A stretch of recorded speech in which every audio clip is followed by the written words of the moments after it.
Siri_bot. Siri_bot has joined Cerebolove. Stream elements. Artextric is now live. Streaming art, draw with me, anime art studies and reactions, 26 number, podcast number, animeart number, how to draw number, art number, shorts. Artextric. Send stars to show your support. Hello. Stream elements. Artextric is now live. Streaming Dota 2, Plus. Says,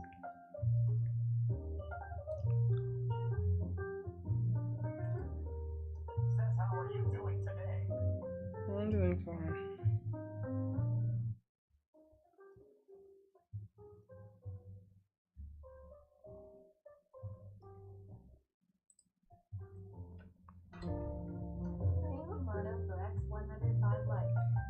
Okay.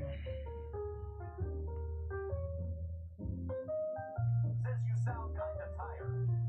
No, I'm fine.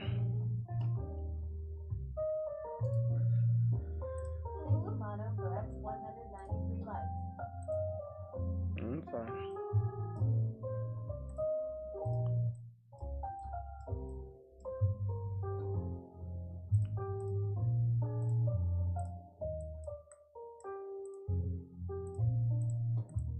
Says I just finished my sketch while waiting for the line. Yeah. So what was the sketch about?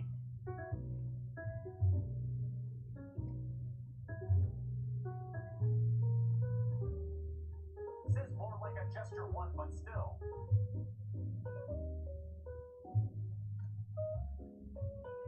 Let's see. Says I can send it to you if you want.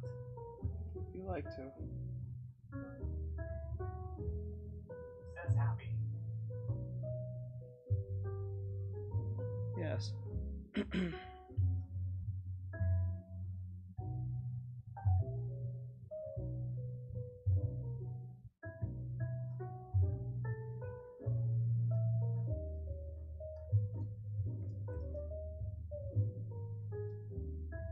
Ariane. Hi Teach. How are you? Hello. I'm doing well. Doing my thing.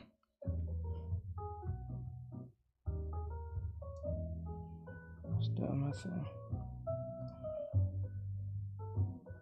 What about you? How are you?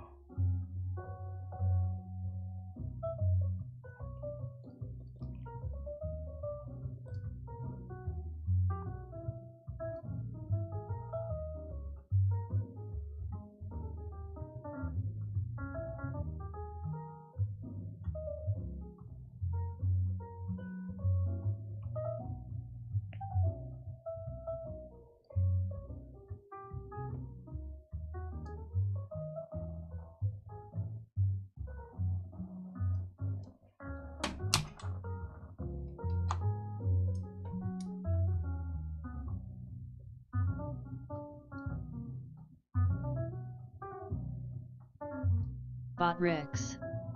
Botrix has correctly joined the channel.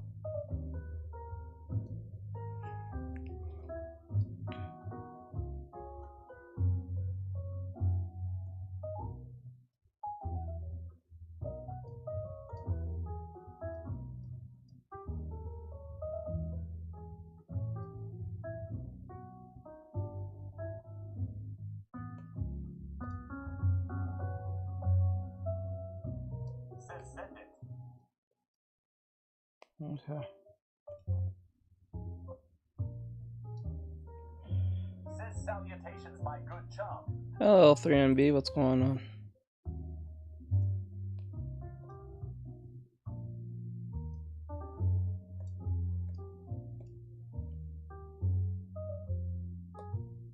Says not much W. I'm doing well. Just trying to get this out of the way.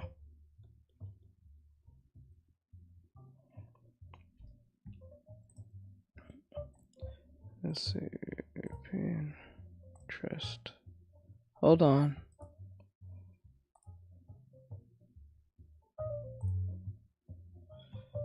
It's pink. Got it.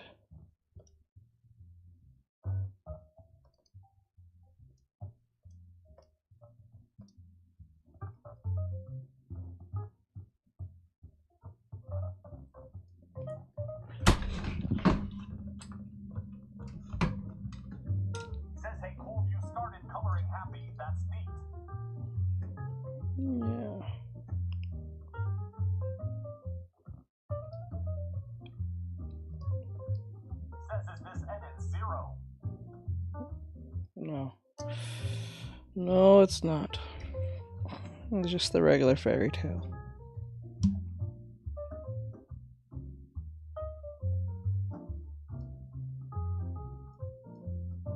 Let's see here.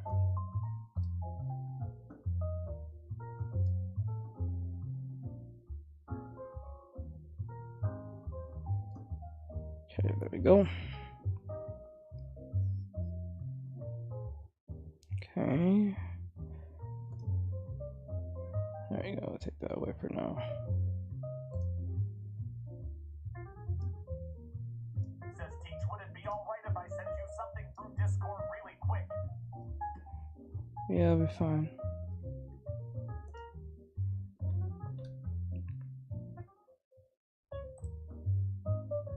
Discord.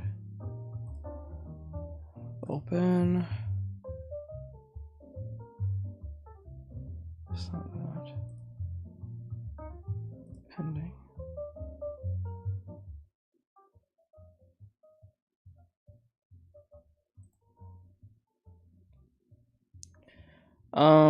Hmm.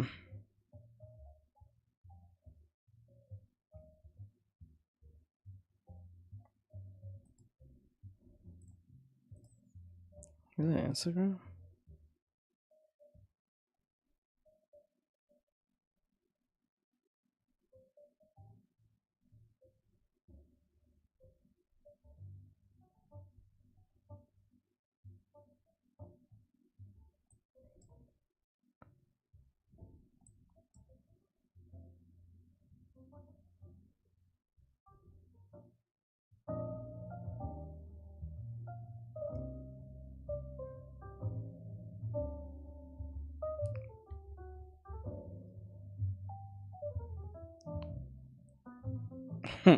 Oh my god.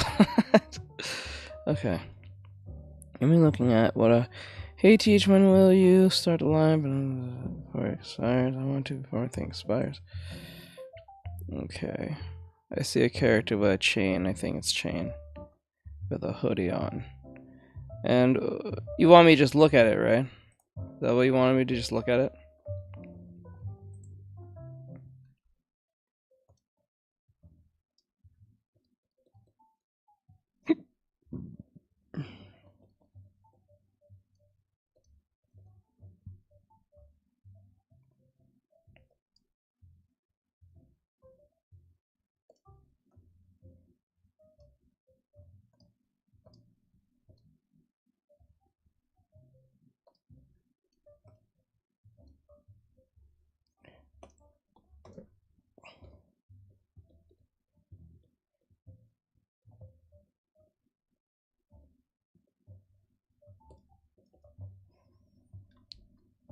Okay.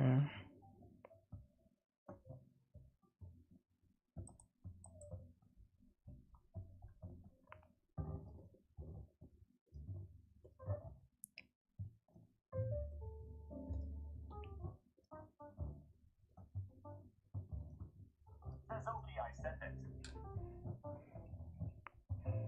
Okay.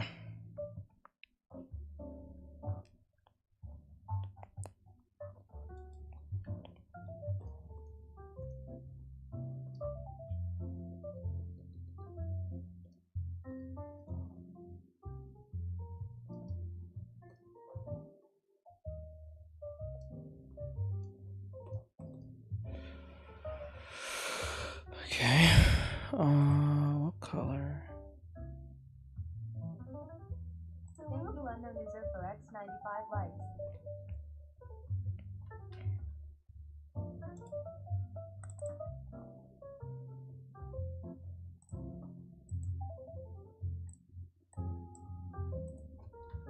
Thank you unknown user for X196 likes.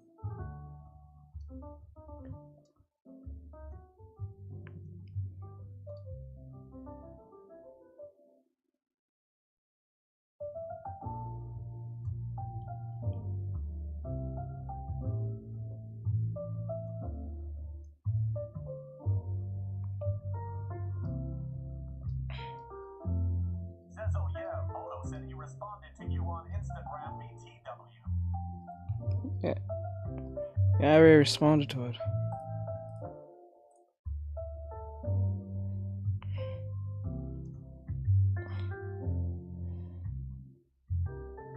That's why I asked. You just want me to look at it.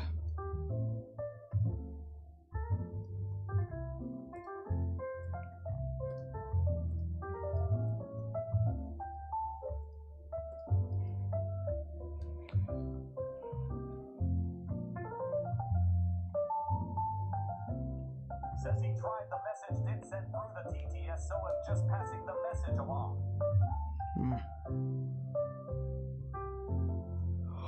Says wait, I will be out for a little. User for X295 likes. Okay. I wanted to know if you wanted me to just look at it.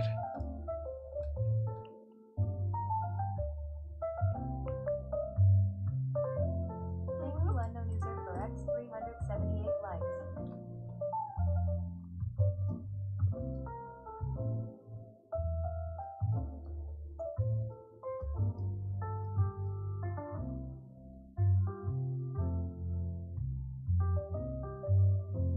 Says if there's something I should look for that you see, you can tell me.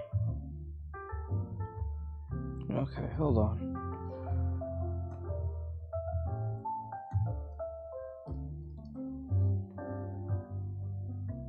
Thank you unknown user for X483 likes.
Thank you unknown user for X577 likes.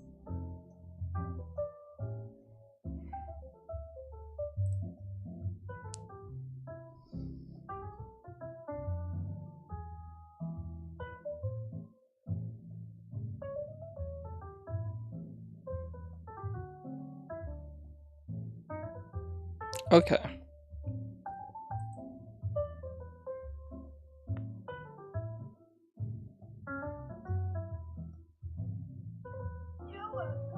That was taken in my heart. Alright. We got him. Thank you unknown user for X660. Okay, so what I see here on your drawing is that, let me see.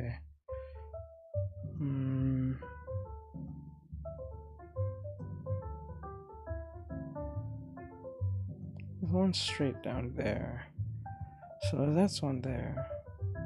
Shoulder here. Took longer than it should. I wasn't even looking at it till right now. Let me see.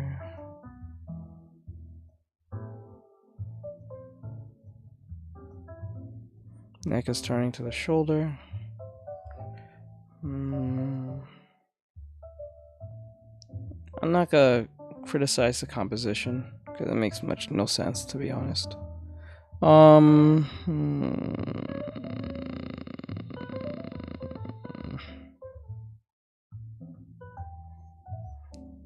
Did you use reference for this, or this was from strictly out of your head?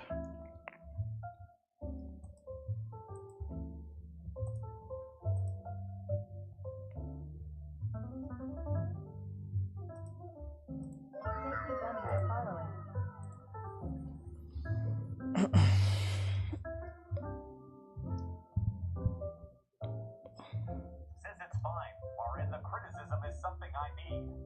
I understand, but that's not the focus. The focus is to, because that's the last of your worries when it comes to the idea of of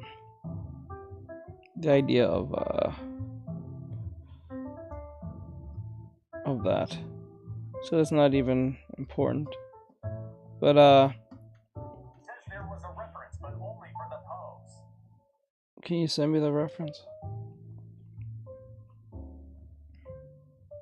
I already can tell that it's a bit stiff, but like I just want to see the reference.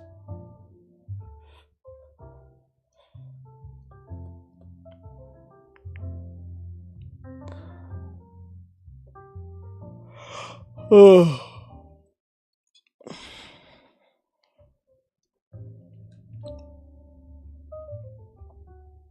Says wait. I hope it doesn't refresh the Pinterest. I don't know. I think there's a section where you can go back to your history of the stuff you looked at. I think that's somewhere in there. Can't remember the top of my head, but it's somewhere there. If I remember right. Okay. Says got it.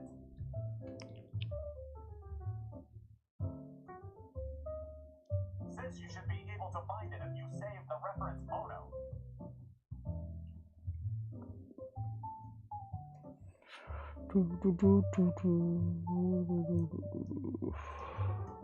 Says I sent it.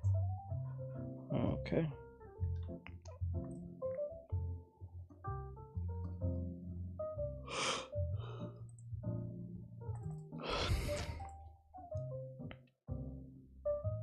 Says at a known user for 5 sometimes it doesn't refresh, so it's fine, but TD checks.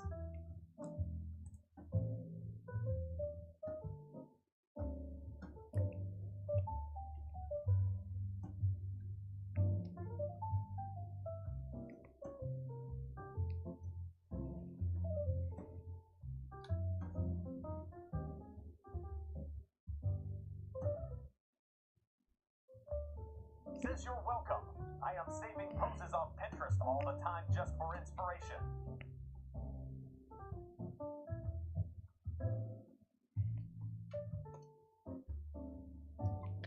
Bro, where is this? Okay. Says why is my tag still yellow? Do I need to wait full 30 days to tier 2? Oh, that reminds me. I don't know. I know I was supposed to do something about that. That may not be your fault. That's something I have to do on my behalf. I'm actually going to change. I'm going to actually add tiers. Might as well. That's something I should have done a while back, but I didn't have the opportunity to do that because I didn't have the privilege to do that because I had to go through some bullshit stuff that they told me. But now I have tiers, so I might as well put the same prices I do for Patreon. It would make more sense anyway.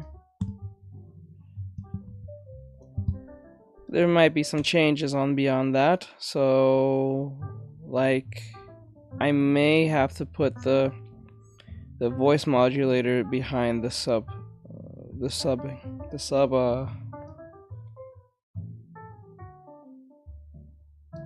I might depend. That really depends if that happens or not. Says if I'm not mistaken, it changes every month to a new icon.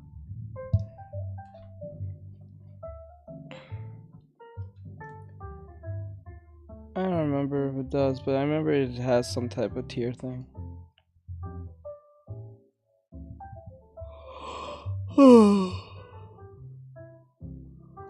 Says yeah, maybe I just need to wait a little. Yeah. Says good afternoon, everyone.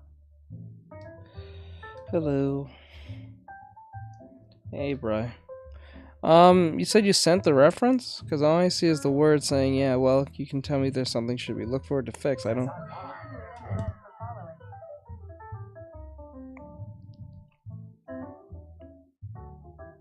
Says it bright or close good afternoon brine.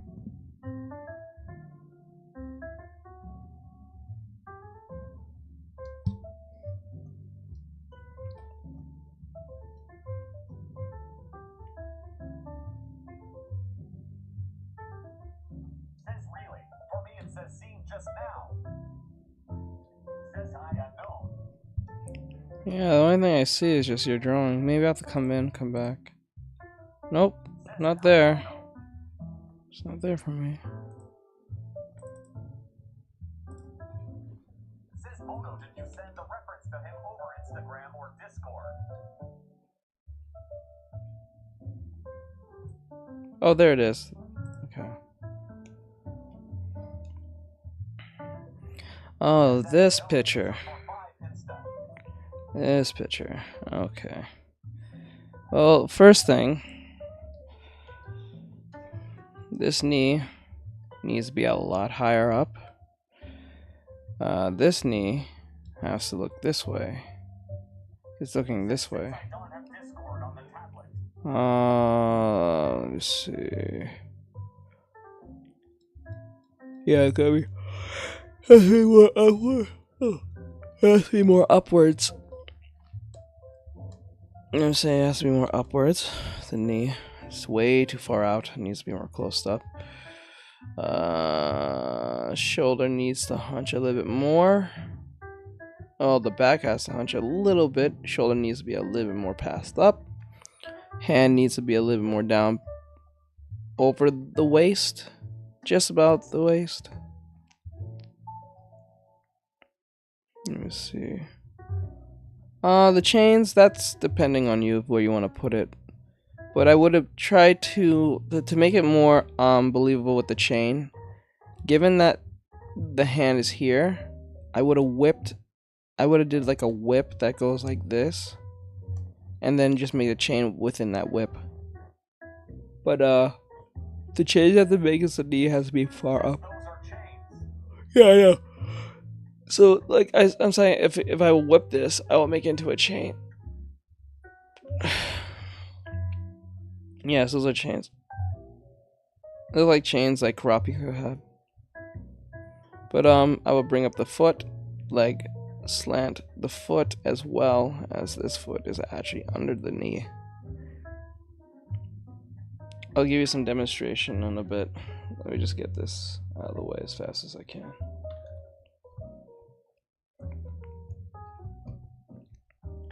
I'll give you a demonstration in a bit.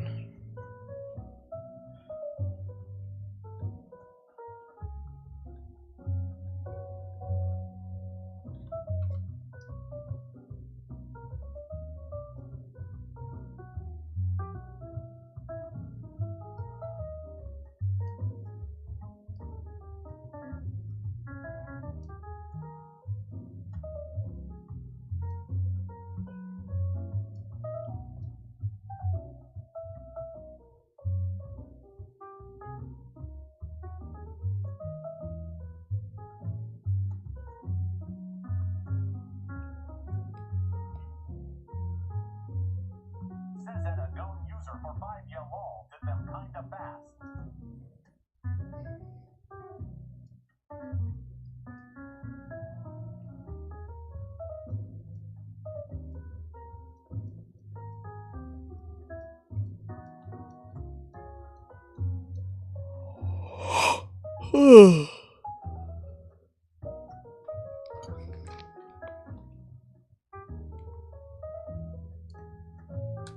Says I don't know if I've ever seen chains like that before. I like chains, but I see them from Hunter x Hunter.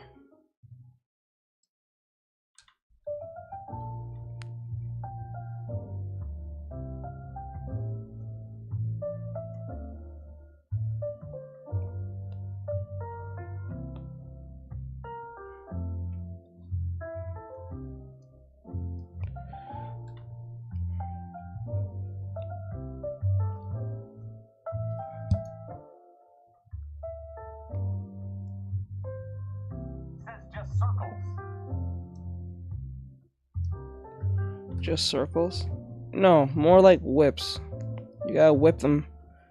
Like Says I used to draw swords, but the foreshortening to making them straight is tough. like a, what do you call it? Action line.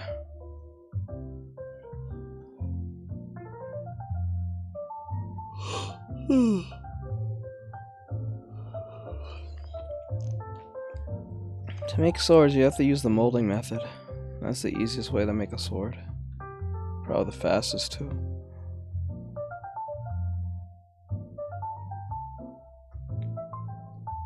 Oh, there it is.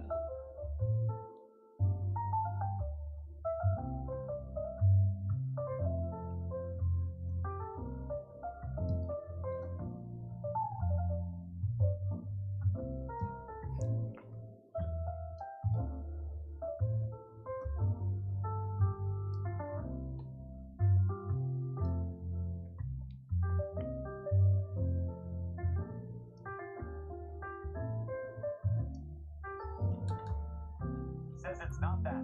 It's when they're sort of pointing directly at you with the swords point that's hard.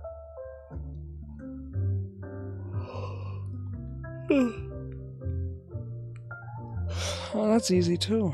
There's not really much to do with. Is back. Oh, Steam sales back. Okay. Give it a look at it later.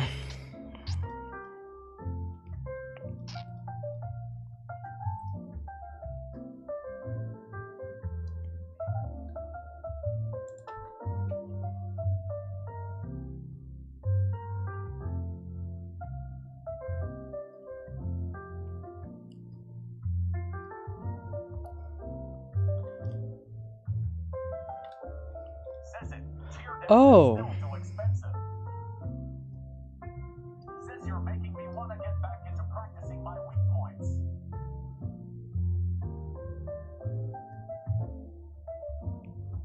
You should.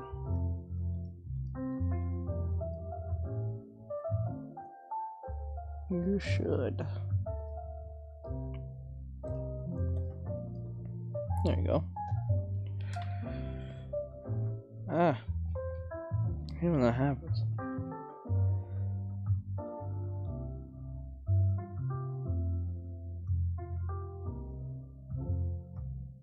Says I could foreshorten them, but it's tricky when I don't have a ruler nearby wall. I don't think that's a need of a ruler unless you're using perspective. I never use that. I think there's no need to use it because, like, if there's no like defining direction other than just Says foreshortening that a towards you. user for 5 you do traditional.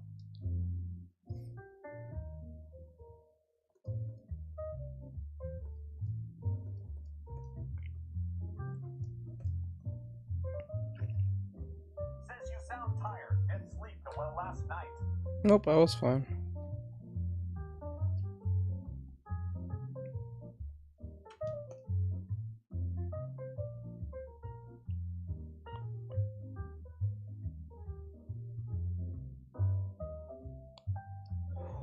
Oh, let me see. Okay. Says that, yeah, a lot of it. It's my comfy medium.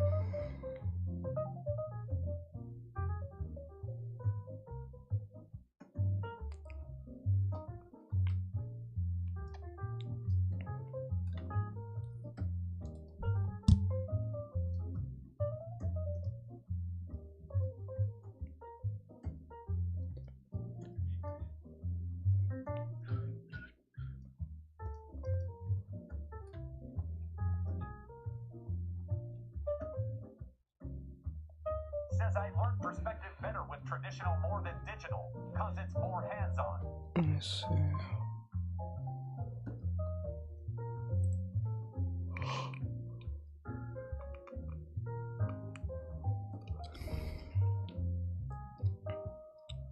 Says that a known user for 5 I like it to, but I always rip the paper with the eraser.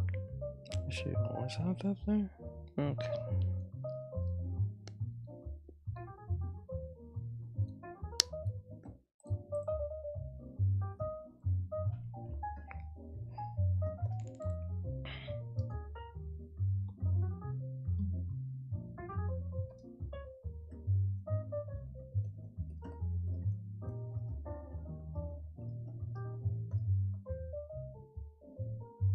What the fuck? Says it's same. I currently use a multimedia sketchbook cause it's more durable. Says at it now user for 5. Yeah, that's why I bought the tablet. It's like on paper, but no paper.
Says at it now user for 5. I wanted to expand one, but there's none in my country.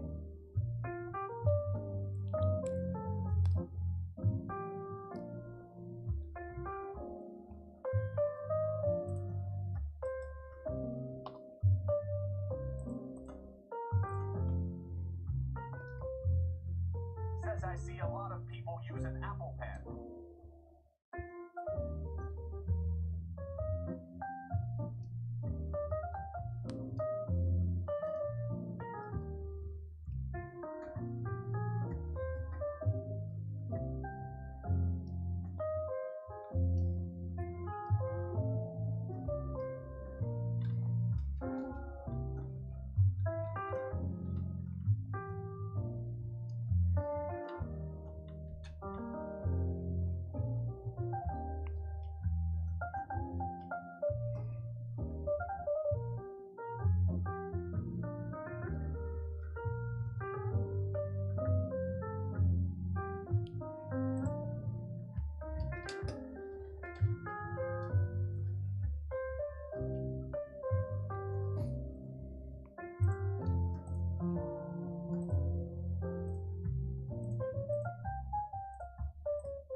Says at a known user for 5. Yeah, those are pricey.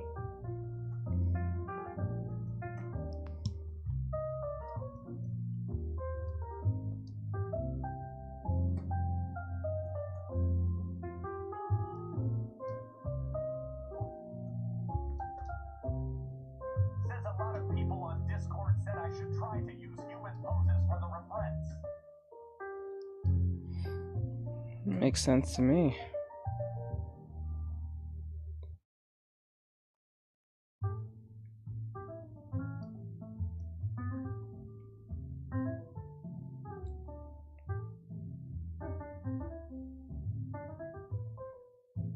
They're not wrong telling you that. Says Brew, I will lose my mind.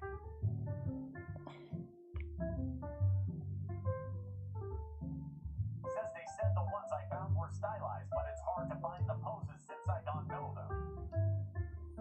Says names of them.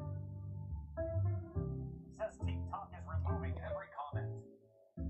Yeah, I don't know what to tell you on that one. Oh wait. Oh my god, I forgot. Good, everyone. Hey, Rise over there. I didn't know he was over there. I gotta figure out how you get notification sounds over there on TikTok, on YouTube Shorts. It's gonna be hard.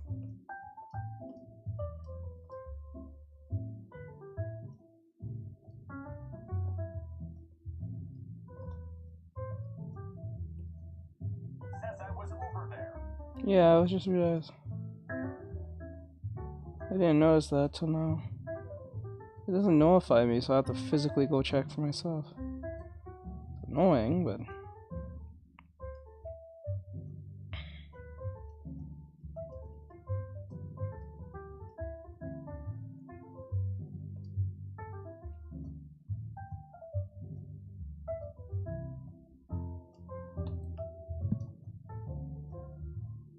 teach. Do you know the kind of poses I'm using, what they're called?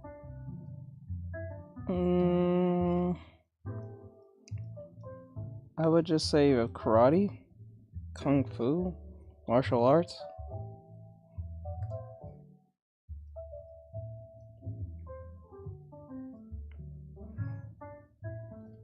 Fighting poses.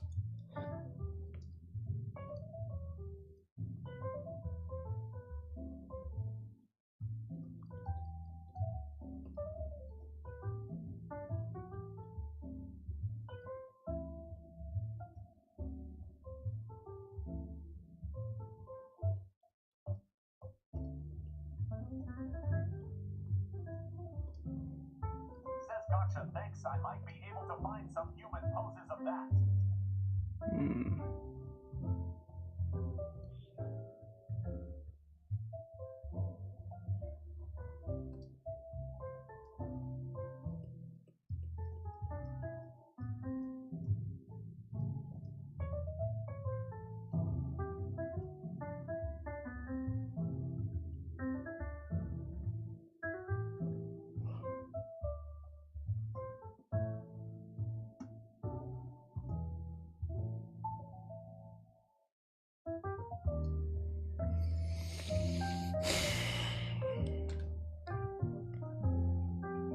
Okay, first thing, her hair is not this blonde.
With the Wells Fargo Active Cash credit card, earn unlimited 2% cash back on purchases you want, like dance lessons. Ow, ow, ow. And on what you need, like memory foam inserts. That's real life ready. Visit wellsfargo.com/activecash. Terms apply.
I don't know.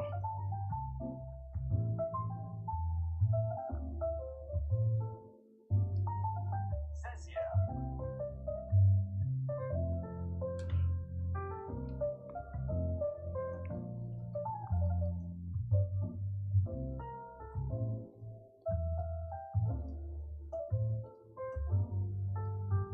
Says just fixing my drawing.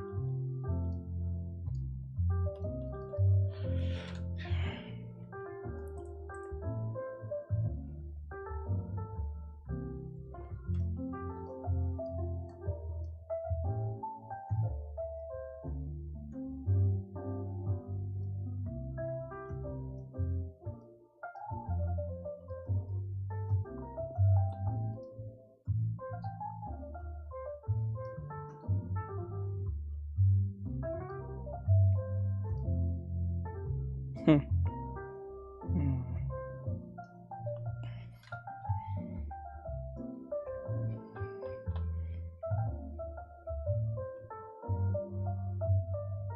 Says I said teach that thing in Discord, but don't know if he saw it. Hold on.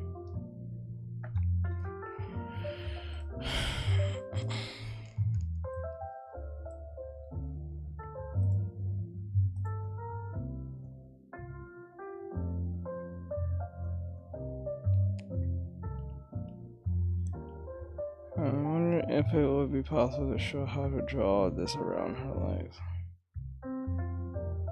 Says you're good. Love the color on her BTW. I'm not sure where the tension.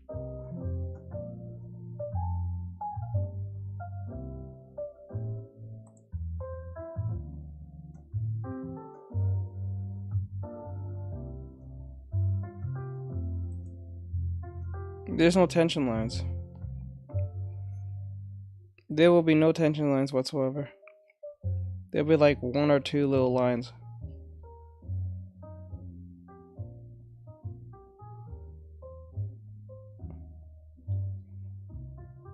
You can literally just draw it onto that, given how tight that is. Says, but how would I draw it around her waist exactly?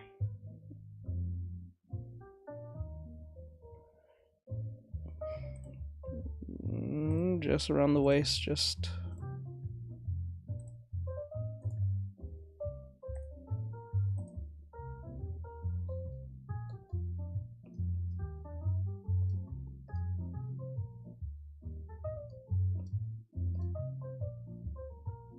Like that. Literally just like 1, 2, 3, that's it.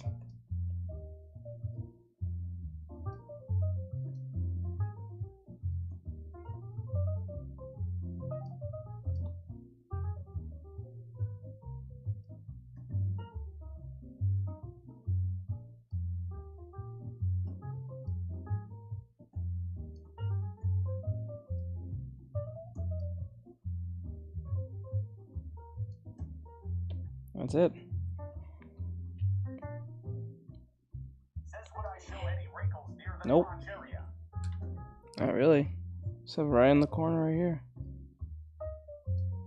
It's skin tight, so it doesn't matter. Not really. Only like 3 or 4 little wrinkles. That's not even wrinkles. They're like stretch lines. And that's it. Says gotcha. Thanks. Mm-hmm.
Oh yeah.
Okay.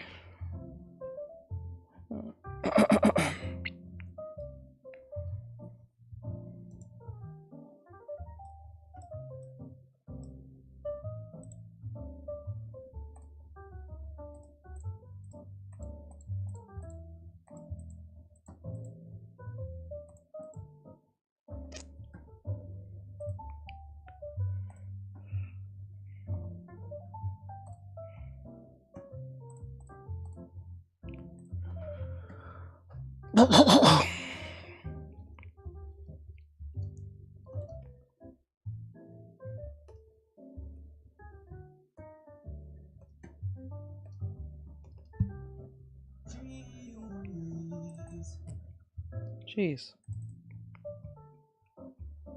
Okay, go over here. Grab this.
Oh, that is annoying. I gotta figure out how to stop that.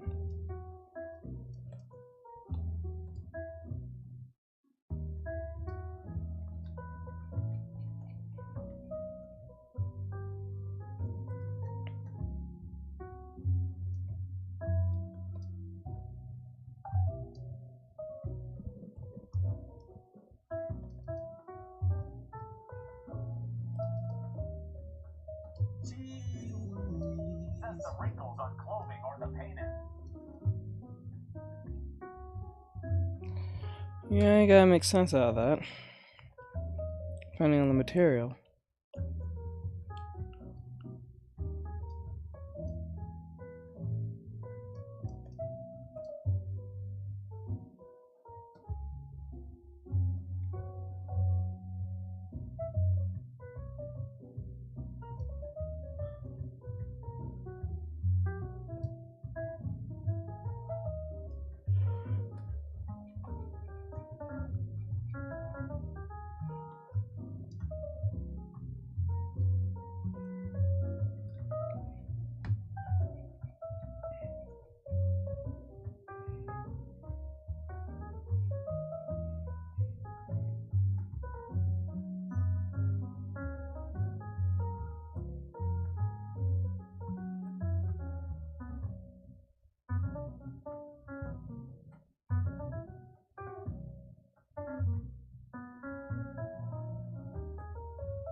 Oh yeah, I forgot about that.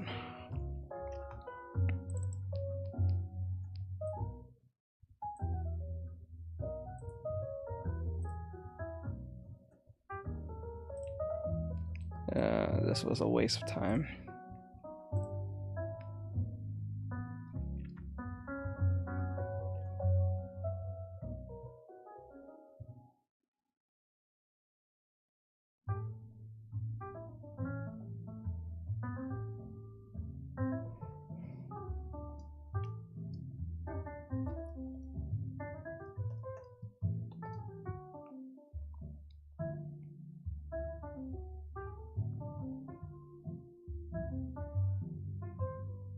Says it's learning how to make the clothes move on the character that's Tricky Mono.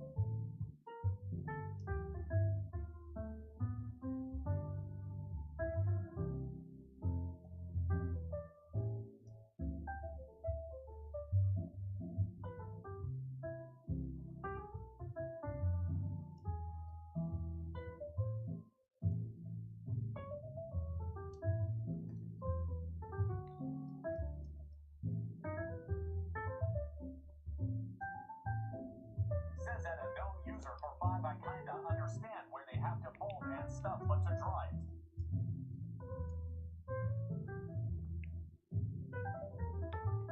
Says I have a lot of messy lines.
My dumbass. Okay.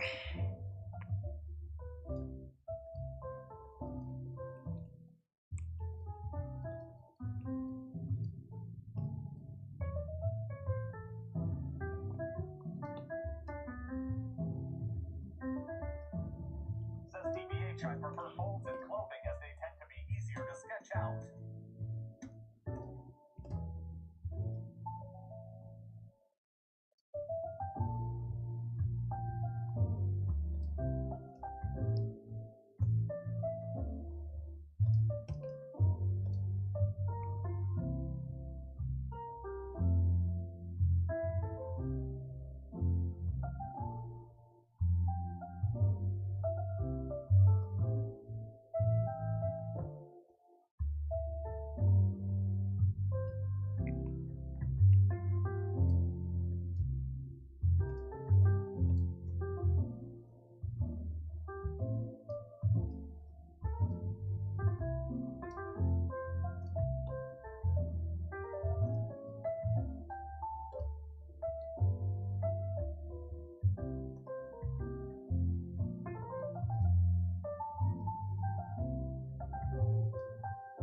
Says the wrinkles on shorts.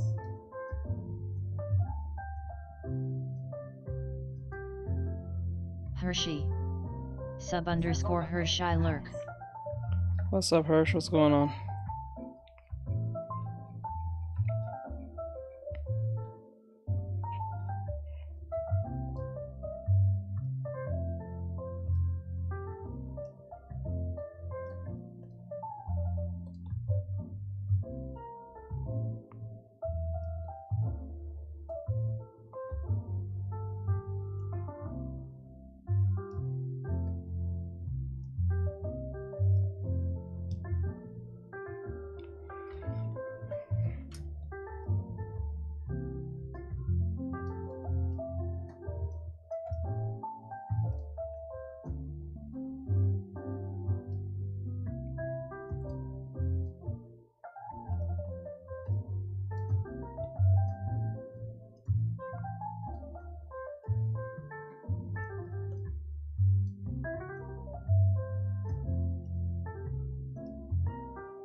what that means. Says I may play it on stream free. What are you talking about?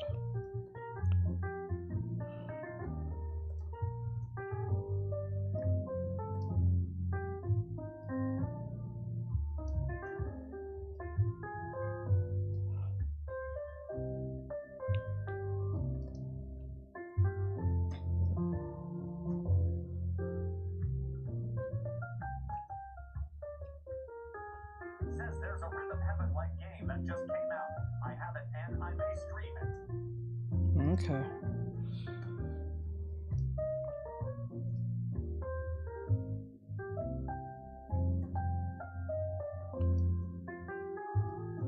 Says okay, I send it. It's a rough sketch and practicing.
Yeah, that seems quite right. Okay. Says it more on Lather's meat. Hold on. Meep.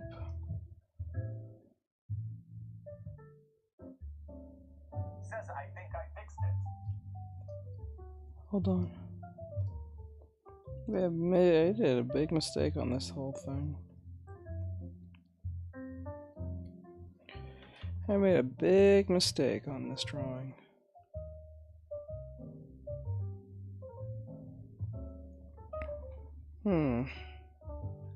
Says what mistake?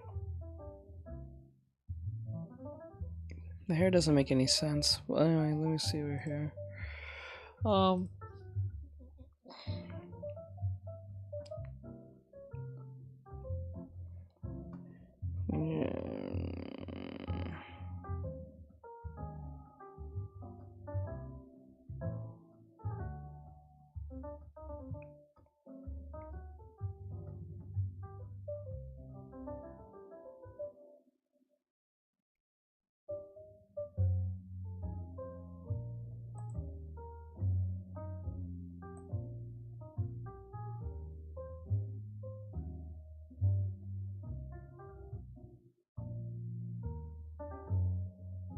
Thank you, Mono, for X 282 likes. Oh, that's interesting.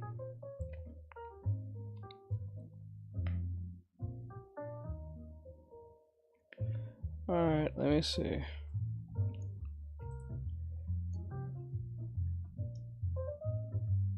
Well, it won't be all that different. There's not really much. You just have to.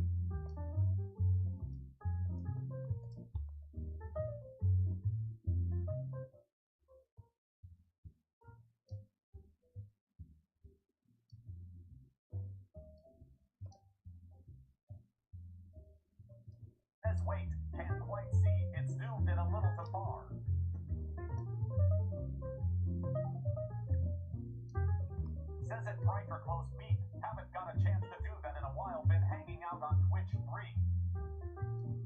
Says thanks.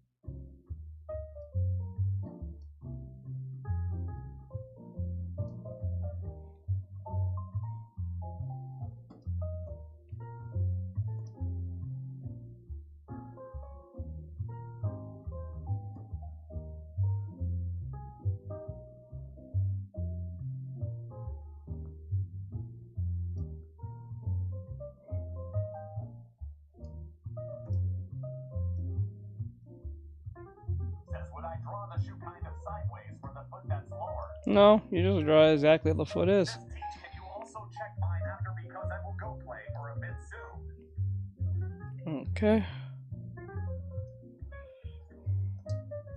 It's like redrawing the foot again, but just putting something over it.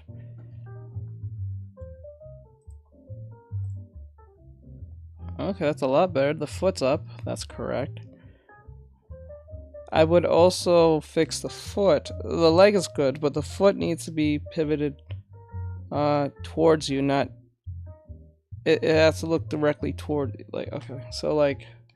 See, the foot is looking directly at us. You were supposed to draw it like this.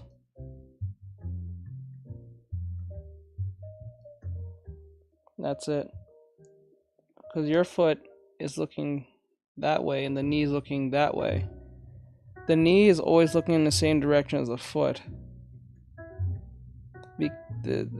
That's a common fact. The knee is always looking the same direction as the foot. You have your foot looking this way as the knee is looking directly at us. So what you need to see is that this foot is looking directly at us, as the knee is as well. Yours right here is literally looking this way, as the knee is looking at us. So you need to fix this foot, and this foot too. It needs to be slanted. See how this is slanted the way it is? It's slanted. This one is directly looking at us. Always remember, the knee is always in the direction of where the foot is looking. So the knee is looking this way, the foot has to look the same direction. So let me see. Says it's the slant in the shoe. So like, see like how I have my knee looking this way as the foot looks this way. Knee is looking this way as the foot is looking this way.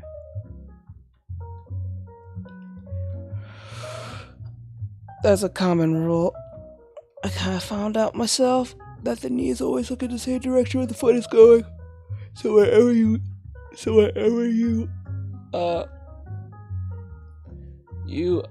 aim the knee, the foot has to follow. Says, can you show how to do that other foot?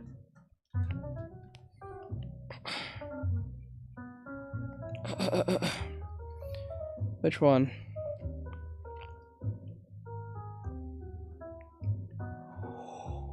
Ooh.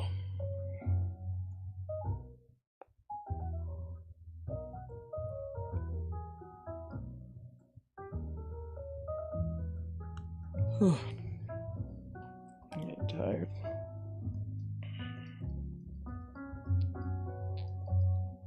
Says bottom one. No, all I did was just literally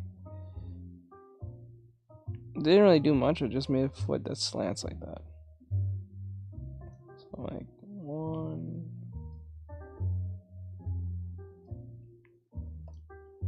Where?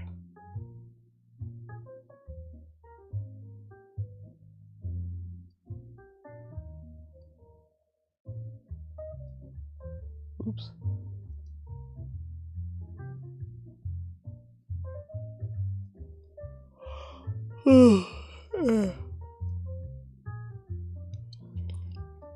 That's it. And then anything else you could just add as a muscle and then make sense of as it goes.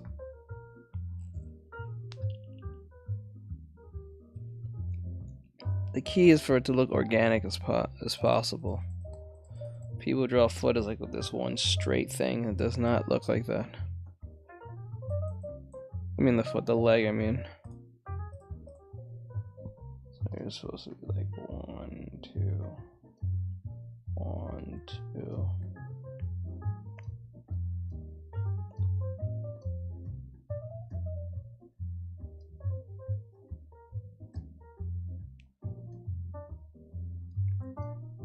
That's really up to you. So you should draw the foot like this. Says okay, thanks. Like that. And then you start putting the bumps and lumps on the side after to make it look more organic.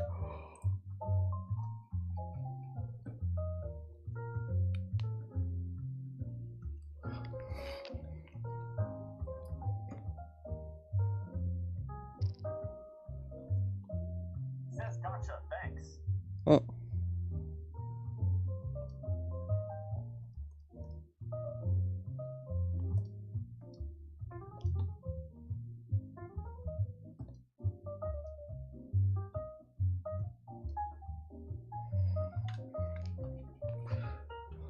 Says I will come back.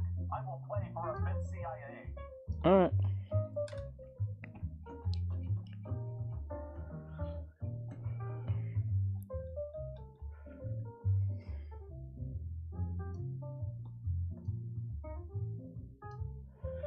I think it's time for me to start doing the podcast.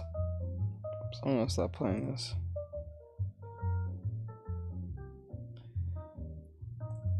I tell you something, this TikTok gaslights you like no one's business. This shit really likes to gaslight the shit out of you.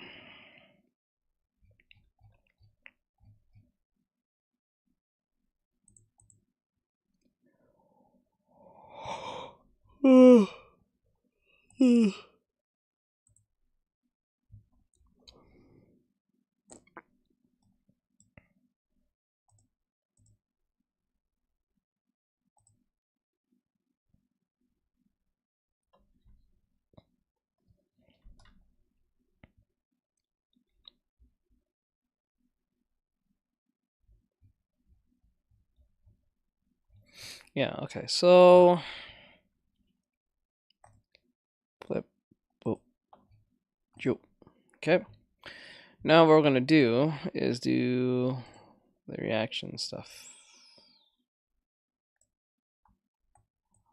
Okay. Boop.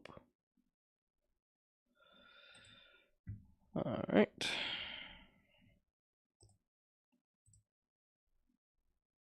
Oh. Okay.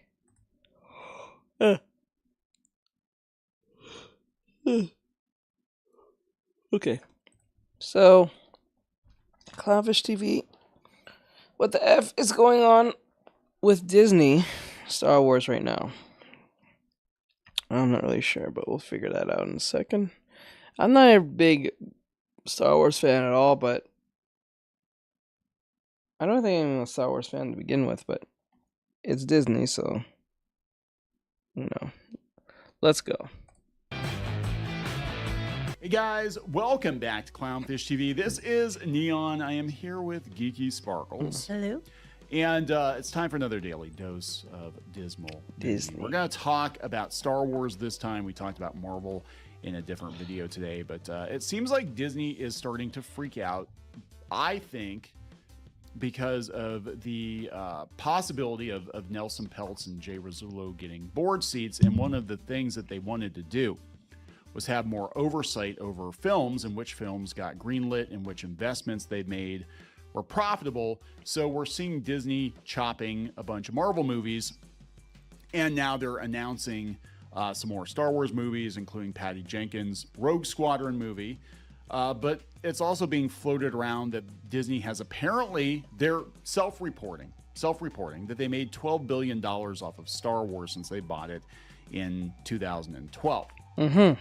I I don't know if I believe that. I'm gonna be honest, but it has to do with a filing with the SEC that they put out there, and we know that Disney tends to massage the numbers a little bit. But yeah, they're saying that they got a 3 times the return on investment that they paid for Star Wars, and that includes all the movies and the merchandise and stuff like that. Now, what's not completely clear from this is just how they're accounting for the production costs and the marketing and stuff like that. But trust us, bro, we made $12 billion on Star Wars since we bought it. So we're good stewards of Star Wars, even though a lot of the movies did not do well at the box office, just the first couple. So we're gonna talk about Star Wars now. We're gonna talk about this pivot Raiga again. Samurai. It doesn't seem like they know what they're Yo. doing. I Yo. think what's going on is they're freaking out. I think Kathleen Kennedy might actually be in danger of potentially losing her job This time? For This real? time for real, Maybe. for reals. And What's your Yay! credit card debt balance? If it's $10,000 or more, here are 3 easy solutions you can start implementing today. And Kevin Feige She too. already ruined like Willow and Indiana Jones. She's still there. Yeah, I don't understand. So I think what they're doing is they are trying to do as much damage control to shore this up, because I guarantee you there are going to be questions asked, and they're going to be like, "What are you working on with Star Wars? What did you make money on How Star many Wars?" things do they keep announcing and then they cancel? And then the thing with the thing that they were trying to stick to was the whole we're gonna do a Ray movie because we're gonna do more Ray, which doesn't make any sense after the last ones didn't do well. Yeah. And then it went from that to Mandalorian movie's coming first. Yeah, so the Mandalorian movie for sure is going to happen, which is basically, I think, going to be season 4 done as a movie, and that's probably going to be Well, the that's what end they're of saying. Pedro Pascal. But I mean, who knows? Ew. Raiga Samurai. We've got, 'Cause now For he's real, doing for Yeah, real? he's doing Fantastic He's Four. doing so Fantastic I don't know. Four. Was he gonna have time to do both? Might be, but like, Jesus Christ. They just said, if what they're saying is true, they said they're gonna make Mandalorian the movie, and it's just season 3 in one whole sitting. I'm like, what? If that's true, that's lame. Why would you do that? Like, who cares? Like, that's like what they did with Demon Slayer, which I don't really understand why people did that. Why did they did that in the first place? It's just literally season 3 as a movie. I don't know how people like shit like that. That's just a weird bait and switch. It's just weird. probably not. Plus, he's doing The Last of Us. Well, that's okay. He won't be in it after season 2 anyway. That's right. But anyway, so they announced Rogue Squadron again. But then we're also hearing that the Lando movie is Yes. going to happen again. Well, no, he's saying he would come back if they gave him a lot No, of money. Donald Glover, apparently what's going on. Oh, okay, the dog lover. Yeah, they were going to do it as a movie. Then they were Yes. going to do it as a series. Yes. And then now it's back to a movie, but Donald Glover and his brother are working on it. They I actually, thought they were going to write it. yeah, they're going to write it, but they fired the other people, the people that were involved that were the Han Mansion people.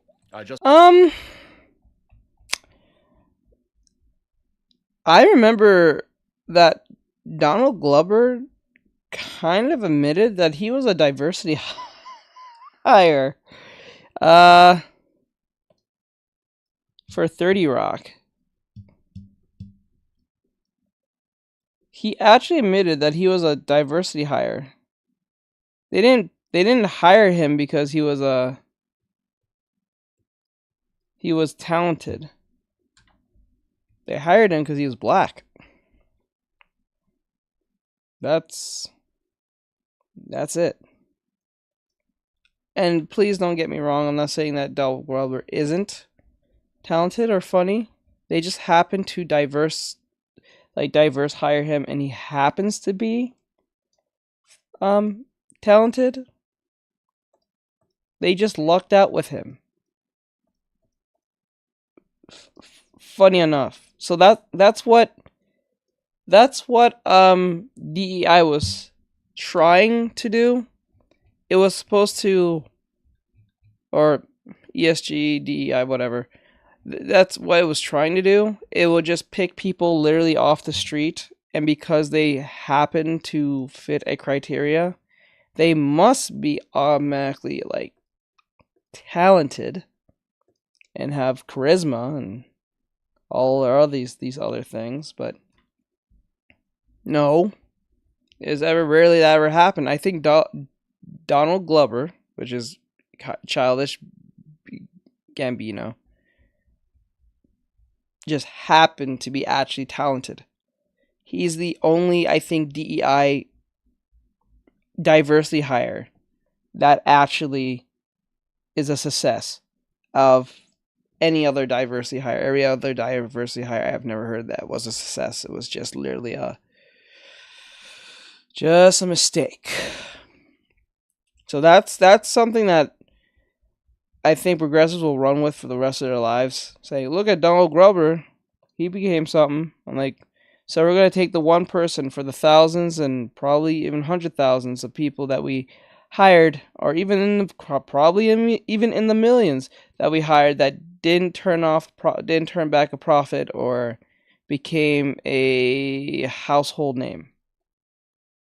So is that your argument? We're going to use that? Okay. I don't know. I think progressives don't like making money. Justin Simeon. Right. But I'm saying, what's this have to do with Billy DeWilliams? Well, he said he would come back if they pay him a whole lot of money. But it wouldn't be about him. It would be about Glover's version of. Yeah, it would. Yeah, I could see them using him as like a framing, kind of like they did with the Hobbit movies or something. But like, I don't know. I don't think they'll bother. I think they'll just go with the young version. But what I'm saying is, like, you hear nothing about anything going on at Star Wars until Disney has the pressure put on them by Triangle Group, and Triangle Group says, we're going to watch you and we're going to hold your feet to the fire and be like, what are you doing with these franchises? Is it all going to disappear, though, if they don't win the... I think so. Is it all just going to disappear? Like, poof, gone. Oh, we know what you're talking about. Yeah, they just want to look like they have a plan. They want to look like Star Wars is profitable. And I'm still questioning this. I think they made money. I'm not going to say they didn't. I think they made more than they paid for it. I think when you take into consideration the costs of things, minus what they netted, I don't think it's as much as they're saying. There's a lot of creative accounting going on, and Disney is notorious for this. But and SEC, when stuff gets reported, they seem to like not do anything about it. But okay. Yeah, when it comes to Disney, the whistleblower goes to the SEC and they do nothing about it. It just goes down the memory hole, right? Yeah, there was a story that went around a few years ago that David Prowse never got royalties for Return of the Jedi because they tried to tell him it Oh, Jesus. wasn't profitable. Yeah, like his person didn't set up the same way other people's contracts got set up or something. Yeah, I don't know if it's because he wasn't like a face actor or what the deal was, but that was the official story. It was like, oh yeah, Return of the Jedi lost money. I'm like, Return of the Jedi did not lose money. There's no way. Now, this could actually bite Disney in the ass, though, because be like, oh yeah, we got to pony up some more royalties then, I guess, because, we didn't lose money on this stuff. We got to pony up some royalties to the Star Wars authors that we tried to screw over a couple of years ago. But let's talk about the Patty Jenkins thing. This is coming from piratesandprincesses.net. Mr. Milo wrote this. Patty Jenkins says that she returned to working on Rogue Squadron. Yeah, so Rogue Squadron was canceled. Like, we heard about it, and it was going to be happening. And it was like way back, December 2020, okay? And she had done Wonder Woman, and then she was going to do Rogue Squadron, which she was kind of basing because her dad was a U.S. Air Force pilot. Or whatever. Yeah. So, which sounded pretty cool, I'm not going to lie. And they made a big deal announcing it.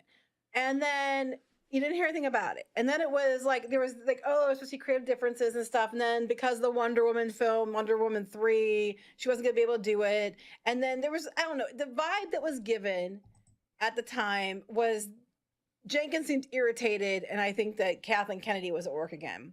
Yeah. In my opinion. Anyway, then that got canceled and removed from the slate. Because it was supposed to be out by now, wasn't it? Yeah. It was removed from the slate in 2022.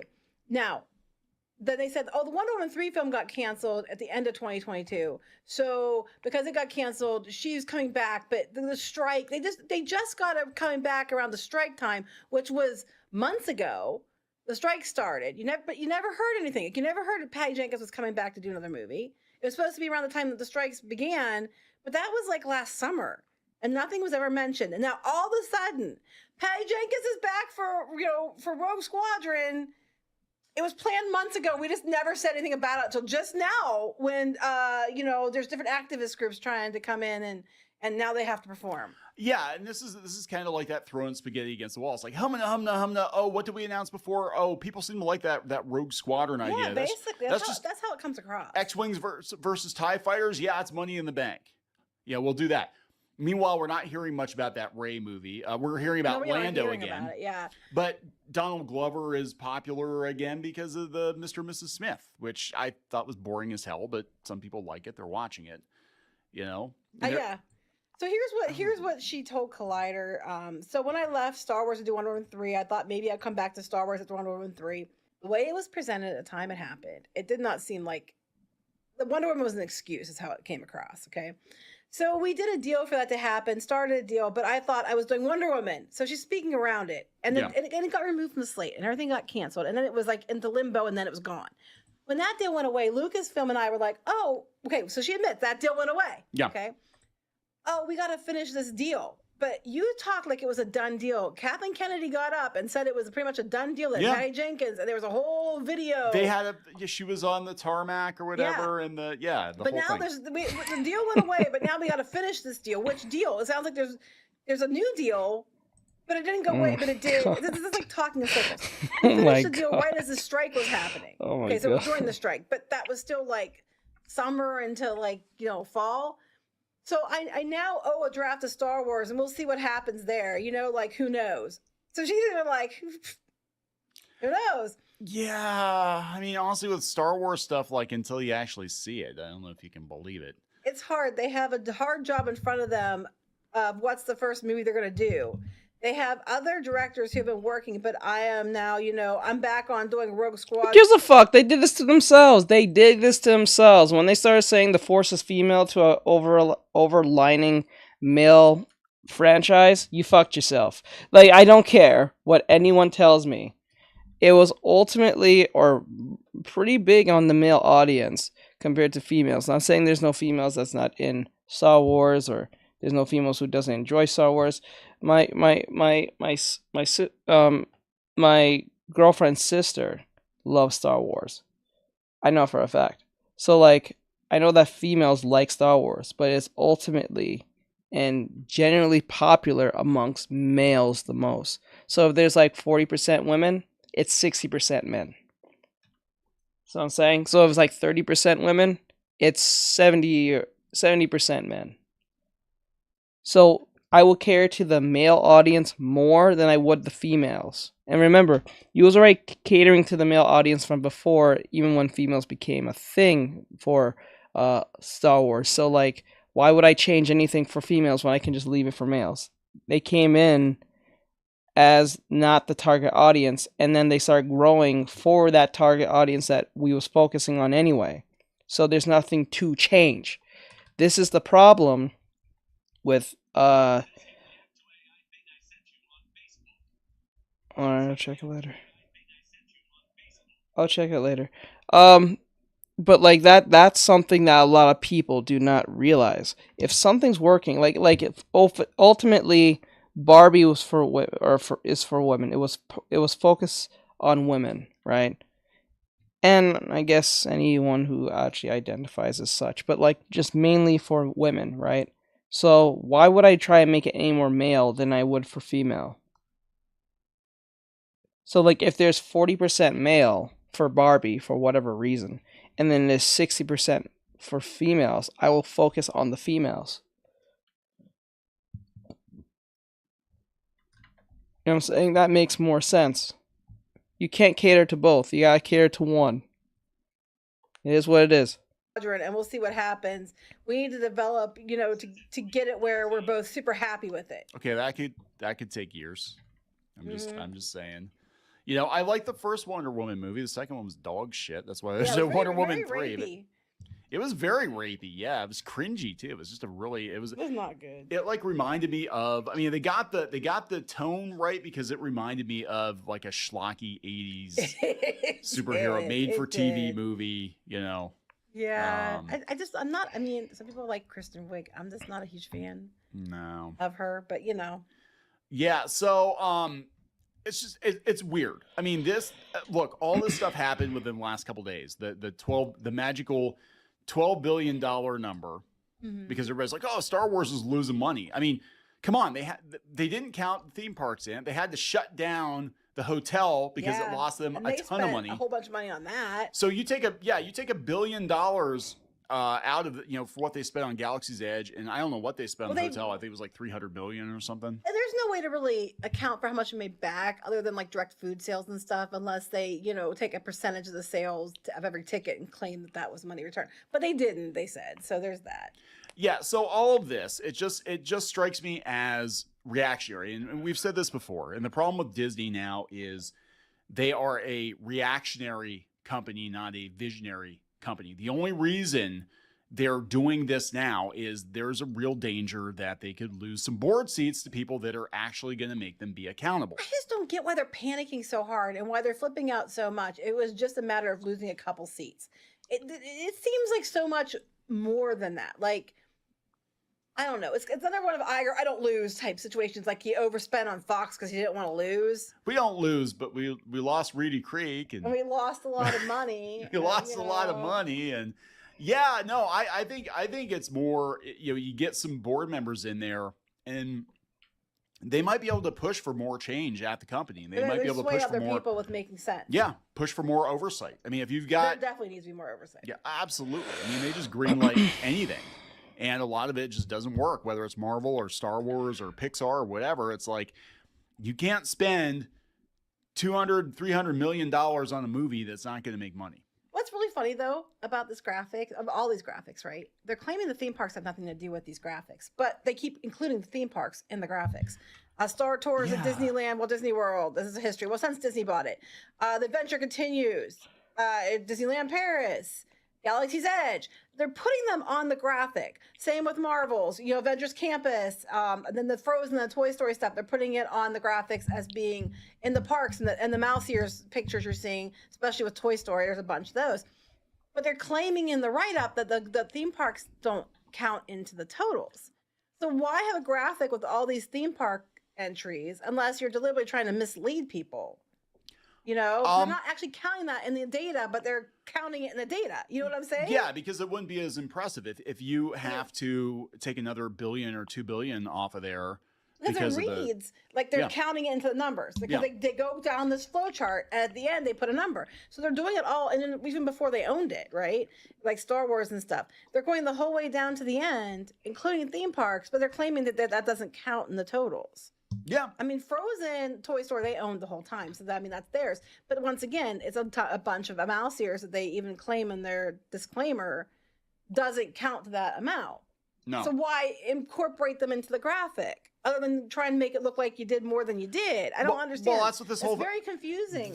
Yeah, exactly. That's what this whole thing is about. This whole thing is about confusing shareholders. This whole thing is about making it look like Star Wars is doing gangbusters and that they have a plan and all these movies are coming and they're going to go back to, because I'm sure they're getting it. They're probably like, well, what about all those Star Wars movies that you announced that you didn't make? What about, Star Wars making money because we're seeing all the merchandise rotting on the shelves at Ollie's and nobody seems excited about Star Wars anymore and the viewership's going down. Is Star Wars actually bringing it or not? And we've done $12 billion since we bought it. Well, all these different symbols, these arrows are just the Disney Plus shows, and a lot of them didn't do great. No. But they're not. Oh, and 3 films are coming. Yeah, the only one that did well, honestly, was The Mandalorian, and then the Book of Boba Fett. They shot themselves in the foot. But again, with Avengers, where are all the Disney Plus shows being listed? They're not listing those. No, they're not. So this is very confusing, and they're not. They have the Disney. They have the NFL something, whatever, or this NFL thing, whatever here. Oh, the alt cast they did. For the Toy Story. Yeah. And they have the Olaf Presents and stuff listed for Frozen from Disney Plus. But when it comes to Avengers, they don't have any of that listed. And you can't say you can't fit it in because they crammed all this shit in for Star Wars. This is very weird. Yeah. I do believe that Pixar overall, they've definitely got a return on their investment because since they bought Pixar, they've had a lot of movies do really well. Right. Plus the merchandise, the toy sales and stuff. Marvel, I totally agree with. What? They've had it for years and years. Up until post Endgame, they've been doing really well with Marvel stuff. Still, I mean, honestly, Marvel stuff, Spider-Man stuff Captain America stuff still sells pretty well. Kids are still buying that stuff. Star Wars, I really question, but I just think it's weird. Like, I mean, this whole Hey, Ryan Reynolds here. Big Wireless has once again raised their prices. In response, thing is just weird. And of course, we've got Game Reactor out there kind of tapping in the end zone, like, well, it looks like those Star Wars fans that were hoping they were going to sell Star Wars, they're just going to have to choke on it because they made money. I didn't think they were going to sell Star Wars. I don't know. That was a mentioned it a few times, but I've said the same time every time. I don't think they're going to sell it because they need it. You know what's funny? You know what's really awkward and funny? If most of these companies just don't do the DEI thing and just ignore Larry Fink and the other ones, you can use the journalist to your advantage, right? So if they're gonna report saying Disney is not gonna do any more DEI or diversity in the next movie or whatever the fuck, that's a great person to write for you, because once they start saying how evil they are and not putting any diversity in it for their upcoming notable franchise or their next movie, that's gonna make people come to the movie in general. Think about it. Think closely on this. If you do the diversity, you're not making any money. You was not making any money for a good while since you did the whole diversity thing on purpose and forcefully. Why don't you just go the opposite direction? What's there to lose? Right? If you're not making any money, as you claim, why just go the opposite direction? And then let them make their hit pieces. Right? And once they make their little hit pieces, you can use the journalist to your advantage when they're all angry and shit and write all whatever evil articles. Raiga Samurai. You're onto something. Yeah, think about it. Because when everyone was complaining, like, remember when everyone was complaining about Hogwarts Legacy? Hey Panda, you see how everyone was complaining about, like, all the journalists and all of them and activists was going after Hogwarts Legacy, and it became the most grossing game of all time in such a fast amount of time. Jeff Keighley ignored it. But people are still buying Hogwarts Legacy. People are still talking about Hogwarts Legacy to this day. It's not like it's not remembered, right? This is a franchise that people recognize. It's Harry Potter.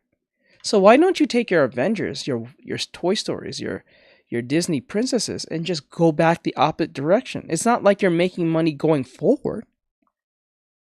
Right? And then if they say evil things, they said evil things about J.K. Rowling, she's still making billions right now.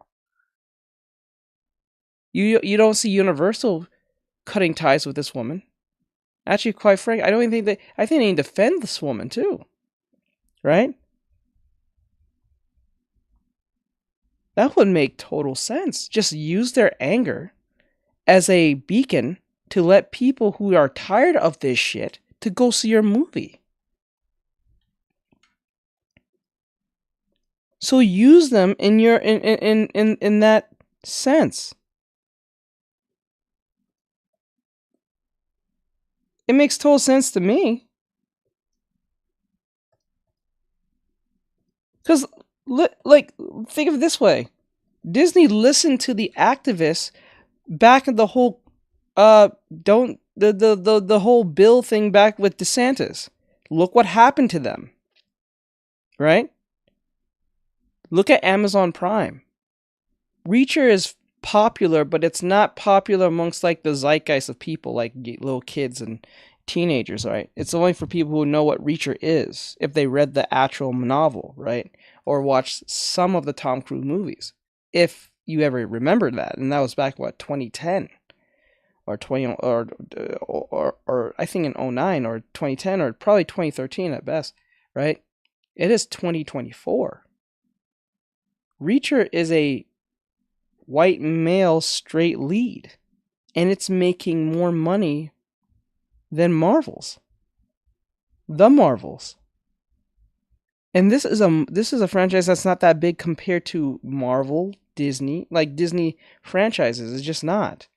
It's popular, but it's not that popular amongst these other franchises. So like think of it that way.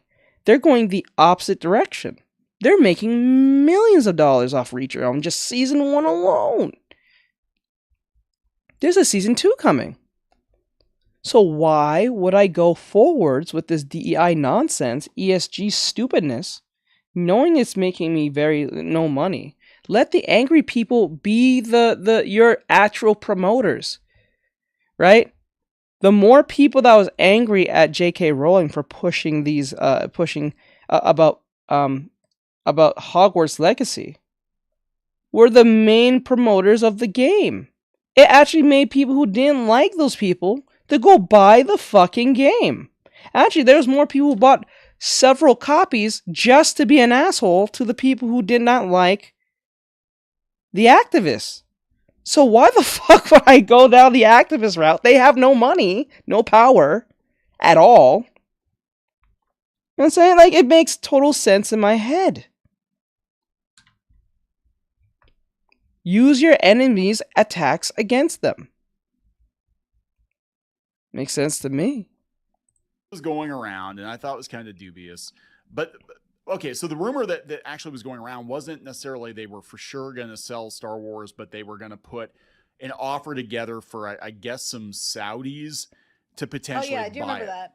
And that I mean, look, they bought the WWE. You know, these Saudis, they buy up a lot of entertainment companies, and I could see them if Disney was like, yeah, we don't know what we're doing with Star Wars. We'll just sell it. And they have sold. Yeah, I've been hearing that too. Where if they sell Disney or the Disney properties to the Saudis, best believe you'll never see a person of diverseness ever again.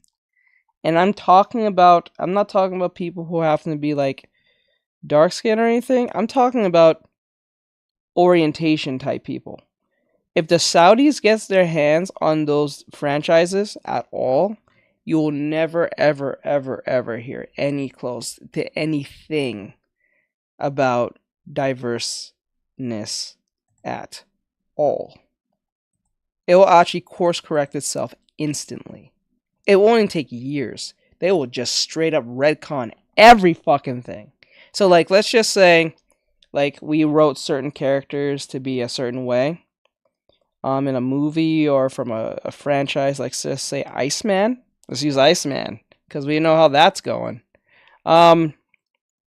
Say they took Iceman for X-Men, and the Saudis bought X-Men from Fox or from Disney or the fuck. Iceman will never, ever, ever be mentioned of what he was that we know him for the last 2 decades now, or a decade now. They will so course correct, and he'll be a ladies' man at that point. They'll deliberately make Iceman into a ladies' man. For like no reason whatsoever. It will happen. It will happen. Oh, and there will be no like Christian undertones either. I don't know if they're gonna even mention about their own God at all into those franchises, but they will not be talking about Christian ideology. They may just keep it just about the show and only the show alone. So it actually solves both the religious problem and the diverse problem, to be honest. So any character that was turned into a certain orientation, if bought by the Saudis, will totally be retconned completely.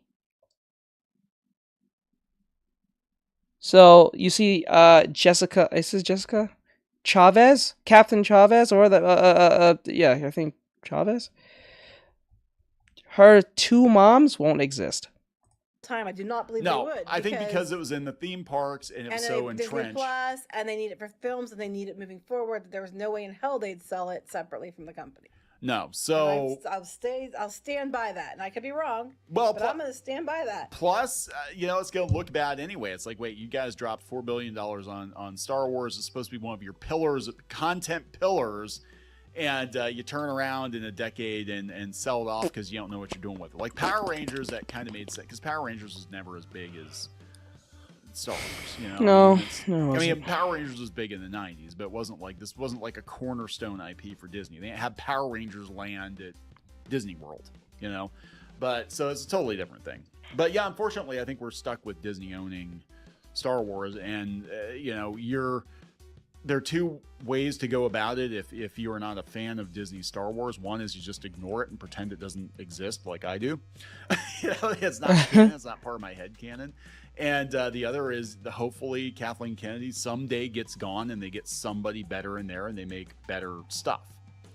But I don't know, guys. I don't think George Lucas is coming back. He's damn near 80 years old at this point. Yeah. I don't think they're going to sell it anytime soon. They should have brought him back as a consultant a long time ago, and they didn't. They should have. But I mean, what are you supposed to do? I wouldn't go back. I mean, like I gave you. We had an agreement when I sold you Star Wars. You were going to make the 3 movies I outlined, and you threw them in the garbage and did your own thing. And now here you are. You're a dumbass. Now Ray is going to the garbage with, my scripts. She's going to the landfill with Rose Tico. It's like, geez. Anyway, we're going to wrap this up. Yeah. Okay, so please subscribe for more pop culture news, views, and rants, and we'll talk later. Bye. You dumbass.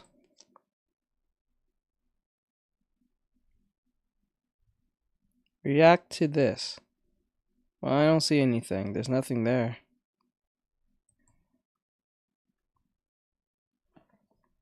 If that's what I'm supposed to react to nothing. Alright, like, subscribe, share, follow, and comment. I hope you guys enjoyed this. It was Clownfish TV. They talked about the whole Disney debacle. I gave my opinion on that and all that great stuff, and I'll see you guys in the next one. Laters.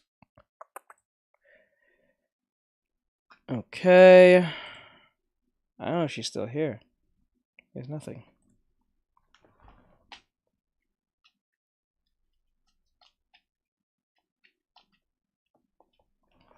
There's nothing.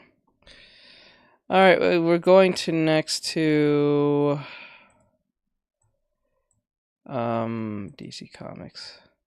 So there's 2 of them. There's 2 from West. So DC Comics is accused of using AI art in Batman. Interesting! So West is talking about it here. We're going to hear what he has to say. This is interesting nonetheless because I always wondered if they was ever going to do that. Now we are figuring that out. Let's go! People that decided to invest in Joker Year One from Chip Zdarsky, Giuseppe Cremencoli, with some story elements illustrated by Andrea Sorrentino recently. You came away from a bad story, but there was also some really perplexing art in there. In fact, when I reviewed the first issue, I was like, there's something wrong with Andrea Sorrentino's art here. He has a style that's very familiar. It's something that I personally like. He certainly uses a ton of photo reference, and you can see that he takes images that already exist and incorporates them into his art and all that kind of stuff. But he did it with his own style and flair and stuff, and I think it really worked.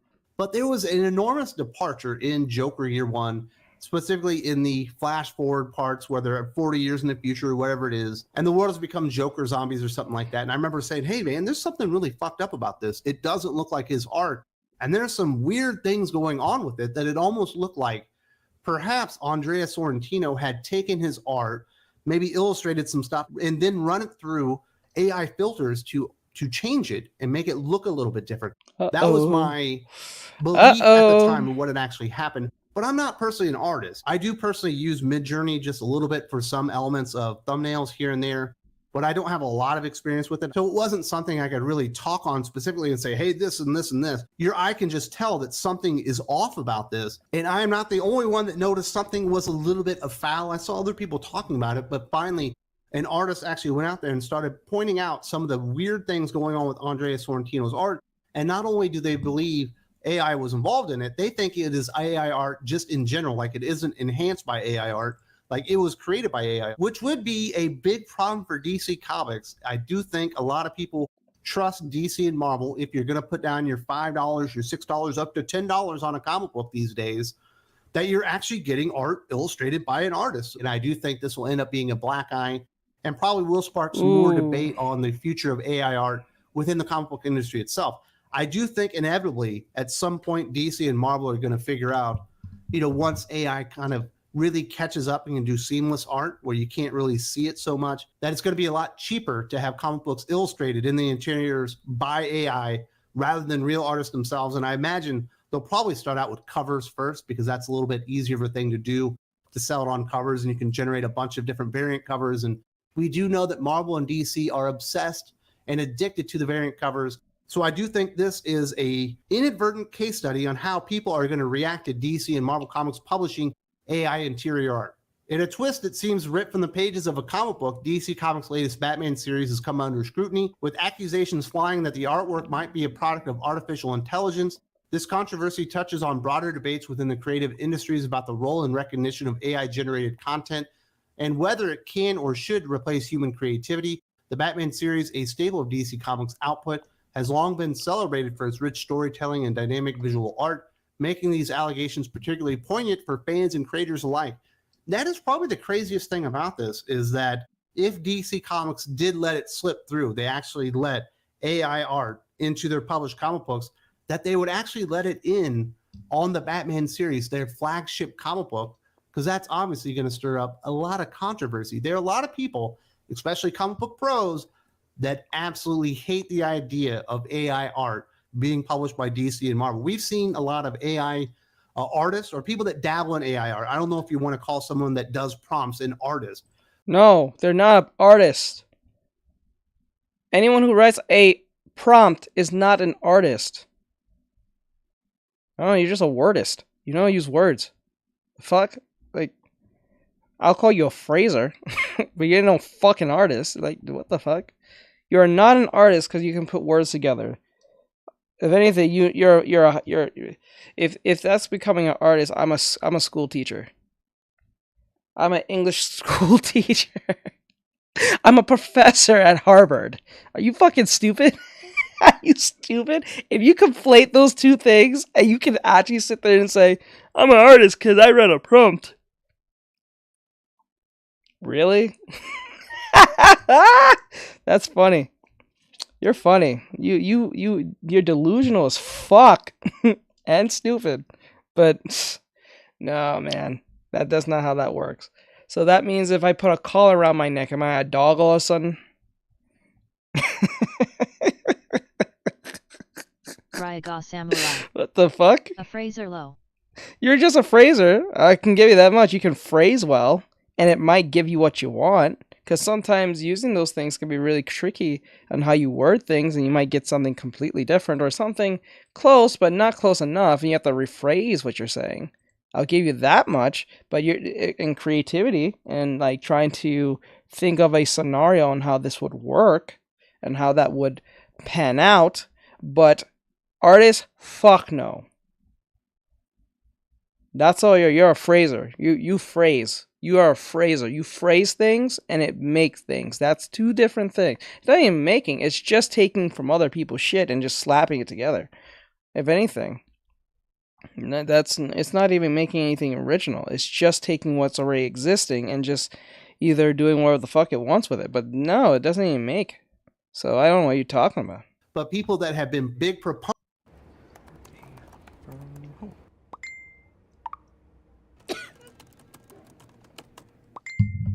of AI art get removed from conventions because a lot of the old school traditional artists do lose their minds, even though a lot of them are now using, at least digital enhancements and backgrounds and all that kind of stuff. We've certainly seen a lot of changes when it comes to how comic book art looks over the last 5-10 years. A lot of it, in my opinion, certainly for the worse. Specifically, coloring is awful nowadays. I wish they would go back to fucking markers because it looks so much better and more dynamic and more fun to see than what they're doing with colors these days. But a lot of times you will just see what are clearly like 3D elements placed in the background and shit like that. And this is obviously taking it to another step where you're just going in doing the prompts and you're pulling out the pictures to put into the comic book. There were a lot of inconsistencies within the art that Andrea Sorrentino was doing for the future.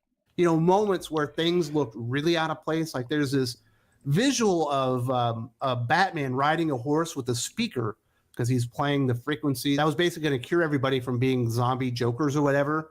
And the speaker looks so weird in comparison to everything else in the image with Batman on the horse, and it's very stylized. And it all looks like, you know, it was created by the same AI artist, and then it looks like he like put a speaker in there. It was very, very strange. But we do have some more explicit details and examples of this in a March 10th thread on X, formerly known as Twitter. Is that an extra finger? Numerous potential reasons. There's an extra finger on the finger. May very well have utilized AI. Bro, there's an extra finger on the finger. What in the hell?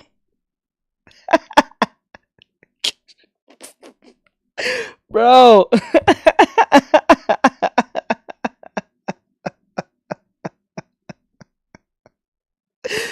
Bro.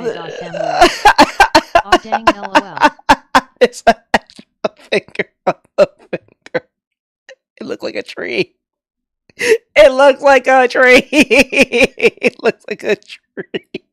Work in the current Batman run, stating, now that I've read all the issues of Batman that Andrea Sorrentino contributed to, I feel like there's a pretty strong case that AI art is being used. Leach went on to note the usual telltale signs of AI-generated artwork in DC Comics' recent Batman 143, written by Chip Zdarsky and illustrated by Andrea Sorrentino and Giuseppe Camuncoli. These include strange anatomy errors.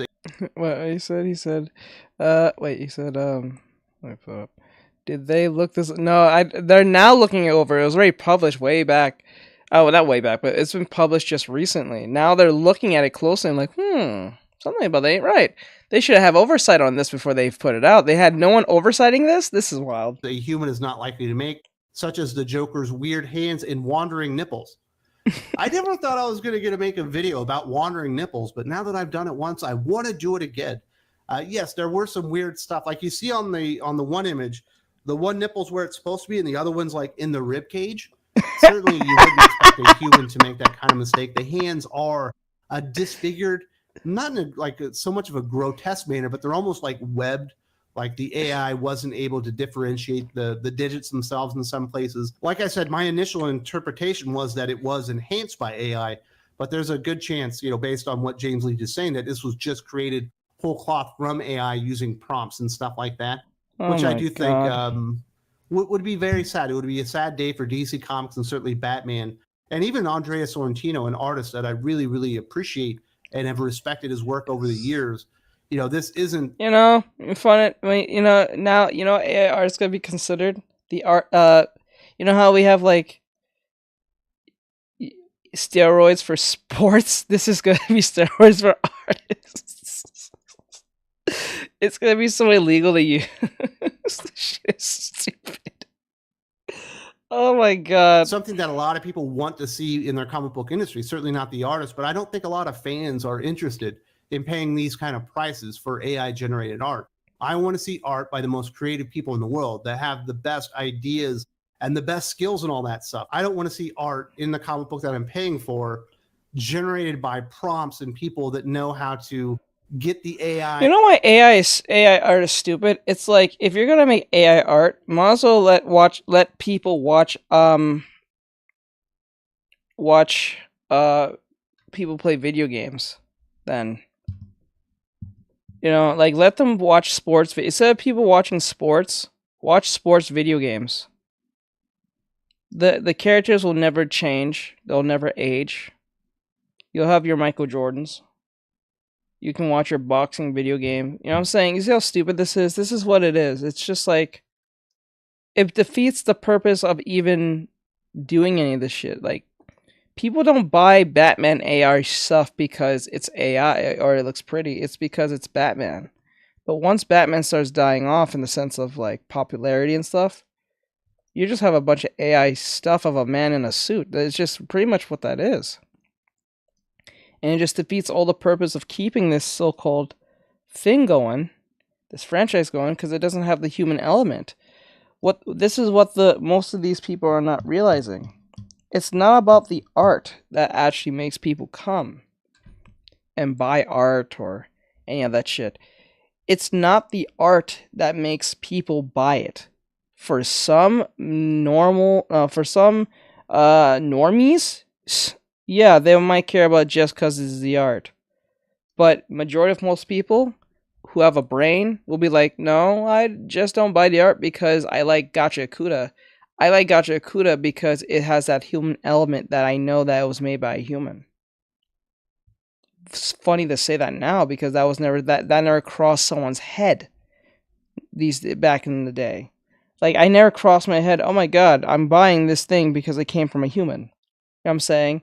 I'm buying this thing because I genuinely like, let's just say, Gacha Akuda or Soul Eater or Fire Force because it was made by the people who made it. By the people who made it, not some robot. Right? It just defeats all the purpose. Because if it's going to be perfect and look awesome by perfection, why would I buy it? I can just put in a prompt and be a phraser like anyone else. It defeats and cheapens the whole idea of it, right? That's the point. It cheapens art to the point that it's not even art anymore. It's because art is a human thing. It's a human experience. It's a human creativity. But once it becomes synthetic and used, it's not human. It's just a product. It's just a husk. It's nothing. It's just absolutely nothing. And I don't care any of these AI bros tell me it's still art. No, it's not. It's not art. It's a product. It's just a product from that point. It doesn't have any meaning. It has nothing. It has no edge. It has no human element to it. Right? You can fool people to think it's someone drew it. As far as that probably can go. But when most people who has a brain be like, nah, I can do it myself. This is why gatekeeping is needed. My algorithm and everything to work correctly and spit out the image basically being what I want it to be. And there are a lot of inconsistencies in the art that Andrea Sorrentino uses within the issue itself. And I definitely, if you haven't seen this thread on X or Twitter, whatever you want to call it, from James Leach, I definitely recommend you go out there and check it for yourself because he has a lot more stuff to talk about than just this. These are just the examples that were like the biggest standout there that really paint a picture that there's a very good chance that Andrea Sorrentino took some real shortcuts in illustrating this comic book for Batman 142, 143, 144. I think that's Joker Year One. Sorrentino helped illustrate all those issues. And like I said, from the very first issue, the art does look off. The allegations of AI-generated artwork in DC Comics' new Batman series highlight a pivotal moment in the intersection of technology and traditional art forms. As the debate unfolds, it serves as a litmus test for the future of creative expression, challenging the industry to redefine the boundaries between human and machine in the artistic landscape. The resolution of this controversy will not only affect the Batman series, but also set a tone for how the comic book industry and perhaps broader artistic community engages with AI technology. And as far as I know, the people that I've talked to, like the artists that I have talked to, none of them like AI art. They don't like the AI technology because it is essentially incapable of artistic expression. It's incapable of creating anything from scratch. It's basically going out there and borrowing aspects of other people's artwork and then kind of putting something together. So it does need to learn. The AI needs to learn for other artists that have been out there, like a Jim Lee or a Jack Kirby or Andrea Sorrentino or an Alex Ross and all these. I sent my package to you. It's outside. بالنسبة لنا في الخيم مش عايشين عيشة بني آدمين. بنقص علينا كل شيء. بنقص علينا these kind of things, and that's how it basically generates the art. It has been determined that it is not an infringement when it comes to like copyright, and you can't like trademark AI art and stuff like that. And it certainly does have its purposes, and it does have things that are very helpful to people. Like you can do some really cool character designs, or you can do concepts of what your character would like look like, things that you would like incorporated onto a character if you're using AI art for that. I use it sometimes, like there will be a character that I want to have an expression. And quite frankly, there just isn't a high resolution image out there of the Batman doing this or Spider-Man doing that. And you can use AI art to generate things like that. but I'm not selling my thumbnail as original art. I'm not actually charging anyone to go and look at my thumbnail. I think that's the biggest problem, is people have an expectation when it comes to DC Comics and Marvel Comics that we are getting original art from comic book artists and it's done by hand and all that kind of stuff. That's why a lot of people have a problem with Grade Land. That's why I have a big problem with Salvador LaRocca, because you can clearly say that he's not using photo reference a lot of times. He's clearly tracing a lot of stuff that he does nowadays. And it does feel like you're being ripped off, like you're not getting what you paid for. And I think these issues are only going to expand. And I do think DC Comics have not done this yet, but they do need to get out in front of this and say, what is their stance? What is... I'm not gonna lie, if anyone buys... Okay. If you are saying that all your work is made by artists who draw the shit, and you find out, or we find out, that one of the artists used AI in an unethical way, which I don't even think that makes any sense. I think it shouldn't just be in there in the fucking first place. But if that's the case, you should literally reimburse anyone who bought that comic.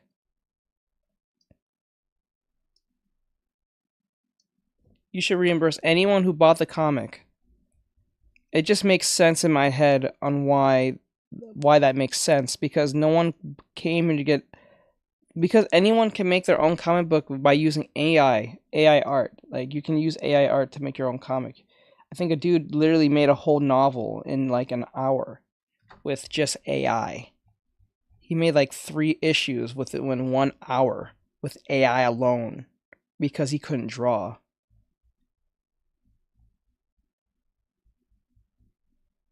And what's funny about that, once that was known, I don't think anyone bought his fuck book. Like, that shit is... I can understand if you have a background or something, but like when it comes to characters and shit, that's the... Like, people won't pay attention to the background. Most people pay attention to the characters that's in said background, but even that can still look off, because after a while you start realizing certain things about the background. And it's hard to get the perspectives right, because sometimes the perspective will make absolutely no sense. But that's the thing. That's why you always should get someone to do it, because they have to make it...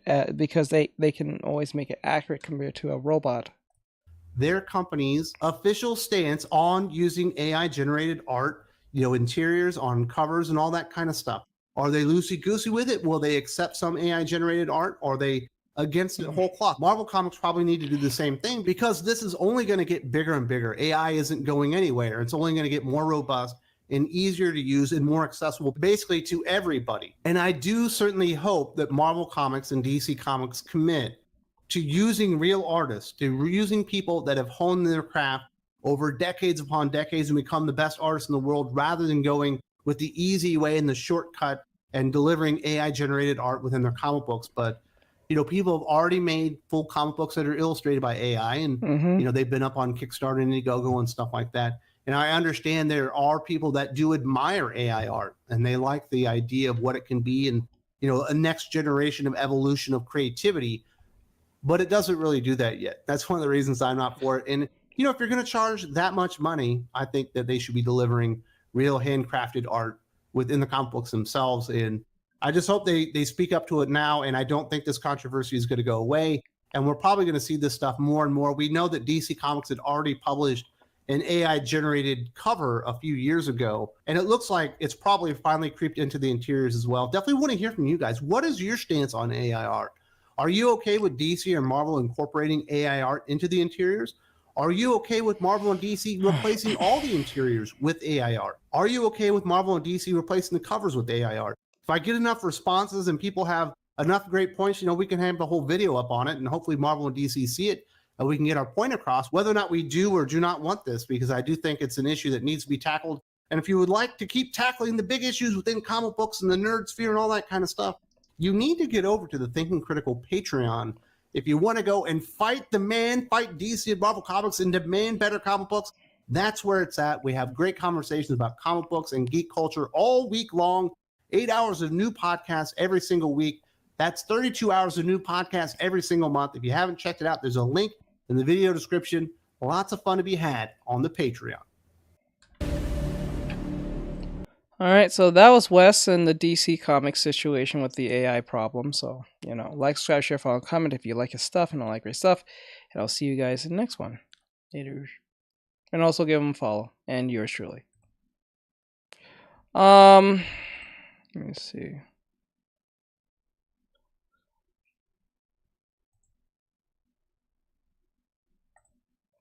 Hold on. Moral Lather. Did you hear BMW has a video of their AI robot putting white dishes? Wait, BMW has a AI bot doing what? White dishes? What the fuck does that mean? Is this robot thing you're referring to?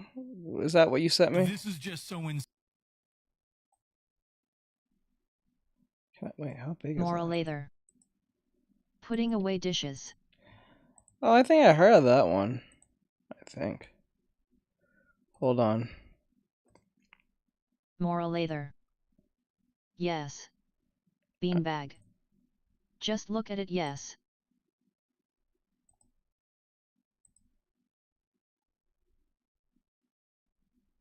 Okay, here it is. So this is what Beanbag sent me as to react to. It says here, meet BMW's new worker. I don't know if you guys can see it well. It's hard to kind of see, but I'll put it in the description for those who sees it and stuff. I guess this will be a short video for TikTok. I'm not sure how this will translate well, but we'll see nonetheless. Alright, so this is what happens by the real Brian Mello. So give him a follow on TikTok if possible. Moral Lather. And see. I think it's green screen a little bit. Alright, let's go. This is just so insane. I had to share it with everyone, and I'm not sure if I'm excited, if I'm nervous. I guess it's probably a combination of the two. But the video that you're about to watch is of the new Figure 1 robot powered. Can you it for a short? By OpenAI, and they recently partnered with BMW. Just watch. I see a red apple on a plate in the center of the table, a drawing rack with cups and a plate, and you standing nearby with your hand on the table. Great. Can I have something to eat? Sure thing.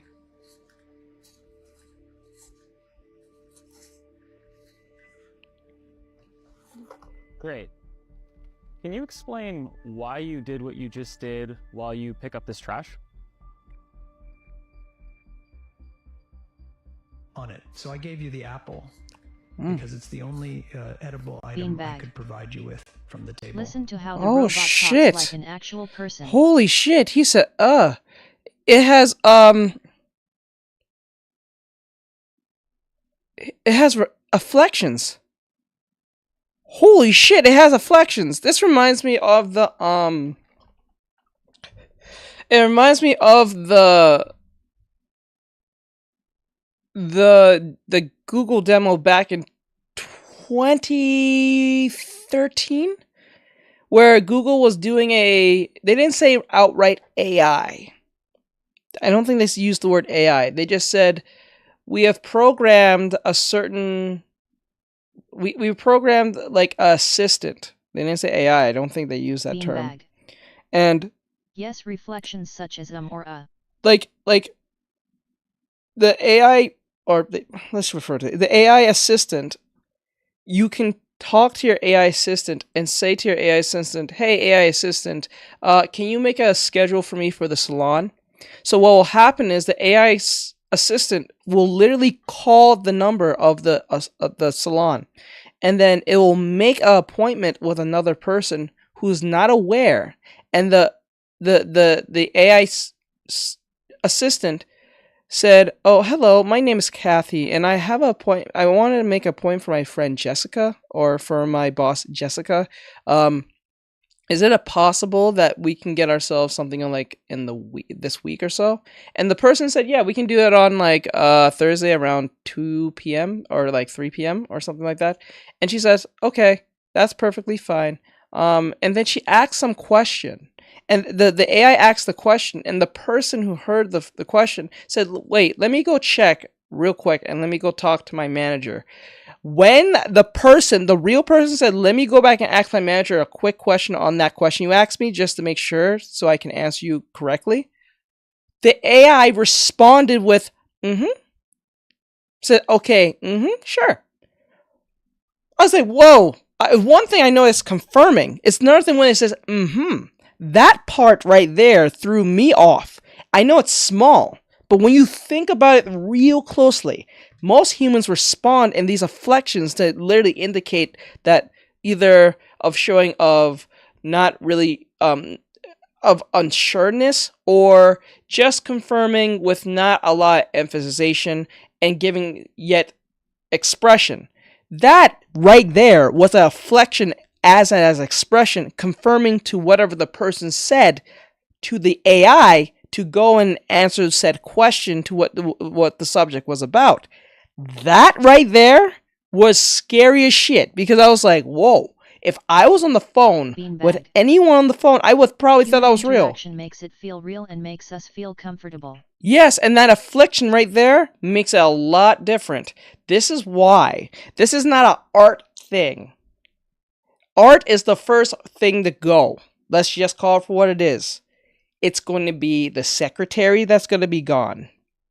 It's going to be the cook that's going to be gone. It's going to be the employees that work at McDonald's, Burger King, and all that stuff going to be gone. It's going to be virtually nearly everything you think that AI could not touch, it will do. Because once they get it into a physical atmosphere from that point, it is over. Because think about it.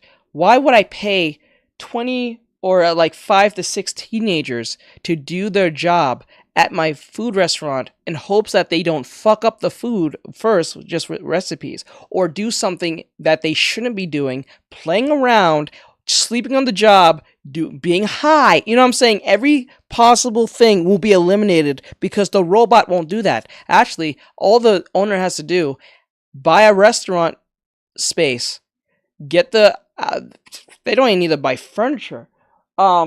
Get the restaurant space, get the building, buy the equipment. Not even for workers that work in the BMW factory, they can put stuff together and take stuff apart.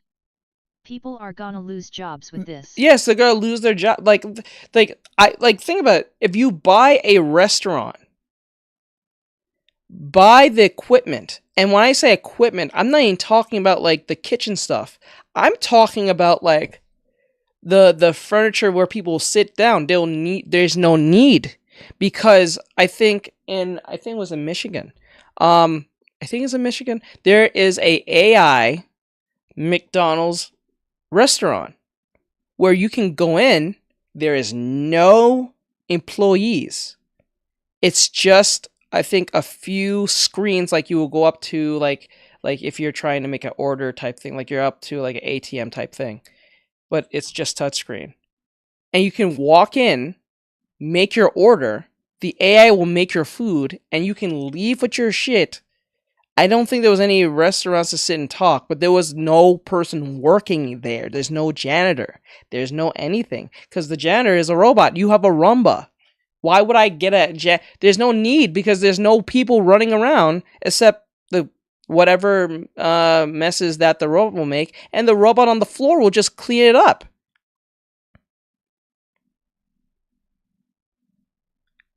It's not gonna, like, your mom and pop restaurants will have to compete with the AI store, right? And remember, the AI doesn't need to be taught how to make certain cuisines. You just need to put it in its head.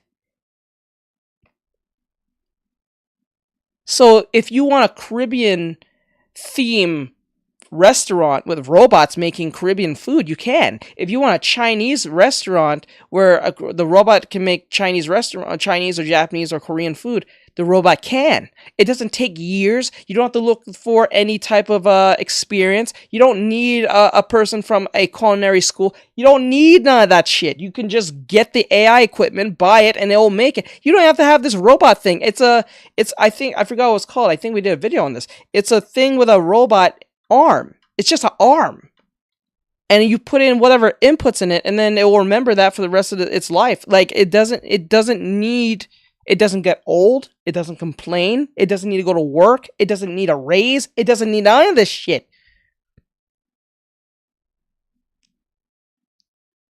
So that $7.50. This is why when Bean said the response, they need to raise the wage. No, they fucking do not. I am more accepting of that for food businesses, but I put a lot of businesses out of business.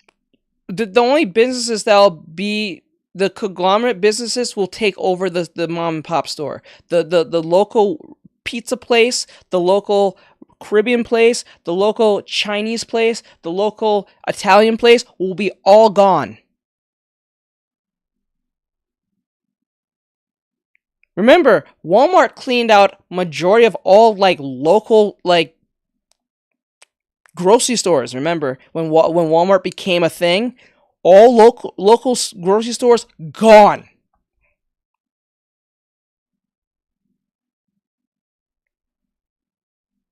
Think about that. Gone. So why would the mom and pop store be around anymore? Why would you go to them?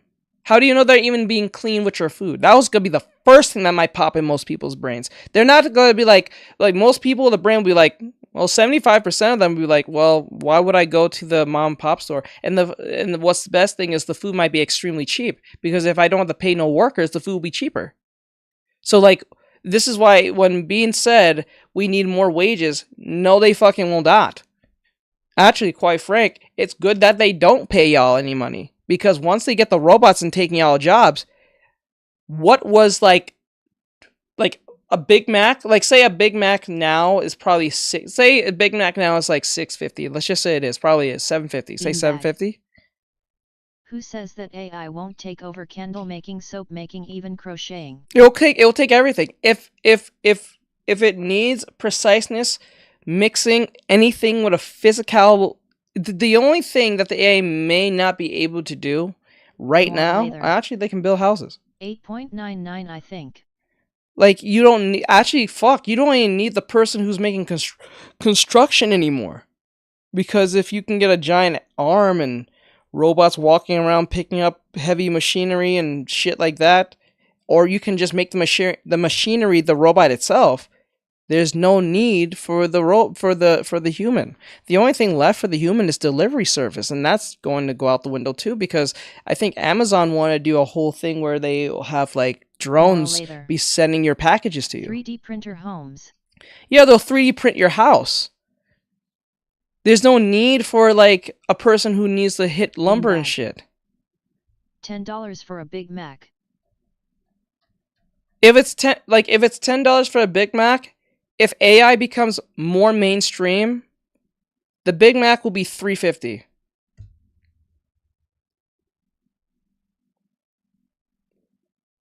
I don't need to pay customers.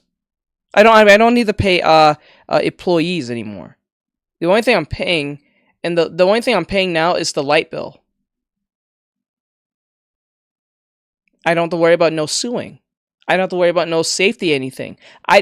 Think about this. They don't have to have any safety concerns anymore.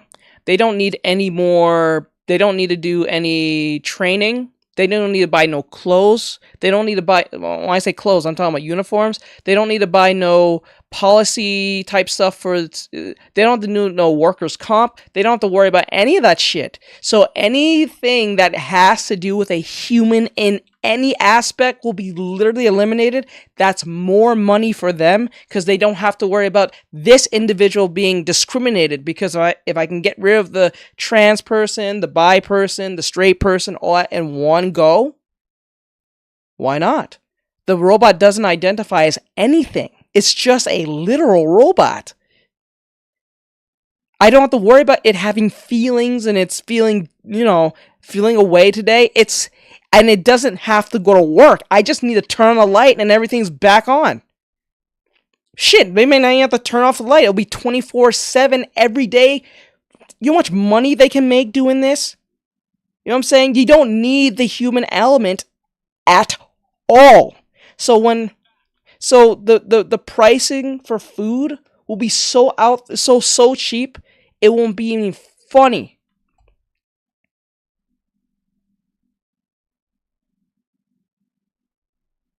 If I remember right, scientists I think it was like a year or two ago, scientists figured out how to grow meat now. They don't need to kill animals like that. It doesn't taste that good. They're trying to figure that part out. But, like, they don't need to kill animals like that anymore. So, like, if I can grow, and then they can take the same cell and regrow it every time. But remember, it's not going to taste quite right because it's still, like, I wouldn't say the word fake, but it's not technically a full animal. But it's like, say for instance, we take a DNA from, like, a DNA sample from, like, a liver from an animal. We can take that same DNA or that cells and reproduce that same cell over and over again. It will cheapen food. Well, meat specifically. Same thing with plants and stuff. Like, it will make it so much easier to make food cheap. It'll be on the cheap. You don't have to find a whole grown. Actually, this puts the farmer out of the fucking business. There's no need for the farmer to raise its cattle or whatever when we can just grow a bunch of cow meat anyway. One, it gets rid of the activists. Two, it gets rid of the PETA pretty much from that point to a certain extent. The only thing PETA's going to care about is you abusing animals in your home. They're not going to care about you killing animals for food because the animals are safe from that point. So their cause will be so minute. They have to be virtually in your house to see you do anything to your dog or your cat.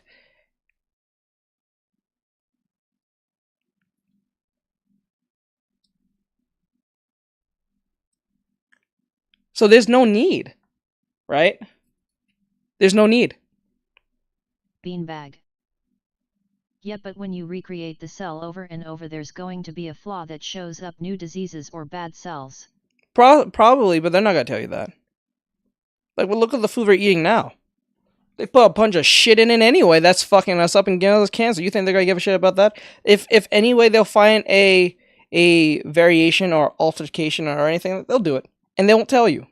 And even if they did tell you, you probably might still eat it because there's nothing else. Because they're not gonna take home real organic cow anymore. So you're at the mercy of your overlords. Definitely they won't. They will not tell you. And if they tell you, there's nothing you can do. Because the only thing now you have to do is go find yourself a bunch of cow. And then have to do through regulation through them. If you can actually take care of these cows. And you have to have a whole farm and all that shit. Because you have to have a certain, I think if I remember right, you have to have a certain... Are you taking interesting TikTok of reactions at the moment or next time? This was just from Bean. But I might do that more often. Maybe. We'll see. The only reason I'm doing YouTube because I can actually tag the individual from YouTube. On TikTok, I can't do that because it's a different platform. So that's why I don't really focus too much on TikTok. I would focus more on TikTok once I hit my YouTube threshold of 3,000 hours. I will definitely do that, but like not now because it's just a waste of time because no one's gonna look at it. I don't think they're gonna look at it. I'll test this one out because it's not YouTube. I'm looking at it's TikTok, so we'll see. But I don't know. I need my 3,000 hours of watch time. Once I reach that, I can actually get paid, and I can eventually just do other things other than do this. But anyway, the point is what I'm saying is that they don't need you anymore. This goes beyond just digital shit. This goes beyond physicality. So the blue collar worker who's like, look at you people, you all's on digital and you went to college and blah blah, you're getting replaced by the very people who said digital will be the future. No, motherfucker, you're gonna be also replaced too. The people who like to build houses and shit, you're gonna be replaced too. Either not right now, but definitely eventually in the next 10 plus years. Maybe even sooner than that, probably 5 years from now. Because remember, they can 3D print houses. You can look this up. The world is gonna be divided by those who can do agriculture, the people who can grow stuff authentically. Between those who rather live off the future robots. But you know how humans are. We're not gonna like it. You know how humans gonna be. They're not gonna. Humans tend to make the wrong choices because it's convenient. Remember, we are lazy. We're inherently lazy beings, right? So it because you have more people for fat activism than people who just wants to be healthy, right? So like there's like, say there's 80 people. Beanbag. I rather live automatically. So like, see, so like 80% of people. So if there's 80 people, I'm gonna say about 60% of them will say they're a fat activist, and 40% will say they're not a fat activist, therefore just eating healthy. So what that means is they'll put in the time Beanbag. to work out and shit. The world is lazy, but those who want to keep things the same will. At a very small scale. Beanbag. No, I meant authentic. Yeah, authenticism, they don't take that seriously. You see this is why you see more AI anything now. This is why you have the AI bros fighting for the respect of an actual artist. And now it's controversial to say such things. Anything authentic.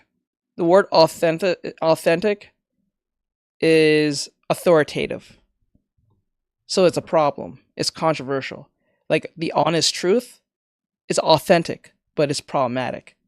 Telling my girlfriend you don't look nice in a dress is authentic, but it's problematic to feminists. So what it does is, if I were to tell my girlfriend that the outfit that she's in does not look good, not because it's to me, but it genuinely doesn't look good. I refuse to use it to some extent. Like it genuinely looks good. It genuinely don't look good on her. Not because it's my taste, but just because it just doesn't look good. Some feminist out there who has nothing to do with my life, my relationship, whatever, will tweet and explain and complain and cry and snivel and schnovel on the floor about how I'm evil to this person that she doesn't know and chose me out of her own fruition because that's what she preferenced. But because the feminist needs to idealize herself and everyone that is female, she's going to make a complaint on TikTok in hopes that those people who remember, she can't do anything to me. That's why she goes to TikTok or Twitter or whatever platform to complain on the internet to let people know that I'm evil in hopes that those people will come to my profile to harass, instigate, or just totally just mess with me because I told my authentic girlfriend on an authentic choice that I thought was best for her because she chose me as her mate to be honest with her at all times. Because of this, and this exists, people can't be authentic because it's too authoritative and problematic. So that's why they have these ists and phobes and all this shit, because as soon as you tell them the truth, you get in trouble. That's why being authentic is problematic. And it's frustrating. This is why I did not choose to be a therapist anymore, because if I did, I would have been out of a job a long time ago. And usually not even telling the truth to my client, just being me. I don't have to say much for me to lose my license, because I'll be breaking the code of ethics or whatever the fuck. It's like the Bible for most therapists or psychologists, I would say. It's called the code of ethics. Once you violate that, you lose your fucking your license. You have to abide by this code, and this thing can always change at any moment and any time. And I'm pretty sure it's changed since back I was in college, back in 2015. That's almost 10 years now. Next year will be a decade from now. Yes, code of ethics. So once that is violated on a social aspect, best believe you're losing your license. This is what happens to Jordan Lee Peterson. Samurai. Hi, Bean.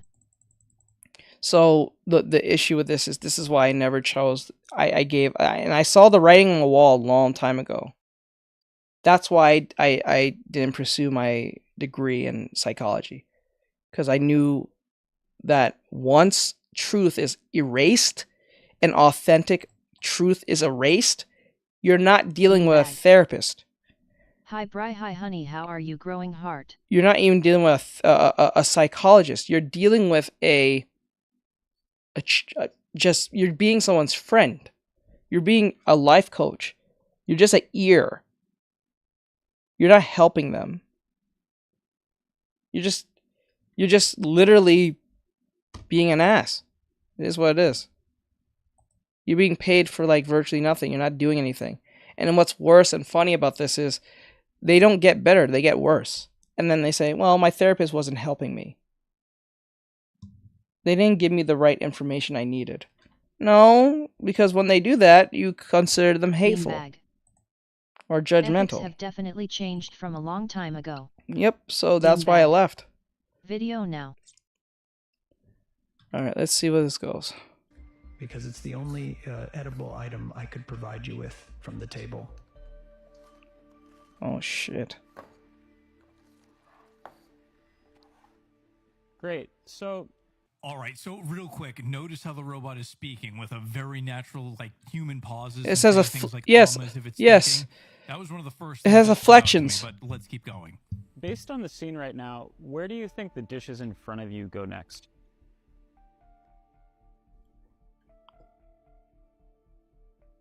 The dishes on the table, like that plate and cup, are likely to go into the drying rack next. Great. Can you put them there? Of course.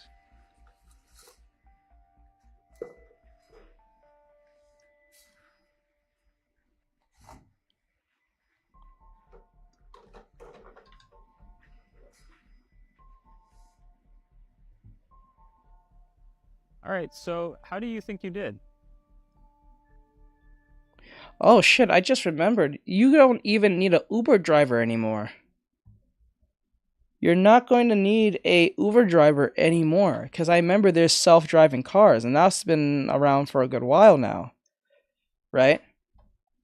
So the Uber driver will be out of a job very, very soon. You don't even need people who know how to drive. You just need to get a car and have it drive you where you need to be. Beanbag. People also said the AI robot stutter over its words. Oh god, this is gonna be a problem. I think I did pretty well. It The just apple did found it! Its new owner, the trash is gone, and the tableware is right where it belongs. Oh I god. agree. Thanks, Figure One. You're welcome. If there's anything else you need help with, just let me know. So I don't know about you, It but just I'm pretty stuttered. blown away by this. And apparently BMW is currently testing the robot in one of its manufacturing facilities in South Oh Carolina. The shit. Figure One also appears to be much farther ahead than Tesla's Optimus. And you robot know what's based on what funny? I'm seeing, but This will ironically bring back Detroit. Beanbag. Ha lol, that's crazy brew. This will bring back Detroit back to where it's supposed to be, but it will not bring back Detroit to where it's supposed to be. All you just did, what you automatically did, is fix the automotive industry problem with the whole like workers' comp thing, and now you just made a bunch of people homeless. You just made a bunch of angry people who used to work in the automotive industry, whether it be like putting cars together and stuff, and people who are probably a mechanic, out of a job probably. There's no need to get a mechanic. Shit, there's no need to buy a mechanic because like if the robot is good enough in a garage by itself and it can do whatever tools it needs to fix your problem, you don't have to worry about your mechanic fucking with you and doing some shit that they shouldn't be doing. Like messing with anything Beanbag. that they shouldn't. At least BMWs won't be so expensive. Alright, later, bro. LOL, JK, but you're right, teach. This is wild. So this is not just going to affect people on the computer end. This is going to affect people outside of that. So either way, I have a feeling we'll be seeing humanoid robots being used for a variety of tasks a lot sooner than we thought. yeah. Deep fakes are teaching calculus. Let me see this real quick. I'm sorry, Gen Z is now using deep fakes to teach each other calculus? Its value makes up for the extra areas when you have different starting positions. So this here is our general solution, and we don't... Bro, they're using deep fakes. They're using deep fakes to teach you to do math. So they'll take like a fake version like you saw with Kanye West and Kim Kardashian teaching you how to do math. See, this is what I'm talking about, right? And do you know homeschooling will be even more better than ever, right? You don't need to send your kid to no fucking school because they'll be on school on the computer anyway, being taught by the AI robot. There's no need for them to come to school. Everyone prefers to be at home anyway, working from home, or working from school anyway, especially if you're in college. So that it makes sense why, right? And what makes this even more funny, there will be no more need for bullies. There will be no more bullies. There will no more be no weirdo teacher trying to teach your kids some insane nonsense, sexual nonsense shit, right?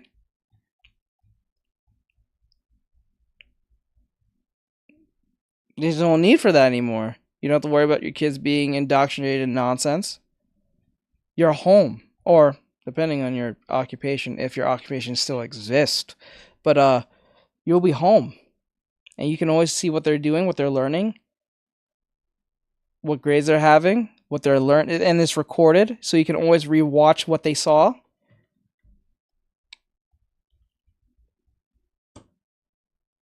Shit, you know what I'm saying? It's what? The future is very bleak for humans right now. And what's funny and ironic, we are causing our own demise.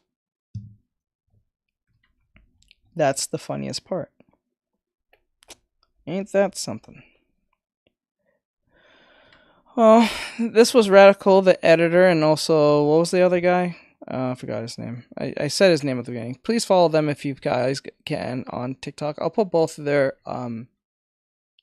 both videos from Bean in the link in the description on YouTube or so. So give it a try if you can. All that great stuff. Oh, that was interesting. Ooh. This is a test to see how this would actually like go or so. Okay. So our next video that we have to do is from Thinking Critical, and thank you, Bean, for that video. I didn't get to say thank you. Thank you for that. That's gonna be a test to see how that would be for YouTube. I think I panned out 10 minutes out of that. I'm hoping. So this is Wes from Thinking Critical. Oh yeah, like, subscribe, share, follow, comment. You guys need to like that video and all that great stuff. We're going to the next video. So thank you. All right, so this is Thinking Critical. Again, with Wes, we're talking about comic books again. It says the DEI plan is to steal franchises and make them make men leave. Was you able to see or hear me? Oh yeah, I see you. He says, "Hi, I'm back." So yeah, in this video it says Wes, I guess Wes and I forgot this one's name. I keep forgetting his name. Is going to talk about how DEI its plan is to steal franchises like, say, G.I. Joe, Star Wars, all these other franchises that was man-made or focused on men, and to systematically or effectively kick them out of them so they have nothing. You know what the male gaze does? The male gaze promotes feminine beauty. And I know that, That is true. That is actually true. The male gaze do promote feminine beauty. It actually does. When a girl is in a nice bikini or she's looking really cute and nice, men point it out and say, she's cute. Beanbag. That's promoting... No problem if you would go crazy for that. Yeah, let's hope. But, that is true. The male gaze do promote beautiful femininity or feminine traits. You fat hens can't handle that. You know, your Mary Sue writers, they can't handle that. Everything has to be dragged down. Everything has to be made ugly so that you feel better about yourself. But you know what? Entertainment is not your therapy. Go get real therapy. Go see a psychiatrist. Oh my God, I'm turning into Doc. Holy shit, where's the Tylenol? People are starting to understand what the DEI plan is. A lot of cases, it's out there to go and steal franchises from fandoms and then essentially just drive the fans out. It's not really about diversity. If you don't think the way these people think, if you don't live your life the way that they want you to live your life, they don't want you to be a part of it. Yet they keep going out there and acquiring these IPs and these franchises, You can't say that despite the anymore. fact You that can they're call directly someone at honey odds with basically the sweetheart as a man fandom. to a woman as like if she's your boy a Zach cashier. started his channel, They'll get mad and offended by it for some reason. I don't know. Women did this themselves. It's very strange. I don't know, like they call it catcalling. Shit, I wish a girl catcalled me.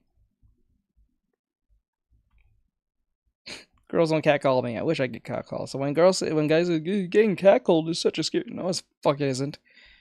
Being chased by an evil, crazy person is evil. Trevor That's crazy. Grant. Talked about how They are complicated. this was all very stupid about capturing critical nodes and infrastructure to push an agenda. And it turned out that history has proven him right. You know, Neon from Clownfish TV, he posted a tweet the other day where he was More talking about later. how they want D&D. I like it when they call me these names, especially when I'm at work, make me feel like I'm doing my job, right? Yeah. Yeah. Trevor Grant. FR. Blame your ugly Trevor Grant. feminists. Blame I don't that. think you should be saying that. Don't you have a girlfriend? Nope, she don't care. I'm very honest. Beanbag. If someone's good looking, you need to point it There's out. a movie legit based on the men selling feminine beauty. She does the same thing. If she's looking at Chris Hemsworth, she's like, "Oh God, he's hot." I'm not upset. That's Chris fucking Hemsworth. Like what the hell?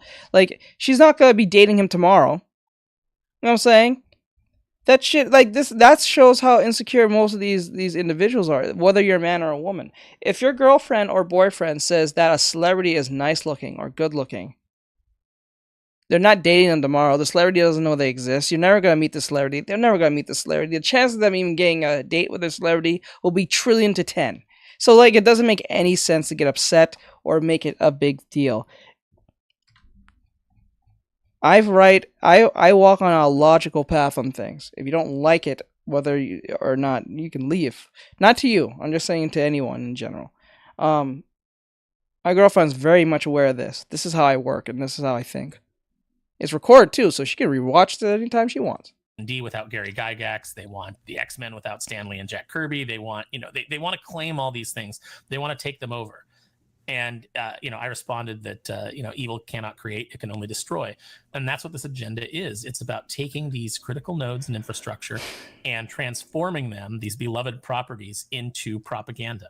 So, they know that they're never going to be able to get these ideas across without taking something that's already popular and hollowing it out and stuffing it full of all of this ESG bullshit. And another thing it's definitely about is changing the culture, not so much within the fandom. They just want to drive you out, but they want to change the culture within the companies and the people that are associated with the IP so that it's changed forever. We've certainly seen that with Disney. They changed almost overnight. We had a focus now almost exclusively on DEI over the last 5 years. And shockingly, we've seen all their franchises basically deflate and become somewhat toxic to the fandoms that have loved them so much time. And to expand upon that, we actually heard recently. Catcalled. You're not being catcalled by a celebrity. You're being catcalled by somebody that is regular. Oh well, then that's There's just. a better chance you would be on a date with T. Oh well, then if she's that easy, are the same. If your girlfriend ends up being easily catcalled by someone and goes on a date with them because they're a stranger that she happens to be physically near or just be walking past, then I hope she goes date them. If people think women are that dumb enough to get that to be dated that easily because someone catcalled them that easily, that says a lot about the woman, not you. Then that's all that means is you had your turn. It's over. That's all that matters. I teach what cha doing, honey, kiss kiss, wink wonk. What a man you are, LOL. That's funny. But straight up, if your girlfriend's gonna be that easily swayed by some person down the street and end up dating them, then she was never yours in the beginning. Legit, I was living this man OC of himself. in like a DEI. That was not really. It's kind of fun to walk places and sneak in that you don't need a woman to be happy where it fits. See, like the then thing. Watch them fish for validation and get mad when you ignore them. When I drew it, it was not for me. It was for the commission. Weirdly enough, that was a weird commission I had to draw. Some type of meeting talking about the achievements and what their goals Jay are. And this is what Warner Brothers Discovery Chief Diversity, Equity, and Inclusion Officer Asif Siddiq called on companies to ignore any employees who might disagree with DEI ideology and instead focus on the ones who want to change, because that way you start changing the culture. And if you change culture, often these people who don't want to come around will start saying, this place isn't the way that it used to be, and they'll leave themselves, which is great. It's all about gaining the culture, changing the culture, because once you set the new culture, it's very, very, very difficult to change it. Yeah, it absolutely is. And we've seen how quickly that can hollow out a company and destroy it. Disney, Pixar, they forced out John Lasseter. When John Lasseter left, he took a lot of the talented people with him, the people that had actually been the beating heart of Pixar and the creativity behind it, and they installed Jennifer Lee. And her move, we know from the Disney Files, that's being done over on Chris Gore's channel, Film Threat. They've had a lot of little exposés on there that have revealed what's going on internally. Jennifer Lee hired a bunch of diverse peoples from Tumblr and all of these people that were online that fit all these check boxes. But it came in and it turned out that drawing cartoons on Tumblr did not mean you knew how to be an animator, did not know that you knew how to construct a story, did not know that you knew how to tell a story. It's not the same when it comes from your employee. It's not the same. It is not the same. Love you too. I love you too. It's not the same. Resonate with an audience, and within a few years Pixar is completely destroyed. It has no reputation anymore, and Pixar under John Lasseter for the longest time was the gold standard. You could go to a Pixar movie and you knew that it was going to be good, that you were going to enjoy it. I went to see Up. I had no idea what that movie was about. I had just seen some posters, and but I was. What is Wi-Fi only? I hate these stupid commercials. Come on, 1, 2, 3. It's cute. A new Pixar movie, and I went and I absolutely loved it because it was being run by people who knew what they were doing. So what you've got is you've just got a bunch of people who, they like the stuff and they want to be a part of it, but they haven't actually done any of the work to know how to do these things. And those are the people, the lunatics are running the asylum now. And, you've seen it destroy Disney in short order. All of the brand of brands, Star Wars, have been brought low by Kathleen Kennedy and the type of people that she hired. That was a license to print money, and Disney has destroyed it within 10 years. Pixar's probably been destroyed within the last 6 years. Marvel destroyed in the last 4 years. All because of these initiatives, all because of these activists within the company that aren't about entertaining, they're about propaganda. And it's one of the weird things is it's a change in almost corporate structure around the world. You have your chief operating officer, you have your chief creative officer, you have these C-level positions to where you're an executive. Well, now you have your chief diversity officer, and they're up there and they're part of the corporate when structure. You have an activist who goes on TikTok and literally on TikTok, it was Twitter, or it was on TikTok as well, on Twitter, and says, white people's happiness makes me feel uncomfortable, that tells you that you have a problem. You have a real problem on your hands. 492. Maybe I'm asking for a raise as an employee. I wish I can give a raise to my own damn self. Darth Goracorn. No, the lunatics have a good reason when they fail. Comparing them to lunatics is insulting the lunatics. True. You're not wrong. They're just con men. Trevor Grant. Crazy being uncomfortable because somebody's enjoying their life. Yes. I remember I saw a video of a black guy. He was in I think a bar or something. I think he's in a bar, a family bar or something, like a family get-together thing. And he's like, I think he's the only black guy there. And he takes his phone, and he takes his phone and surveys the whole entire room with all the white people who are just literally minding their business. And they said, Kitty got 492. They said, it is the same teach not as an employee but as a person, lol. I know. He said under the gaze of, what is the problem with this video? And as I watch it, I don't see nothing wrong with it. I just see a bunch of white people and their family just enjoying their lives and just, having food and just talking. No one's bothering him. No one's attacking him. No one's asking him or anything about anything. And I think in the captions it says he feels unsafe or something like that. I'm like, bro, it's a bunch of white people who are just eating and spending time with their kids. And people, and I think someone in the comment section said something along the lines like, I will be scared too. I was in that room. I'm like, why would you be scared? What's there to be scared about? I don't understand this. There's nothing to be scared. It's very weird to me. Structure, just as powerful as the other people. And Dramatic much? Yeah, it's like they said. Trevor Grant. Crazy, it's usually the white people that harass us. Darth Goricorn. Well, if he felt unsafe, maybe he needs to go back to the daycare center he escaped from, along with the commenter. Right, well, if he's unsafe, maybe he needs to go back to the...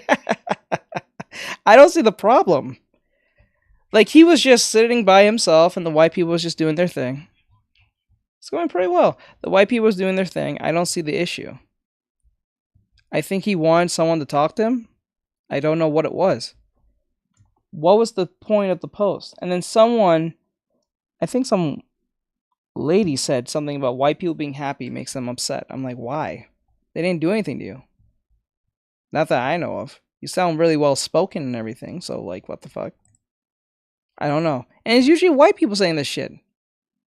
That was the weirdest part. Place is more powerful, and now they're setting the agenda for the entire company, and they're going out there and they're hiring people that believe exactly what they have to believe to get into those jobs, and they're placing them all over these companies and really destroying the fabric of the culture. Once you get somebody in there and they get that C-suite position, that chief diversity officer position, and they're making, $350,000, maybe $500,000 a year, setting this agenda within the company. Do you think these people are ever going to go away? They're making $300,000 just being a DEI officer? What the fuck? So you're being paid to being insufferable as fuck. That's crazy.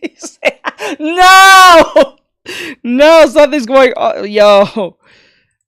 That's a job that Also, have you seen how more guys are marrying their best male friends to get the tax exemption from being married? LOL. I think I heard that story once.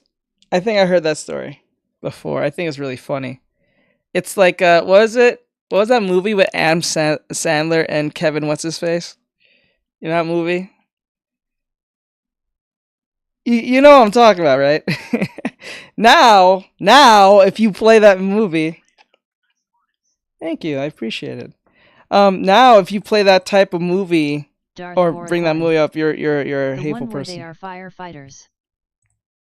I think so, yeah, I think they're firefighters and they want to get money from the tax, like they want to make money to get their so they can have tax breaks or some shit like that. Hey Kane, what's going on, bro? Oh, I think that's good. There we go.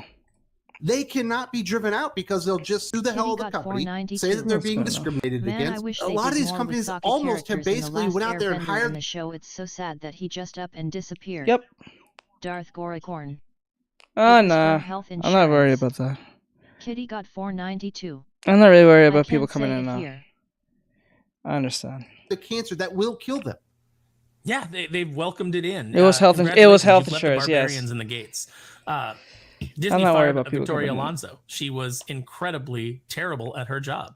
She was I'm actually glad a lot of people her are level right of, now. her level of effectiveness. She was put in charge of the visual effects. Under her, the visual effects became terrible. The visual effects houses started to not want to work with Marvel because of the, reportedly the harsh working conditions and the absolute tyrant that she was.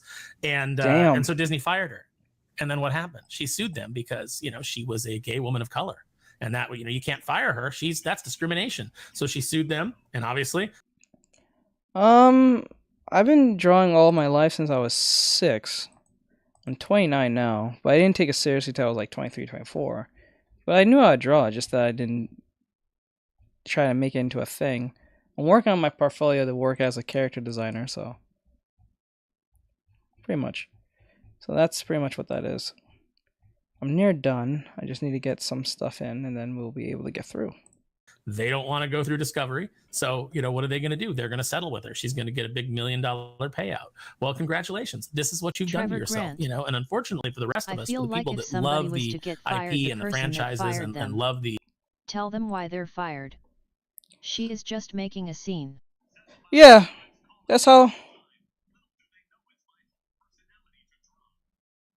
my parents call it a waste of time. Well, they're not technically wrong to tell you that.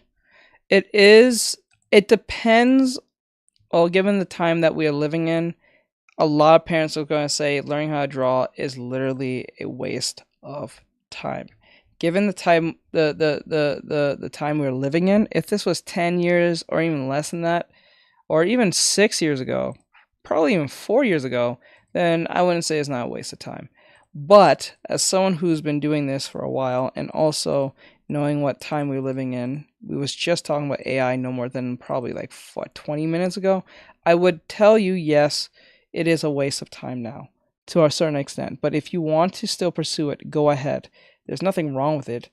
I just wouldn't make it your number one occupation.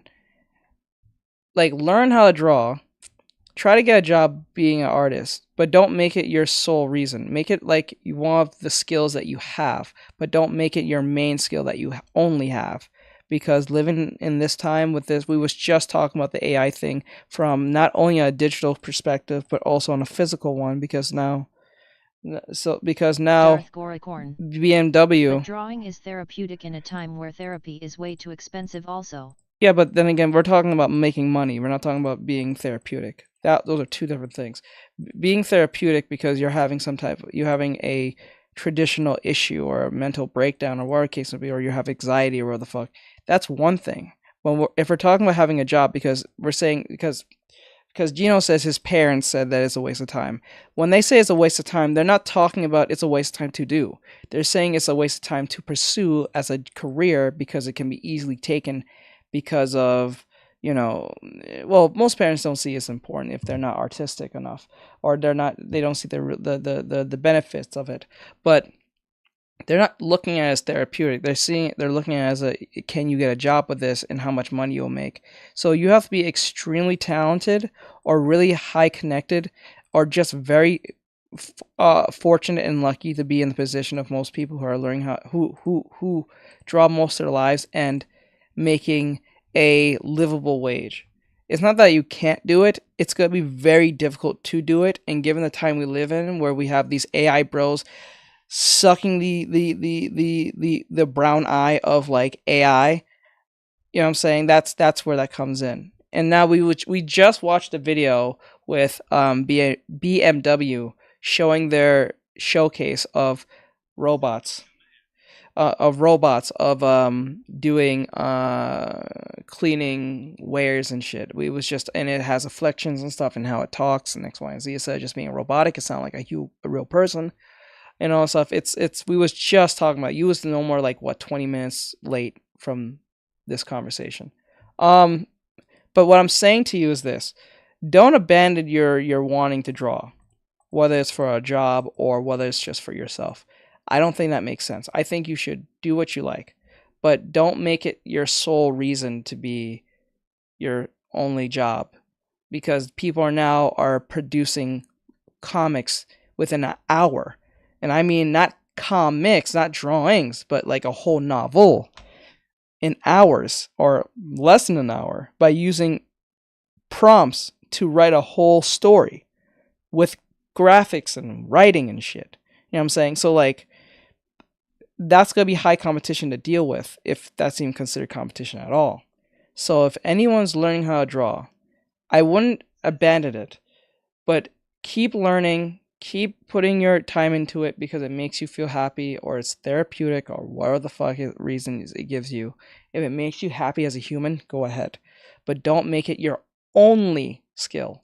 Make it one of your skills, but not your only skill. So that's what I would say to students of mine, or people who are just listening, or people who are my audience, or anything like that. Do not make this your only skill, because you're going to regret it in the long run when you're not being hired for that job. Now, if you're doing it, like I said, for for like reasons of anxiety, then that's a different story. But don't make it your occupation alone. Always have a certain set of skills. You should have at least 5 to 4 skills to rely on that can make you money, not just one, because that can lead to bad disasters to you. So yeah. Vision of what Disney was under Walt. Wait, I feel like somebody was to get fired. The person that fired them, tell them why they fired. She is making a scene. Yeah, she never. I think they did tell her. I think they told her why she got fired, because she was being not cooperative or whatever the case may be. And then she just said, "Oh, because I'm an orientation and a woman." I'm like, don't pull that bullshit game. This is Disney. This is Disney. You can't. You like that's like me. That's like me being at. Well, I think being an artist.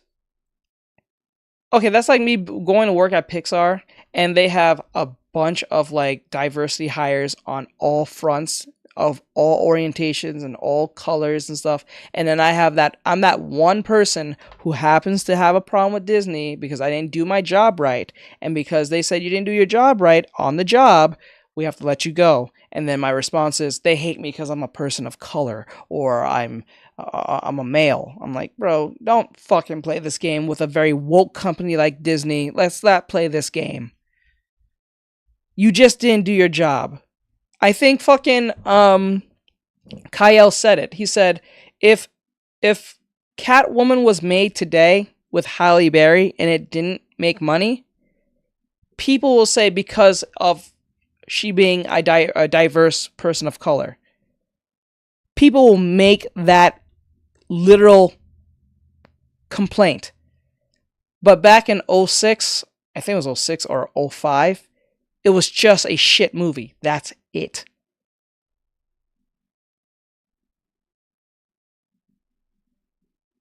I think some people made a few comments that she was black and that was it. Or happened to be of mixed race. Or that's it. But she did her job as an actress. But that's it. No one said, oh, the movie sucked because she was a person of color. No, it's just a shit movie. If you watch it now, you still think it's a shit movie. The movie was never a masterpiece. If anything, it was a test screening for what a superhero movie was supposed to be. Or could have been, or whatever the fuck. You know, and who grew up with that. And it was really cringe to watch it when she was making meow puns. That company is gone.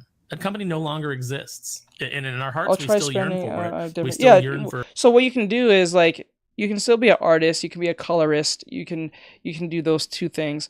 Or you can do writing for, like, comic books and stuff. Or if that's what you want to do. Or I would learn how to code. I think that would be the best thing. I will learn how to code because it's better to be the coder and have some type of say what the AI does if you start learning AI as a coder than becoming in competition with the AI. You won't win. You know what I'm saying? It's better to be the one who's making the AI work than being against the AI. You always kind of lose. So for Star Wars to be good, we still, we still love Marvel characters, but all of the things that we love are gone. And this is why I've never worried about whether or not I've made Tom Brevoort's list of people never to hire, which he's talked about on more than one occasion. Hello, Anime. What's going on, bro? The Marvel that I would have liked to have worked for, the Marvel that I would have wanted to contribute to is dead. And all that's left is a husk parading around in its skin. Yeah, because we've had these corporations basically go around and start buying up all these IPs. They actively hate the fandom that comes along with it, and in a lot of cases are doing everything they can to drive them away. Case in point, Dungeons & Dragons senior game designer Jason Tondro said, there are materials in the original Dungeons & Dragons that would never pass our inclusivity reviews today. Some of it you can understand, like, okay, these are a bunch of war gamers and they're using armies from history. So when they create a warrior class for Dungeons & Dragons, they call it the Fighting Man, the original name for the fighter's class, because that's what they were used to. They were all men. They were all white. They're not going to get banned. Like, okay, yes, they said it can get banned, but they have six months to get bought out. And I already did the video on this. Have you seen the newest Dead by Daylight character yet? No. Is it Chucky? I think it's Chucky. Yes, it's a banning, but they're not banning it outright right now. They have 6 months for someone to buy them, and there's several people who wants to buy it anyway. Rumble wants to buy it. I heard that Elon Musk might buy it, but then I think that's just a rumor. I don't think that's actually true. But there's other people who wants to buy TikTok for their own means. So even though there is a TikTok ban, someone will buy it within it's 6 not, months. But it's something you will definitely want to look at. All right, I'll definitely look in a second. I'll probably do it after this stream, after this video. But yeah, so yeah, it's a banning, but it's not banning. It's a banning of if you don't get someone to buy your shit, we will make it difficult for you not to have anyone buy your shit or have your app on our storefront. So, and you won't get updates. You might have the same app. You might keep the app. You can have the app, but you won't get updates. So it'll be pretty much going to be left to die from that point. So I don't think it's a problem. Be a support hero today. And I'm not worried about it, to be honest. Like whether it gets donation and ban or whatever. Cash app. Ever since they took the fucking music out of TikTok,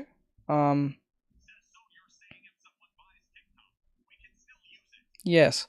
So like Rumble, for instance, wanted to buy it. Elon Musk wanted to buy it. It would make sense if Elon Musk buys it, because if Elon Musk buys it, I don't have to fucking worry about what I'm drawing anymore at that point, to a certain extent. Maybe there'll still be policies on what's going to be allowed and not, but it'll be more like Twitch from that point. I can draw things on the platform where I wouldn't be able to before. Maybe I'll get more revenue share, maybe less. So I rather Elon Musk because there's more free speech on that behalf. I hear there's more free speech on Rumble, but it just kind of looks like YouTube to me. But, I never really used it too much. I've been on it before. It just looks like YouTube, but green. Darth Goricorn. My grandpa put it best: put the majors with the majors, the minors with the minors, and if it does not matter in life, don't worry about it. Yeah. Yeah, makes sense. So, like, I'm not worried about it. So even if it gets banned and no one's going to my streams anymore, it's like no one was going to my stream in the first place. I was not making that much money on TikTok anyway. So like it was best to focus on like other platforms. That's why I'm streaming to other platforms. Because if TikTok was giving me money as well, I wouldn't probably stream on other platforms. And if people was making money like that on TikTok, you have to have like a high significant following, and not like 80,000 people is not a lot. That's shit. Just be honest, the number that you're seeing, 81,000, just proves how long I've been on the app, not really how many people I've garnered. Because I remember when I was last year, I went from 25,000, and I blew up to 56 within within a month, because the algorithmic change was what gave me most of my followers. Now they changed it again, and then the music's gone. No one's really on TikTok like that. People are on TikTok, but they're not using it the same way as they used to, because they have all these free shit music that no one cares for or knows about. So it's not fun to make music videos anymore, I guess. You can try to do those ironic meme dances to free music, but it's not the same. So what people do is just take a popular song, augment it a little bit, and then put it as the song to their dances now. Or they replace it with something else. It's kind of sad. So that was the driving force of TikTok anyway, so. White dudes from Lake Geneva and Twin Cities never pass our inclusivity reviews today. Some of it you can understand, like, okay, these are a bunch of war gamers and they're using armies from history. So when they create a warrior class for Dungeons and Dragons, they call it the Fighting Man, the original name for the fighter's class, because that's what they were used to. They were all men. They were all white dudes from Lake Geneva and Twin Cities. And I hate to break it to Mr. Tondro, but you're also just a white dude. But it offends him what Dungeons and Dragons basically origins are. It upsets him. And I wonder to myself, why would you quit your job and go and work for Wizards of the Coast and be the senior game designer for Dungeons and Dragons if you don't like the material, if you don't like the fandom, if you don't like what Dungeons and Dragons has always been about? If it's so offensive, why would you want to be a part of it? Because it's a cultural touchstone, and he can go in there and he can try to alter it and make it what he wants it to be. Correct. Correct. It's a vehicle. All these IPs is a vehicle. That's what it is. They're just vehicles. They're not meant to be entertainment systems anymore. They're just vehicles to push whatever product or idea out for the current oppressed individual DEI person or orientation or I don't know, furry or some shit. I don't know, something like that to an extent. That's what it ultimately is. That's what it has garnered for this. That's what it is. Yes, it's up there on TikTok. It's up there. Like a reaction. It's a reaction video. It doesn't matter that he doesn't love it or he doesn't even like it, and that he thinks that it's not inclusive enough. Well, look, hey, if Dungeons and Dragons isn't inclusive enough for you as a player, are we playing any games tonight? Not to cut you off or anything. No, I don't think today. It's already 8:35. I might do that tomorrow. Go play something else. Not everything has to bend to your will, to your desires, to your fandom. That's exactly the problem. Is people come in and they don't care about the IP. It's just about taking it and transforming it into something else. Oh no, so you get a guy like it's this in my ear. We're doing a video. Make That's it more why. inclusive. This corporatization is the death of everything. So as soon as you have a corporate structure come in and they take over an IP and they say to themselves, "Well, we need to make more money. How can we do that?" If you come over on YouTube and Twitch, you'll be heard. Planning to move? Join the 6 million families who discovered a smarter, more flexible way to move with Pods. We do that. We make it more inclusive. We make it for everybody. And you see companies do this all the time. They'll say comics are for everybody, or Warhammer is for everybody. Now, fortunately, Warhammer's not saying that yet, but with the continued pressure, it may eventually happen, and that's what Warhammer fans are afraid of. But you've got all of these attempts to make something for everybody. Well, guess what? Nope. Nothing is for everybody.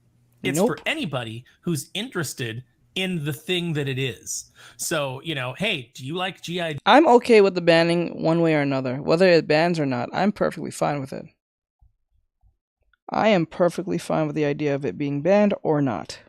I'm okay with it being banned if it gets banned, and I'm okay with it when it if it doesn't get banned. Because it doesn't really affect me in that sense anyway. So, Joe, then guess what? This new G.I. Joe comic is for you. But if you don't like G.I. Joe, you don't like stories about about military men fighting a terrorist threat, then no, this isn't for you. And we're not, and you can't come in here and be like, well, I like My Little Pony. Can you make G.I. Joe more like My Little Pony so that I like it too? Once you start trying to make a lot of things make people happy. They can get over it. A lot of things make people happy. They can get over it. Because I like big busty women. It upsets people, but it makes me happy. Take it out. It doesn't fall to my my whims. This is the very reason why we have DEI and all these problems. I like good-looking women in video games. There are thousands of homebrew modules for D&D that are different if you don't think it's diverse enough in base model. Yeah, there's a bunch of them. You can remember there's D&D for like you said. There's D&D anime stuff. It doesn't have to be really Dungeons and Dragons. There's a bunch of themed like things. You know what I'm saying? So whether you like TikTok or not, you'll survive with and without it. You're not gonna die.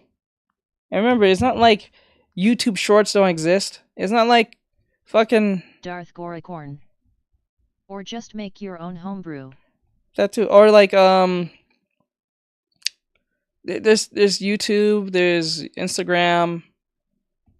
They're all just copies of TikTok anyway, so it's not like you lost TikTok anyway. The music's gone now, so it's not like they're gonna use copyright music anyway. And most of it's both. The thing with TikTok is it's became a fucking hub of just selling shit to people anyway. Ever since the birth of the whole TikTok shop thing, that's all they push. So it's pointless to even care about if it's gone or not. It's just I'm surprised that fucking Jeff Bezos don't want to buy TikTok. It'll be easy for him to sell all his fucking products. It's not like they're already doing that now. I did a video just recently with the whole Luffy thing. The phone case. Collaboration thing. So like it's like pointless when people tell me they're gonna be sad. Oh, fuck them. They should have saw the writing on the wall from a long time ago. You didn't think anything was off when being on TikTok? No. All of it is supposed to make a profit. That's ultimately what it's about. So make something for everybody, you end up making something for nobody. And that's what Star Wars is now. Star Wars is made for nobody. The Marvel Cinematic Universe is rapidly becoming for nobody. And it's because they turn their backs on the people that it's actually for, the people that actually like it, and they start trying to market it to somebody else. And Dungeons and Dragons is such a weird example because it's always been maybe the most inclusive thing ever. Like, you can literally be anything that you want. There is a framework of the rules, but yeah, I think in Dungeons and Dragons, you can be a cyborg or whatever the fuck. You can make up anything you want. You can be a fashion designing orc, or whatever the fuck. It's the imagination is literally limitless. So when they say it's not inclusive enough, those are people who don't play Dungeons and Dragons. They don't play Dungeons and Dragons. They don't know what the fuck they're talking about. You can virtually make up anything you want when playing Dungeons and Dragons. You can make up anything. It could be in the future. It could be in between the past. It could be a mix between the future, the past, or the present. It could be it could be Avatar, The Last Airbender, Dungeons and Dragons. It could be anything you want it to be. Dragon Ball. It could be anything. So when anyone sits there and says, it's not inclusive enough, those are people who don't play the game, don't know what Dungeons and Dragons is, and just a moron.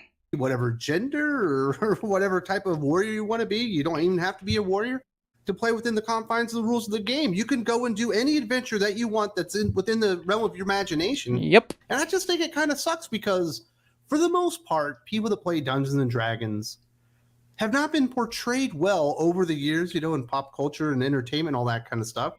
And I imagine there are thousands of dudes across the world that grew up playing Dungeons and Dragons and got the shit beat out of them over it. And this guy's just basically spitting in their face like, nah, well, you guys are all white dudes. And that was a problem from the very beginning. And we're going to go out there and make something that was completely inclusive to begin with, more inclusive by making you not like it anymore. Wes, HBO had that show, The L Word, which was made for lesbians. And guys that want to watch lesbians, I guess. But, it was primarily made for a lesbian audience. You didn't see me like going in there and going like, well, I don't even like this show. I don't have any interest in this show. But you know what? I want to come in here and I want to make it more inclusive. I want to make it, just appealing to lesbians. That's not enough of an audience. Let's make this appeal to everybody. How can we do that? It's okay for things to be made for a certain audience. It's okay for a property to find an audience that is mostly white males. It's okay for an audience to find for a property to find an audience that's mostly black guys. It's okay, for these things to appeal to a majority demographic. There'll always be outliers. Star Wars was primarily a boys' property. Oh my God, did I not make this? I made this same analogy. I said this, Star Wars, and this is back when we was talking about Clownfish, Star Wars is ultimately male. Yes, there are females in the Star Wars brand. Yes, there are female fans. My girlfriend's sister is a fan of Star Wars. But ultimately, the people who are buying the most Star Wars shit is males. Does that mean women are not buying stuff about Star Wars? Hell no, that's true. They are buying stuff from Star Wars. I'm pretty sure a lot of women bought that little Grogu little doll thing. I know my sister's girlfriend did. My girlfriend's sister bought that little Grogu thing from Mandalorian as a prop that she liked because she thought he was really cute. Little baby Yoda thing. I think his name's Grogu, not Yoda. But it's mostly a male demographic. So I will cater to the male demographic. If the women came in watching my show when I made it just for men and they like it and they're watching it, why would I change anything about it? This is just greed at its high point. Think about it. If if the person who if the franchise is catered to one demographic, then just focus on that demographic. That's where your bread and butter is. You don't want to ruin that. Why would you throw it away for something brand new that may not work? 9 times out of 10, it won't work. It's like when you finally find your niche when you make a viral video. When you're like when your videos go viral on TikTok. Once one of your videos go viral, that probably is an indication that that's what your niche is. Now all you need to do is recreate that same thing over and over again in different scenarios. So like, say for instance you're good at drawing. Say you're good at drawing, and you draw 5 video drawings of like realistic stuff, and they only have a few hundred. Samurai. Becky needs to appeal to their female audience face with tears of joy. No, they don't. All they do is keep drawing the same thing, keep doing the same thing. The women will like, remember, a lot of women watched Thor: Love and Thunder not because of fucking what's her face who played female Thor. They came there just to see the part where he just end up being in his birthday suit. A lot of women said I came just to see him in his birthday suit because it was in the trailer. Why would I would leave Baki alone and let it just keep doing his thing. I know you're pretty much memeing and joking, but like I'm just saying in general, I would just leave it alone. I would just keep letting it do their thing. Don't need to appeal to no female audience. It's appealing to female audience by natural ability. That's how you build an audience, by natural ability. So like, say for instance you did several drawings of, say, realism, and you only got a few hundred views. So okay, that's not really what I wanted, but let me test out something else. Let me draw anime. Now you draw anime. You do 5 videos on anime. You get a few thousand views. Okay, I like that. Now, okay, you see a few thousand, but we're not sure if that's our thing yet. Even though that's a few thousand, it's a lot higher than we was getting. Then we'll do furry art. Let's just use that example. You drop some furry art. It's kind of ranging between 1,000, a few 500 views. It's kind of in the middle, not really, sort of. So far, the anime thing's working out. So let me try one more time with something else. I'll draw animals, right? Realistically. It's only got 10 views, each of them. Okay? I'll draw animals again, but stylized and an anime aesthetic. A few 50, a few hundred, probably 1,000 here and there. Okay, so far as I see it, the anime stuff is working. So I don't want to put myself in a box. So what I'm going to do is I'm going to draw anime from now on, or at least have an anime aesthetic. Let me see if it's the anime stuff I drew, or is it aesthetic. So you draw some fan art first. Do the anime fan, because people gonna recognize it. You do some Naruto, some fairy tale, whatever the fuck, and then you post them. It got a few thousand to 10,000 to 5,000 views. Okay, so far the anime thing is working. Well, we did fan art. Now let me see if I did some original artwork with some anime aesthetics. We do it again. 5. Now we're getting around the same base. So now it just seems like it's just the anime aesthetic. Now I know what my audience is. It's just anime specific stuff that they like. Okay, now how can I diversify this? Now, since I did the original artwork and the fan artwork, and they're pretty much the same in length, I can do my original artwork with the fan stuff. See where that goes. So what I'll do is I'll draw my characters interacting with like Goku and Naruto and scenarios, whether it be funny or something with action or whatever the fuck, right? Let's just say we do those drawmations, like the ones I did. That might get 10,000 views. It might give you a few thousand views, 5,000, 10,000 views. Okay, now we know what my next audience is. It's storytelling, short, funny, anime aesthetic, short type stuff. But you want to be more serious. You want to sell merchandise. Okay, I would focus either making original art for a while and get people familiar with your work, right? Or you can just do fan arts alone, and then when the time comes in, when you get the certain privileges, you can start selling anime keychains, anime phone cases with like One Piece stuff, Dragon Ball stuff that you get commission off of. You know what I'm saying? You see how this works? This is how you work down this road of being a content creator and making money. I just told you guys the secret of how doing this, right? For beginners, right? So if you want to start your own thing, this is how you figure it out and do it. It's going to take some time, like I explained, but it nonetheless will be a thing if you really put in the time and effort into this. And then you start doing some brand deals. And how this works is brands will come to you, hopefully if you have a strong enough audience and not good enough engagement. What you can do is go to brands that's already either on the platform, like TikTok or whatever, or you go to like, say, Crunchyroll. Let's just use Crunchyroll. You send a message to Crunchyroll. You write down a business message and you say a collaboration, and then you send it to their business inquiry, and then you wait a week or so. It might take a while, maybe a bit longer than that. You get a response, hopefully, and then when you get the response from said business, they'll say yes or no, we'll do a thing with you or not.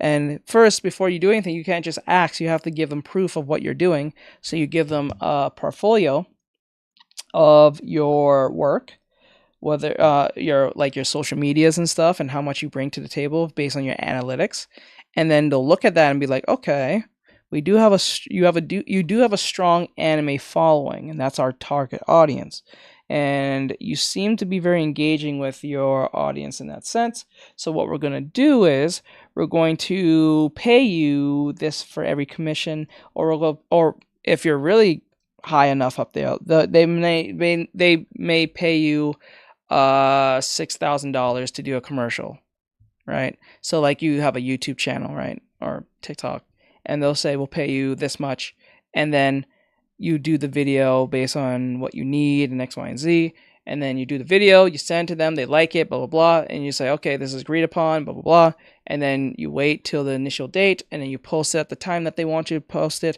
and there you go, you just made $6,000. And then if they get their ROI,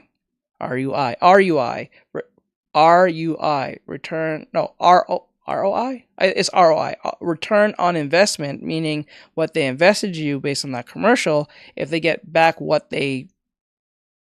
that was promised back to them, they'll work with you more often and pay you more money.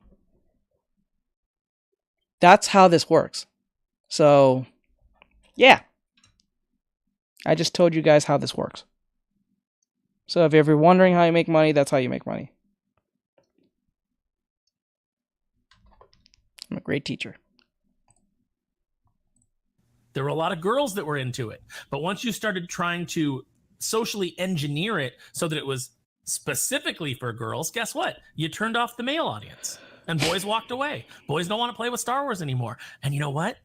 Girls don't want to play with Star Wars either. Yeah, there's a few, but you didn't replace that male audience, and you certainly didn't capture that female audience that you were looking for. So congratulations, it's now a property for nobody. The only people that it's for are for the idiots that spaz out about every little thing on Twitter and are determined to go down with the and they're not buying it. It's just weird that it does seem to almost 100% target the male audience, straight male audience for the most part. You don't see there people going out there and be like, man, Barbie just really needs to be more, inclusive. We need to get some fighting class, action figures in Barbie. We need to really change what Rainbow Bright was to open it up to a more of a male demographic. It almost feels like it's like 100% always things that are traditionally enjoyed by males, like dudes. Yeah, and it's because there's a larger attempt. No, it's not to dudes. It's not dudes. It's a specific dude, and I said this yesterday. I'm not gonna get into that again, but it's a specific dude. I already got into what that was, but it's a specific male that they want to eradicate because they feel like if they get rid of this so-called male demographic, specific male demographic, they feel as if it will be a win on their behalf, when literally it will be the downfall, and they don't see it. They do not see it. Engineer so that you know, boys Trevor are less, Grant. you know, less filled with I'm going toxic to watch the masculinity. stream on They my want to TV, feminize so I all won't of the be men. able to reply. And Gotcha, you know, bro. if you want to get into conspiracy theories, I think that there's a larger effort just to feminize men so that you know, they're docile. There's less of a pushback when you know, when you have this tyranny that everybody's trying to usher in the world over.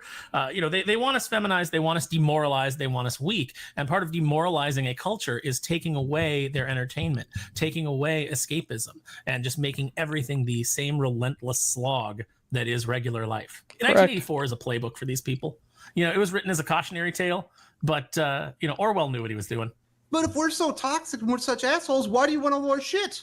So that they can take it away from us, because we need to be punished for being so toxic. Well, our latest example, or the last example we'll talk about, comes from the Red Sonja movie star Matilda Lutz, and this is what she says about the film. So what I can she's not that pretty. Tell you about Red Sonja is that the first ones in the comics were made with a very male gaze orientation. This is a completely different story, and it's very woman empowered, which I loved about the script. Details as to the Red Sonja's exact plot currently remain under wraps, but according to a summation of director M.J. Bassett's words, the film will be an allegory for more existential questions around the survival of the species in the face of climate change. Like, can you get any further away from what fucking Red Sonja is than that? So, climate change in the Hyborian age, huh? That's what we're going to do? Exactly. If you don't like characters that were created for the male gaze, don't play Red Sonja. It's not that hard. Stop trying to convert us all to your retarded weather religion. Stop it. Make a Red Sonja movie. It's already a story of female empowerment. It is a warrior woman who kicks wholesale ass. No, but that's the thing. I kind of noticed that too. Whenever they get an IP that actually fits their agenda, that's all naturally, when it naturally fits the agenda of like female empowerment or person of color, it's not about that anymore, right? So like they said with Red Sonja, it's a franchise about female empowerment of a woman. But since I already exist in there and it's so prevalent, they can't make it about that anymore. They have to make it something else. So what's the next best thing other than female empowerment?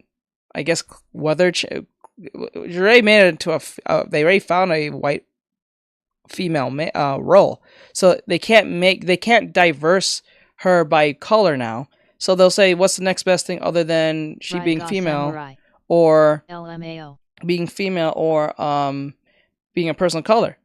Third best thing that most people don't think about or talk about. Weather, climate change. Fucking stupid. It makes no sense. That's the funniest part about it. It's like what people don't realize. They look at a like a ladder of oppression, or in that sense, and then be like, okay, she's a woman, but she's strong. For some odd reason, we didn't change her race, so that's not needed. Her orientation, that can be changed, but we can't make a movie about that because we're not going to make any money, and not like we're already making money. So what's the best thing to make the story about? Oh, weather change. All right, so she'd be a strong female lead, but that's done to death with, and that's not oppressive anymore, as it is, because it's virtually in everything we do. So what's the best thing we can do? We can't make her a person of color because... you know, people don't even know what this is. So making her a person of color makes no sense.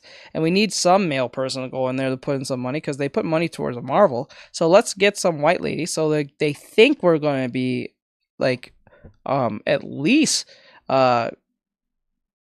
faithful to the source material to a certain extent, unlike what we did to Ariel, you know. So if we make her white and she's somewhat attractive...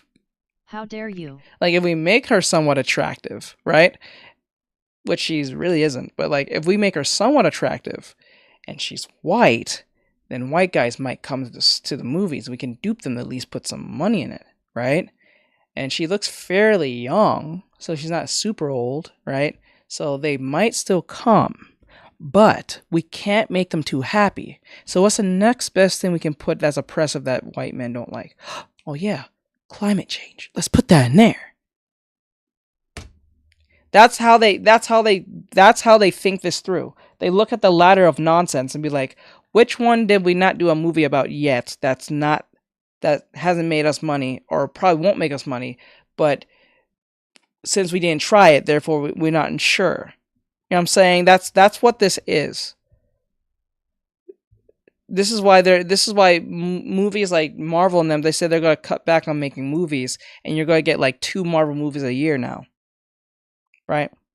So that's what's happening. But because this franchise is not all that known, or if it's known by a good sub niche people. It's not mainstream. Like if I mention like Wonder Woman or like what's her face from He-Man. I'm saying like it's just not the same. So therefore they have to pick something woke, but something so low on the woke pole that they have to put something like weather change. They can't make it into a girl boss now. It can't be girl boss. It has to be weather change. She's supposed to be a weather woman. It's already as empowering as it can be. And by the way, it's one of the few instances.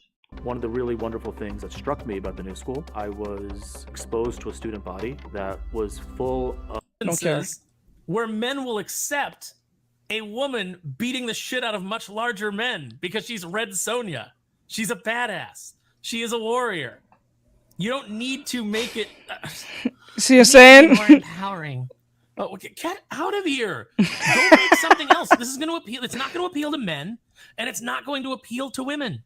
You guys have tried this again and again and again. You try to make women men, and it does not appeal to the female audience. You know who saw Captain Marvel? Mostly men. You know why? Because even though it was a piece of steaming dog shit, it was a superhero film, and superhero I just films said that. appeal to men. I Women just said it.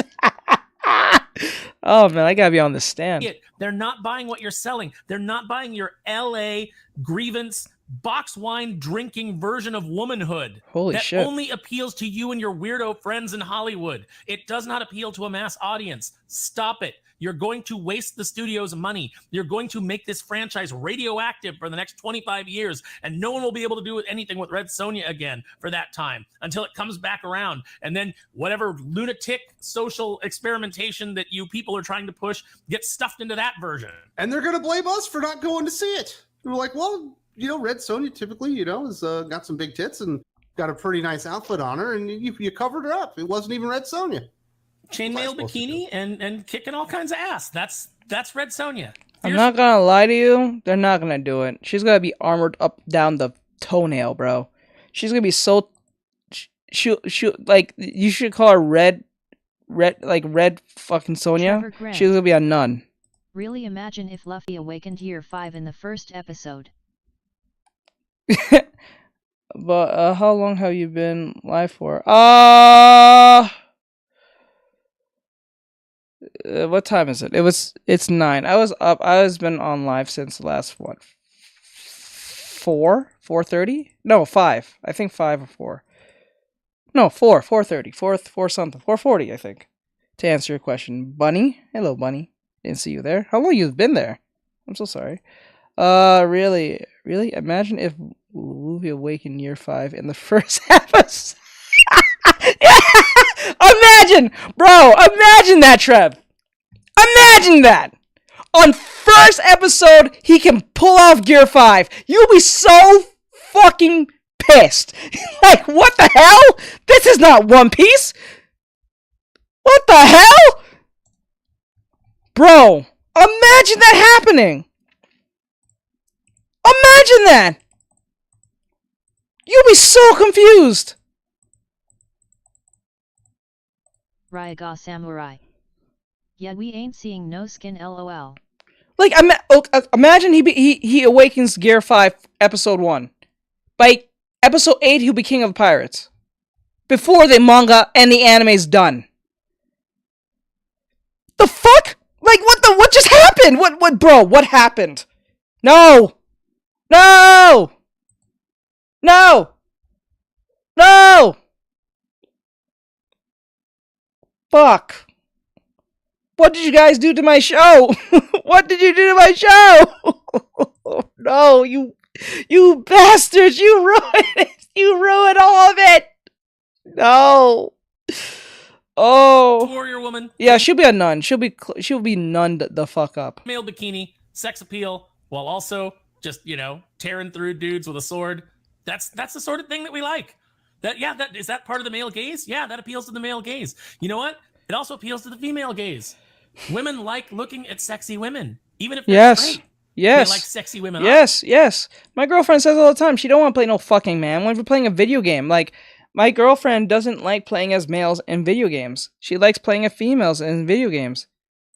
Even if the male was the strongest person in the game, like, she says she likes playing all the females in Genshin Impact.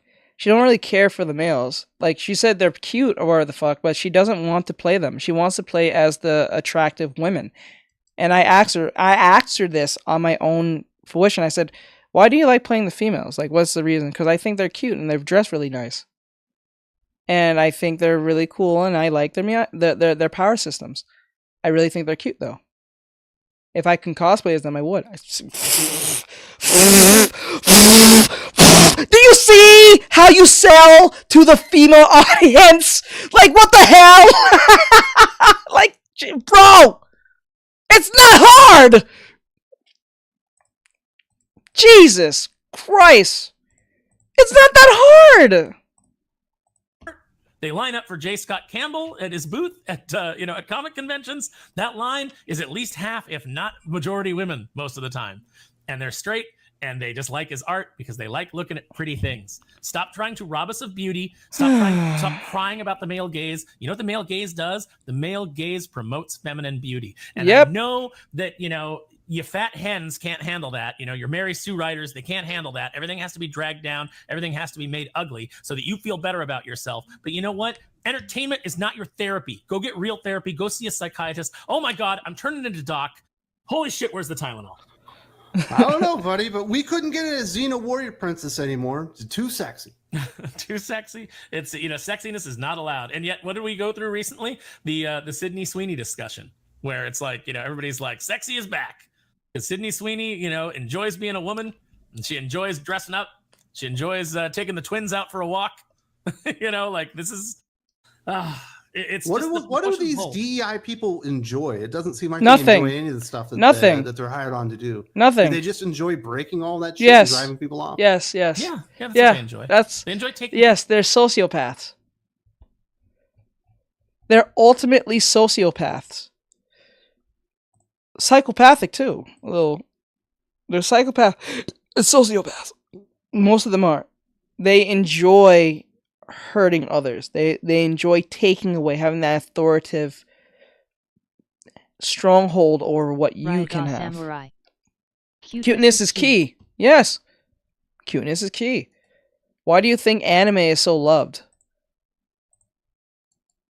Anime is so loved. Why do you think when people come to my streams when I'm drawing a big, busty woman, I'm getting hundreds of people running through this bitch? Whether they're memeing or not, they're running through here because that's what brought them in. Even the people who hate it comes in here. Look, listen, I've been drawing this for the last 3 days.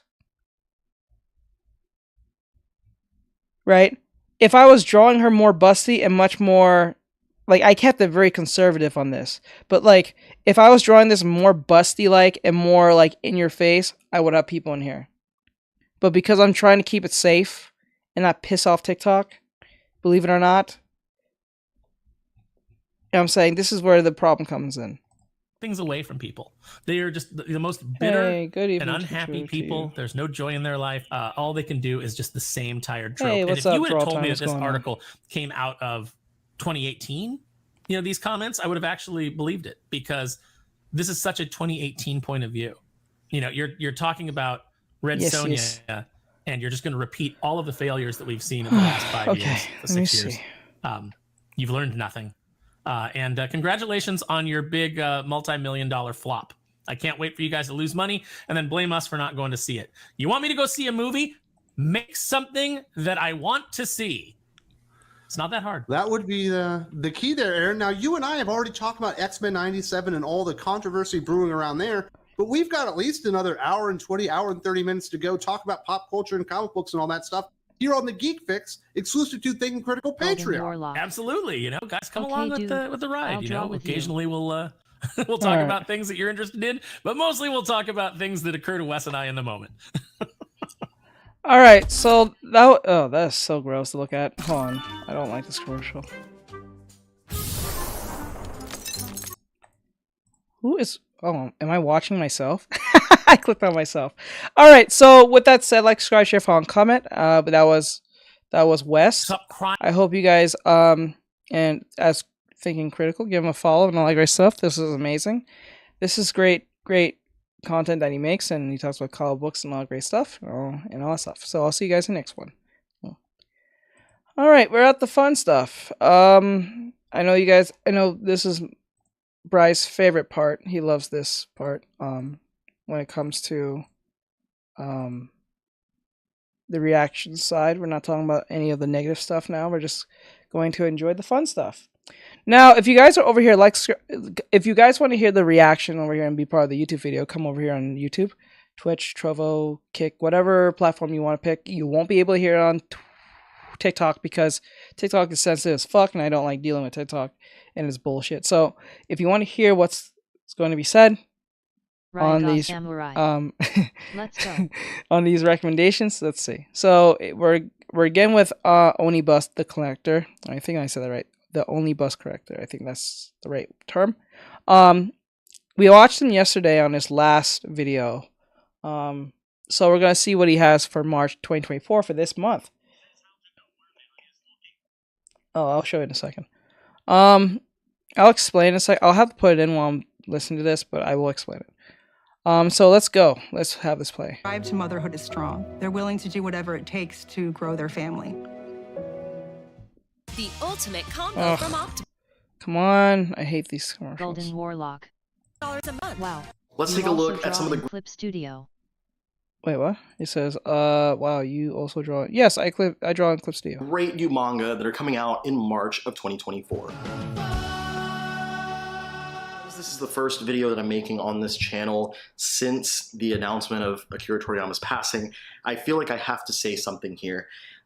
Even though if you've been following me on my other platforms, you know that I've made plenty of statements over on TikTok. I made a couple videos. I posted a lot on Twitter. I posted a couple times on Instagram even about Toriyama, his, thanking him for his work that he's done, about how he's inspired me and everything that he was responsible for in making me who I am.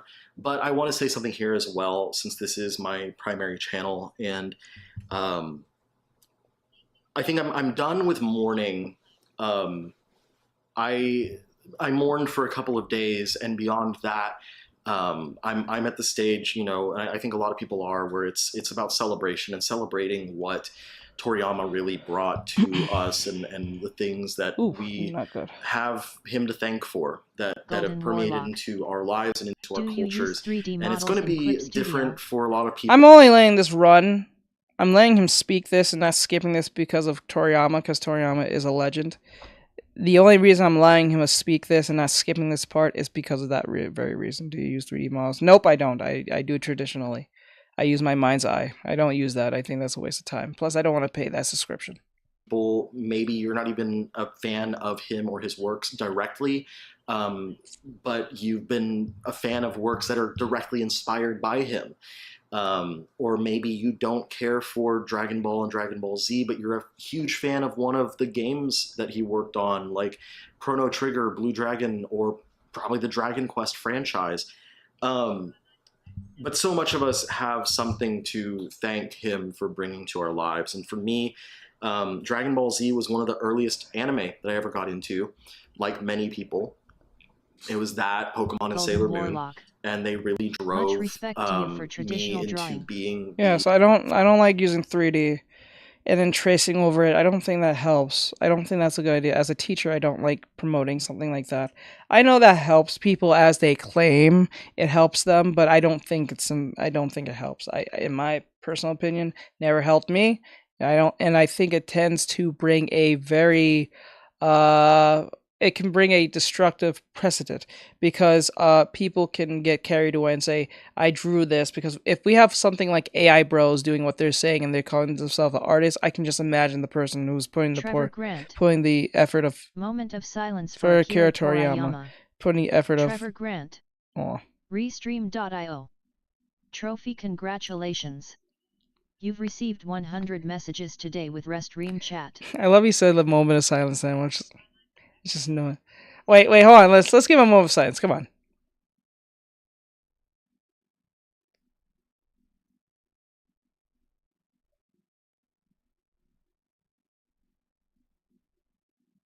Okay, I think that's good enough. There you go. That was a good one. I did it just in time. Ray Amelia Weber. Hey, Teach. Hey, Teach. Hello. Waving hand sign. Okay, so yeah, I don't do the whole digital art thing. I think it's destructive.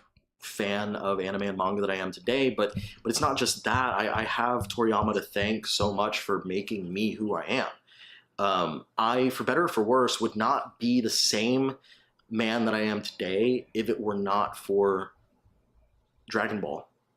It sounds silly to say it out loud, and like a lot of it is surface level stuff. Like I wouldn't be, I probably wouldn't be the omnibus collector. I probably wouldn't have 10,000 volumes of manga. I probably wouldn't have collected every single volume of Shonen Jump manga. But because I had that legendary series to push me into becoming a fan of manga and anime, it really pushed me to become who I am. And I'm happy about that. I'm so happy that I was able to have that as a huge part of my life. And I'm so happy that I am one. You can come over here on YouTube and Twitch, Kick, or whatever platform you choose to watch this from, but you won't be able to see on TikTok. We're listening to someone named the Onibus Collector. He's giving his thoughts about, well, we were supposed to be getting some recommendations, but he's taking this segment of the beginning of the video to talk about Akira Toriyama because of his passing. He just posted this 2 days ago, so I was like, okay, this is pretty recent. Let me see what he has to recommend. And the only reason why I'm letting him yap on is because of Akira Toriyama, because he is one of the more reasons why majority of us are artists or wanted to got into anime in the first place.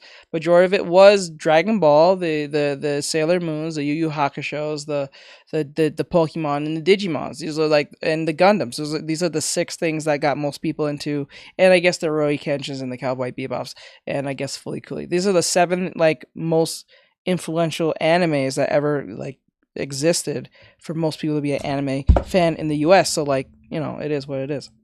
Of millions of people in this world, inspired by Toriyama and his works. And yes, I'm sad about the passing. I'm sad because it is someone who is such an integral part of my childhood and my adulthood as well, who is gone from this earth. I'm sad because I never got to say thank you in person. I'm sad because there's not going to be any more content coming from him, but I'm happy that we had it all. And I'm happy that I can sit back and look at everything that he gave the world. So thank you for everything, Toriyama Sensei. I have a couple of videos that I will be making in the future, at some point, hopefully in the near future, to celebrate his life and to thank him for everything that he brought to me. And I'll talk about those later in the video, but let's get into the manga buyer's guide. First, the usual notes. Number 1, the release dates I have are from Amazon. So some things get delayed, some things come out early. It's just how things go. Second, I'm not covering every single book that's coming out. I'm focusing primarily on new first volumes or single volume releases. I will mention some final volumes, and not in this one, but sometimes I'll mention like box sets and special editions when they come out. But that's because I'm not trying to make a list of every single release that's coming out. I'm not focusing on the things that I'm most excited about. The purpose of these videos is to focus on newly debuting titles so that I can help readers find their next new favorite thing. because there's so many new things that come out every single month that it's very easy for you to miss something that you might otherwise love. And my hope is that making these videos can help you to find something you might have missed out on. The final note is, if you have a Twitter and you don't mind, it'd be great if you would follow me at OmniCollector. And if you buy anything because I talked about it here, I would really greatly appreciate it if when you get that book, you would take a picture of it, put it on Twitter, tag me and tag the publisher, and let them know that you picked it up because I talked about it and you were... We are more than what you see. We all have layers. New Delicia Drench Body Butter replenishes, inspired to do so. I love it. When I see people do that, it really does go a long way to help me in, making relations with these publishers.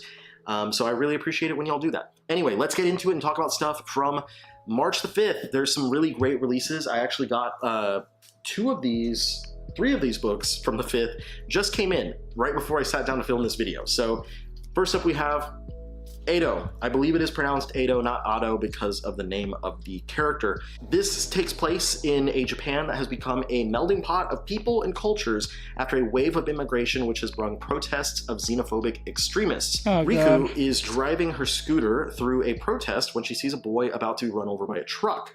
She shoves him out of the way and begins to look after the boy named Ato. She takes Ato out for ramen, and when he begins to be fired upon by a distant army sniper, causing plant-like tendrils to come from his arm and stop the bullet midair. Who is Ato, and why is the army after him? Now, they say that this one is for fans of Akira, which I think is really obvious from like the cover image, kind of make those connections. But there was also a note that said this is for fans of Sakamoto Days. So I'm wondering, I haven't read, I said this literally just came in a minute ago. I haven't read it yet, but I'm wondering if that's because of fight choreography or if it's because of the sense of humor that it might have. But the side note that I have is there's a lot of manga coming out that have like plant stuff, like plant monsters or plant humans, plant human hybrids. Like this is one of like maybe 5 that I know of that are currently ongoing. And I don't know if there's any sort of like cultural significance to that, if there's something right now that's happening that's inspired a lot of people, or something recently that inspired a lot of people in Japan to make series like this. I don't know. It's an interesting coincidence that I'm pointing out right now. Anyway, moving on is Medalist, also from Kodansha. Again, one that just came in, so I haven't read it, but I'm extremely excited to read this one. This is a sports series about Inori, who dreams of becoming a figure skater. However, she's already too old at 11, has trouble at school, and her sister's skating dreams ended in failure, so her mother is against putting her through a similar experience. But Inori loves being in the rink and winds up fatefully meeting Tsukasa, a coach about to give up on competitive skating himself. And the two join together to become an unstoppable duo who believe they can prove everyone wrong. That sounds like the perfect beginning for a great sports manga, so I'm very excited to read this one. And I know a lot of people were very, very excited when it first got announced, because this was a series a lot of people wanted to see get printed in English. So very, very, very happy to have this one on my to read pile right now. Next up is Anyway, I'm Falling in Love with You, also from Kodansha. It's a high school romance series set during the beginning of the pandemic, following Mizuha, whose longtime childhood friend has just asked her out. Can their budding romance be resilient enough to withstand a world where everything is shutting down around them? And then from Tokyo Pop, we have Cover My Scars with Your Kiss. This is a BL about corporate heir Seiichi, who meets the insecure dentist Now a couple of times coincidentally, which makes him believe fate is at play. Now lets him know that Seiichi reminds him of a man he's been in love with, and Seiichi proposes that while he's receiving dental treatment by Now, that they will date. And then we end the first week with a few finales. First up is Polar Bear Cafe Volume 4, which I think got pushed back to the second week, but I'll talk about it here anyway. This is the 4th and final volume of this slice of life comedy series about a polar bear who runs a cafe and all the various animals who visit it. The Japanese edition is 5 volumes, the English edition was 4 volumes. Then we have Kubo Won't Let Me Be Invisible Volume 12, another one that I just got today. This is a high school rom-com about a guy who is barely noticed by anyone and the girl who won't let him stay unnoticed. And then finally, the shoujo beat series E McCoy comes to an end with volume 9. This is a high school rom-com about a girl who doesn't want to miss out on love again, so she blurts out a confession to her crush, the impossibly handsome Yagyu, who surprisingly agrees to date her. So that wraps up the 5th. Let's move on to the 12th, where we start off with a 1, 2, 3 punch of One Piece books. The first one is volume 105 of One Piece, which I'm not really covering it in this, but I did want to mention that there was 3 One Piece books at once. It is somewhat significant because it is the finale. It's the final volume of Wano. It's the end of having Wano on the cover, at least. The next one has Egghead on the cover. Not like on the title, you know what I mean. But the 2 that are significant, 2 volume 1s for One Piece, one of them is a single volume, and that is One Piece Shokugeki no Sanji. This is a single volume collection of all of those Shokugeki no Sanji one-shots and stories that were done by the creators of Food Wars. So it's... What? Sanji has his own, like, manga of him doing Food Wars-like stuff? Is it like Food Wars, or is it just what the fuck? Why am I now hearing of this? What the shit? This is weird. Kind of cool. Kind of like that. Kind of awesome. Sanji cooking in the style of the Food Wars manga. Okay. If you're a fan of either One Piece, especially a fan of Sanji, or if you're a fan of Food Wars, this is going to be a great one to pick up. It's only a single volume. These stories are a lot of fun. I highly recommend it. Not gonna lie, yeah. Either One Piece or Food Wars.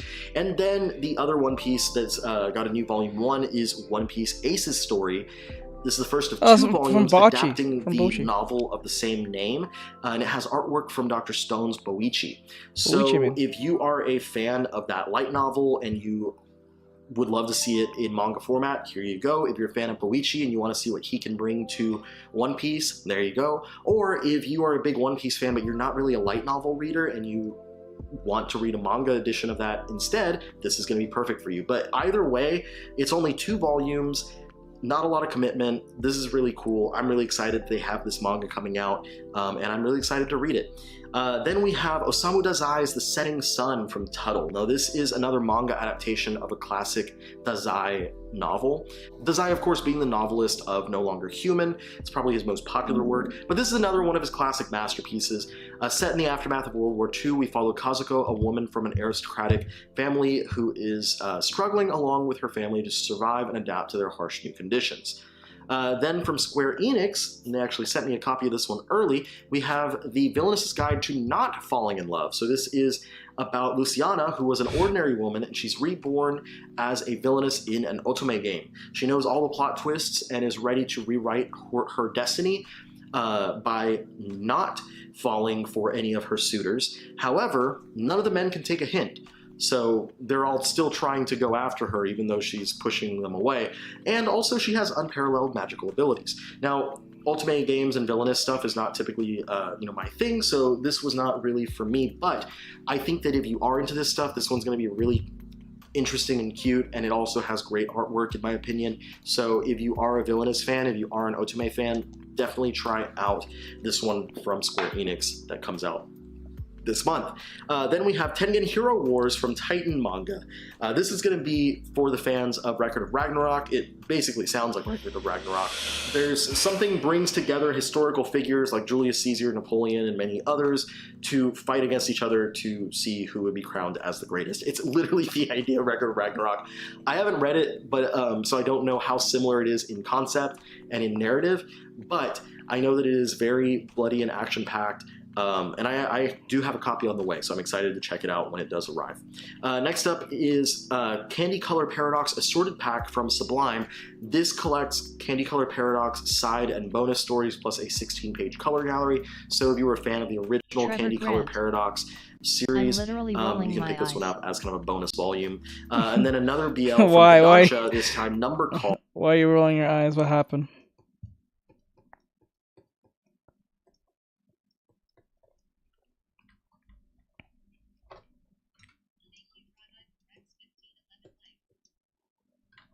What happened? Did something happen? I'm not even sure.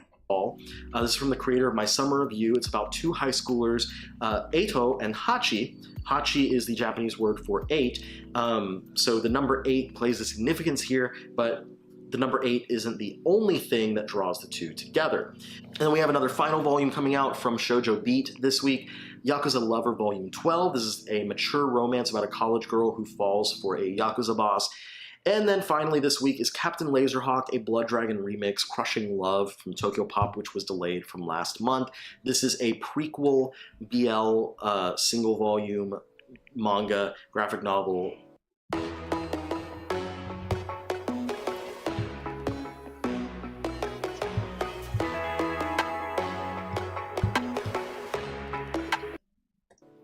It's a prequel to the Netflix series Captain Laserhawk, a Blood Dragon remix.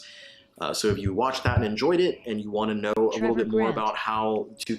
Can you tell me why my brother walked into the living room, put his hand on the table? There is a glass picture with flowers that my dad got for his anniversary. He put his hand on the table. The table. Trevor Grant. And the picture broke. Trevor Grant. Now I have to clean it up. Oh, that sucks. I'm sorry to hear that. Hope you don't get in trouble. So sorry about that, bro. Characters wind up together. You have this single volume graphic novel to check out. Moving on to the third week on the 19th, but first we're going to do a message from the sponsor of this video, Walt's Comic Shop. Once again, thank you so much to Walt's Comic Shop for sponsoring this channel. As always, I mention that I like to buy my books from places like InStockTrades.com and the Crunchyroll store, maybe even Amazon. We have so many options for us here in the US, but people in the EU might not have as many options. And Walt's Comic Shop is actually a fantastic one that you can start shopping from. Walt's is located physically in Berlin, Germany, but they do ship all over the EU. So if you're located anywhere in the EU, not just in Germany, you can order from Walt's. But if you happen to be in Berlin, you can stick your head into their brick and mortar shop and say hello.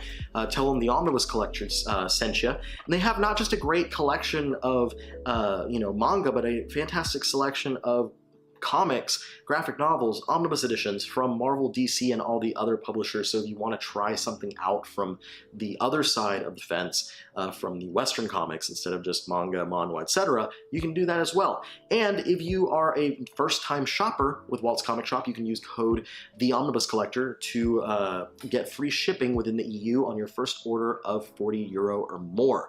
So make sure to check out Walt's Comic Shop if you're out in the EU. Use that code to get your free shipping on your first order of €40 or more, The Omnibus Collector.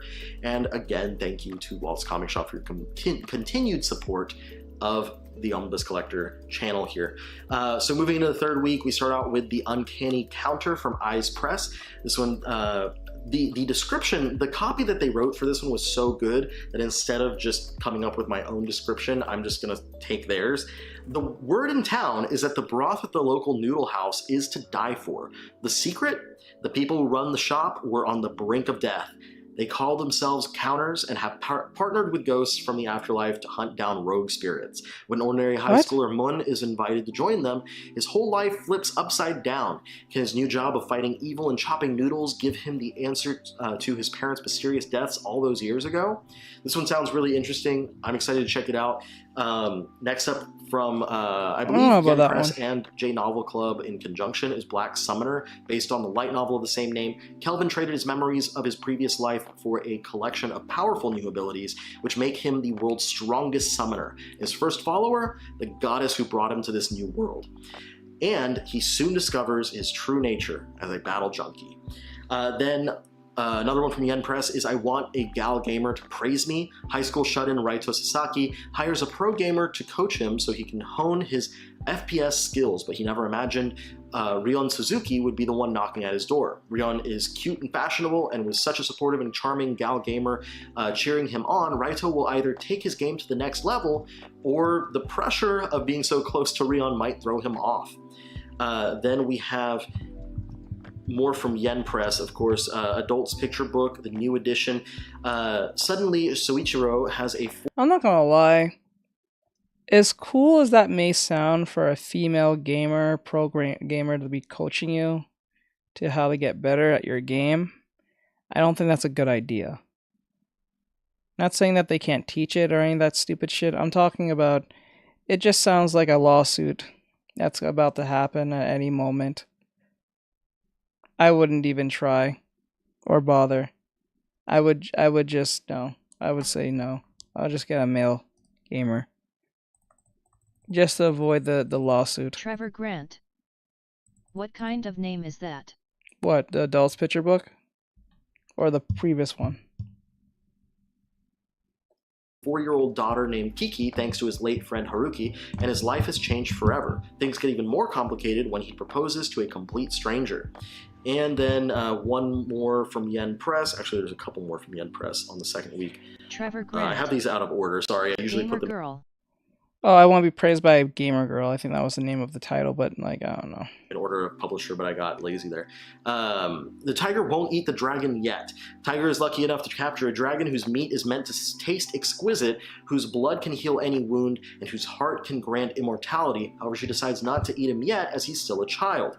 He's too young to make a good meal now, so she decides to raise him herself. However, she finds there's more to him than meets the eye. Then we have Sword Art Online Progressive Canon of the Golden Rule. This one has Asuna and Kirito making it to Aincrad's 6th floor to the town of... So you gotta raise me, base me, and just eat me? Is that what I'm hearing? You're just raising me to eat me? I don't know about that one. Station, which is filled with puzzles. That was the end of the End Press stuff. Let's look at some Kodansha books. I Can't Say No to the Lonely Girl. This is a high school GL manga about the goody-goody Sakurai who meets a lonely girl and ends up in a web of blackmail that might lead to romance. And now one of my most anticipated releases for the this week and of this entire month is the Initial D Omnibus, the long-awaited reprint of the that happen in real life. Dragons are going extinct before they were even found out. Classic racing series is finally here, and not just is this a reprint, but it'll be the first time the series is completed in English, as it ended prematurely back when it was being published by Tokyopop. Takumi's job as a tofu delivery driver has him racing up and down the twists and turns of Mount Akina's roads. Without realizing it, Takumi has mastered techniques that would take most drivers lifetimes to learn. Witness Takumi Fujiwara's journey from delivery boy to street racing legend in this new 2-in-1 editions of the classic series. There will be 24 volumes in total, and this has 2 variants, one from Kinokuniya and the other you can get from the Crunchyroll store.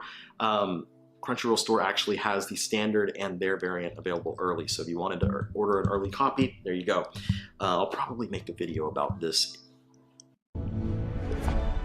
Watch NHL games live on a variety of networks with YouTube TV. Book on its own, just showing off. I'm going to get all 3 variants and I want to talk about it because I'm so excited. I've been waiting for this for a long time. Now moving over to, we got a few things from Tokyopop as well. My Love Will Last Until the End of Time. This is a single volume BL about Hiroto, who remembers his past life as the Prince Luke, and Ko, who is unknowingly the reincarnation of Luke's beloved Mika, and a chance encounter on a college campus which brought them together. Then we have Rooming with My Two Lovers, which is an 18+ BL about Atsushi, who winds up in a new living space along with his ex, and Raku, and the flirty barber Shiki. The two take turns seducing him, and eventually Atsushi develops deep feelings for them both. And then we have Heat X Beat.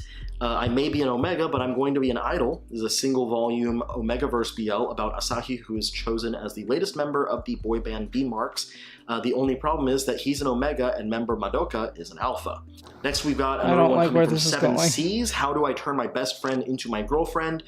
This one is a GL about Minami and Yuzu, who are childhood best friends, but after someone confesses their feelings to Yuzu, Minami realizes she might like her more than just friends. Will she be able to confess her own feelings to Yuzu, or is she happy just being What's happening? And then we also have another single volume release from Tuttle, A Small Change, Finding the Joy in Everyday Things. Tying up her hair. What's this slice of life shit? What is this? Discovering many more tiny but important changes that wind up having a deep impact on her life.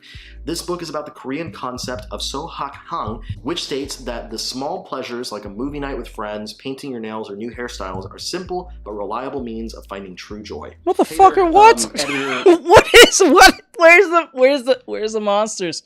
Where's the demons? Where's the big busty women? What's happening? I don't want to hear this. Version of me here now. I realized while editing that I had actually I know he has sections for everyone, but it seems like it's for a specific audience. We only came across like two of them that were actually has to be supernatural. Everything else is either slice of life or something on the other side of the fence. Elected to mention one of the books coming out in the third week from Viz Media as part of their signature line.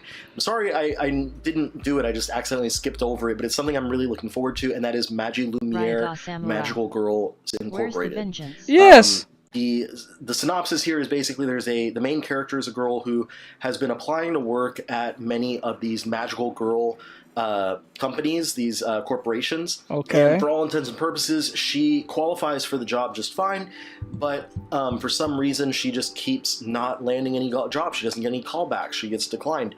And one day she goes into an interview and some sort of monster, something attacks, and she winds up having a magical girl called to save them from this attack, but she winds up helping the magical girl that is defending them during the interview, and because of her actions during this time, they wind up hiring her to start work over at Magie Lumiere Magical Girls Inc. So that's the series. I forgot to mention it here, but it is something that I'm looking forward to checking out. Really, really highly looking forward to it when it comes out later this month. And we have a couple things that are ending this week. A really big one from the Viz signature line. Alice in Borderland Volume 9 is the final 2-in-1 release of that thrilling death game series that inspired the Netflix drama. I'm very excited to wrap this one up this month. Then we have Val Love, or Val X Love from Young Press. This is the finale of the Fantasy Harem, where I do not like the art. I'm sorry. It looks very not professional. The art looks very questionable. Trevor Grant. We really talking about magical girls? The only magical girl I'm into is Sailor Moon, and I don't see a remake or any type of hint towards her being inside this. True. There's a lot of magical girl shows now because of Sailor Moon, but I don't know. Sailor Moon's been, I wouldn't say the word dead, but it has been kind of like quiet for a long time since the 2013 reboot. Was it 13 or is it 16? I think it was 16 or 13, one of those two. But yeah, it's been kind of quiet since. But I can see what you mean though. This art looks really not ready. Alongside 9 Valkyries must prove that love will save the world.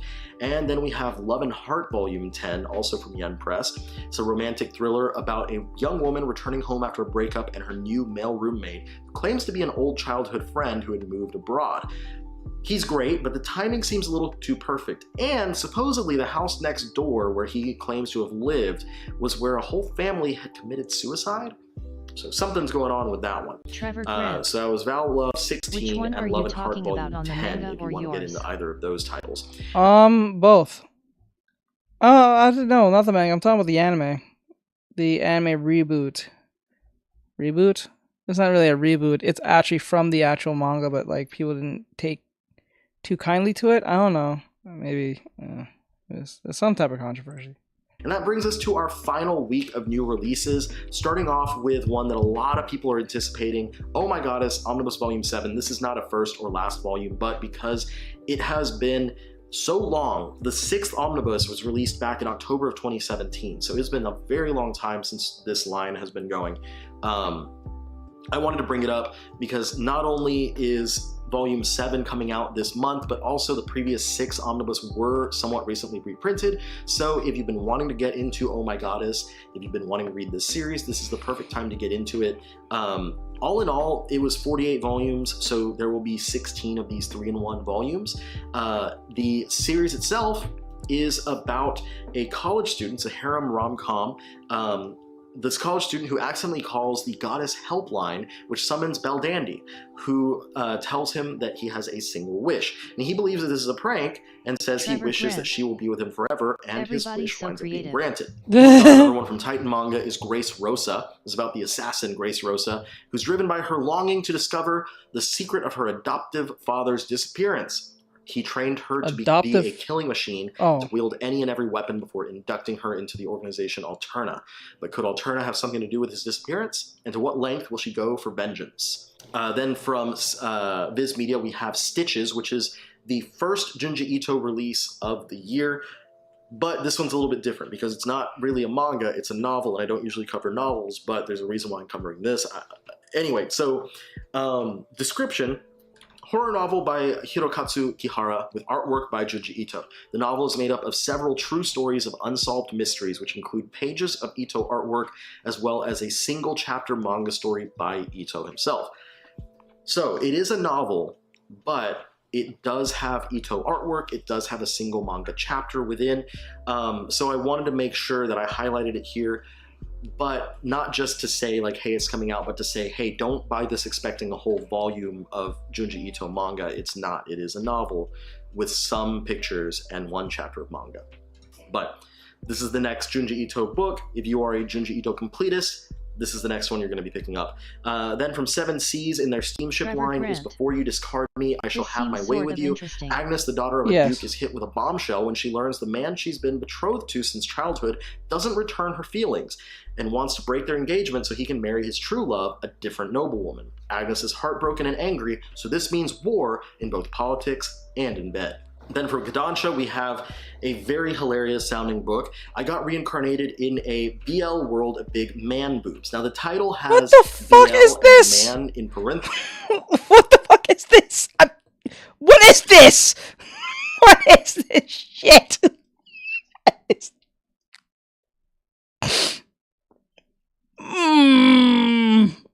What is this? What is this? Sweet dreams under the glittering moon, surrounded by stars and galaxies. May magic fill your dreams tonight. Good night from Starlight Luna. Trevor Grant. In bed? That man don't wanna sleep with you. Ryaga Samurai. Good grief. Okay, bang, hey, Star. Trevor Grant. Hang on. How you doing, hon? Or are you going good night? I guess you're going to bed. Have a good night. The seas, because the main character is Nagare, who is a breast-loving young man, and he gets his wish when he's reincarnated into a world of boobs. So what he's wanting is to be reincarnated into a world of big boobs. But it's not quite what he bargained for when he finds out that it's actually a BL world of man boobs. Oh, okay. Okay. So it's a straight guy. If I'm hearing this right, it's a straight guy who wants to be around, you know, the female anatomy, and if you get what I'm saying, but he gets reincarnated in the world of men. So like Sanji being stuck on that fucking island. Pretty much. All right. It's a satirical BL comedy that takes jabs at all kinds of manga cliches. It looks hilarious. I'm going to look forward to picking up this comedy series when it comes out later this month.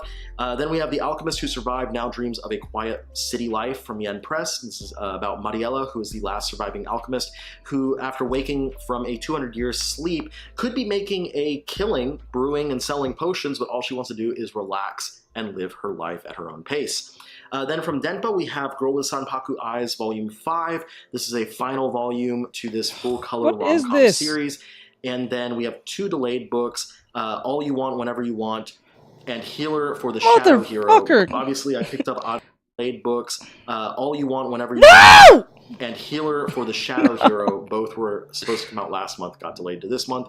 And that brings a wrap to March. That's all the stuff from a lot of cool stuff coming out in March. I'm really excited about a lot of these new series and a lot of the ones that are ending this month. March is a great month of new manga. I'm, you know, obviously I picked up Otto and Medalist, and I've got a lot of stuff that I've already picked up aside from those, and a lot of things that I'm planning on buying when they come out. This is a great month for new manga, and I'm looking forward to trying out so many of these series. Let me know in the comments down below, though, what you are most looking forward to. Which of these books are you picking up? What are you excited to pick up? And what are you picking up that I didn't talk about in this video? What, you know, volumes of ongoing titles are you excited about? And if I missed any last volumes, let me know if you know of any. Okay, Trevor Grant. On the remake of One Piece, Netflix, how do you think Netflix is going to make that island? Oh man, they're not. Listen, there's 2 things that they're gonna do if they ever get to that point, which I doubt they will. Either they're going to outright ignore that whole plot point, they're going to deliberately change things. This is what Netflix is going to do. If Sanji ends up on that that island, if they ever even get that far in. What's going to happen is that they're going to have Sanji accept that and call them women and be in love with them.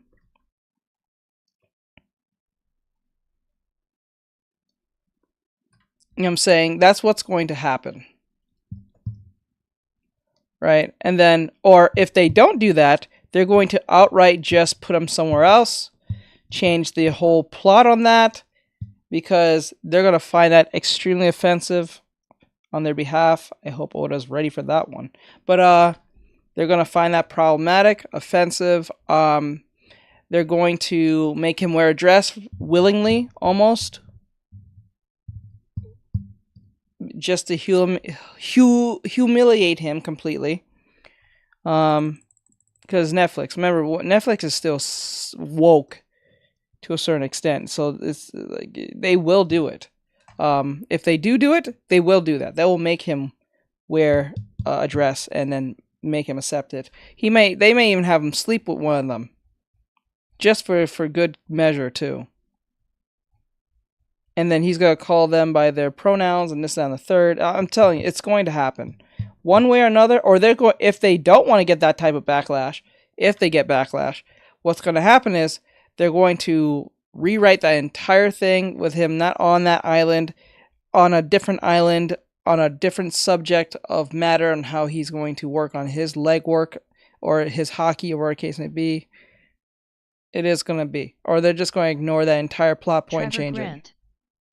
Last dream I might have lied. Ryan Reynolds is not the only man whoever they have playing as Zoro can get it. Pause. Oh, a lot of girls love the dude who plays the Zoro. Guy's name. Final volumes that I didn't touch on, tell me in the comments down below. I want to know y'all's opinions. I'm always interested in hearing y'all's opinions about stuff.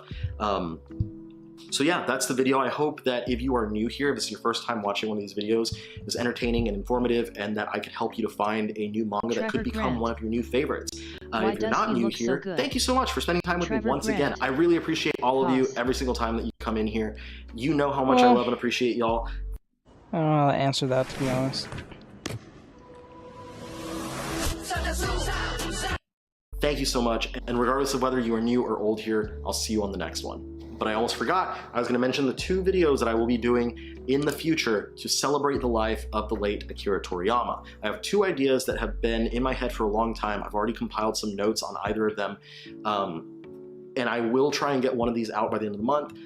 The other one, I don't know how long it's going to take me, but there are 2 things that I want to do. So the first idea is a creator profile video where I will be covering the entirety of Akira Toriyama's career in manga, in anime, and in video games, all of his stuff that he's done throughout his life. I want to make one of those videos to cover all of this. That is something that I've been planning for a very long time, and I've already got notes about everything that, you know, has not been published in English, which I posted about on Twitter, by the way. So if you want a kind of a preview of that stuff, you can check out that thread over there. Something ain't right. But I want to celebrate his career by taking a look back at everything that he did. The other one is kind of indirectly Toriyama, but I've been wanting to do a video, and I have a lot of notes that I've had on my computer for a couple years already. I've been wanting to make a video about all of the other Dragon Ball manga, because it's not, you know, we have Dragon Ball, Dragon Ball Z, Dragon Ball Super, and a couple little things, but there's so much more out there. All of those little Dragon Ball manga that are based on the video game series and stuff, the ones that are based on like Dragon Ball Superhero, Dragon Ball whatever, like there's a lot of stuff out there that we don't have in the US, and a lot of things that were not by Toriyama himself that kind of are not really expanding on Dragon Ball because they're not in the same canon, but they are where you get a lot of those cool, you know, ideas like alternate forms, different Saiyans, different characters that don't exist in the main canon, forms of certain characters that they get that they don't have in the main series. A lot of really cool stuff, and I want to dive into those and kind of take a look at all of that stuff. So I hope to make that one in the next couple of months, but hopefully by the end of March I'll have the Toriyama profile video out. And that's how I want to hopefully celebrate his life and thank him for everything he gave to me personally by celebrating his life, by making these videos, looking back at his works and looking at things that expand on his work. So look forward to those. I don't want to give any specific date for either of those, of course, especially not the latter one, but I do want to get those out sometime in the near future, and his passing is the kick in the pants that I needed to kind of tell me you need to get on that, bud. So thank you again, everyone, for watching. I'll see you all in the next video, and I'll see you all on those videos when I do put them out. Peace out. All right, so that was it. Yeah, I don't think I'm going to play game. I think it's kind of late. It's 9 something, so I'm gonna let you guys go early. We'll continue this tomorrow.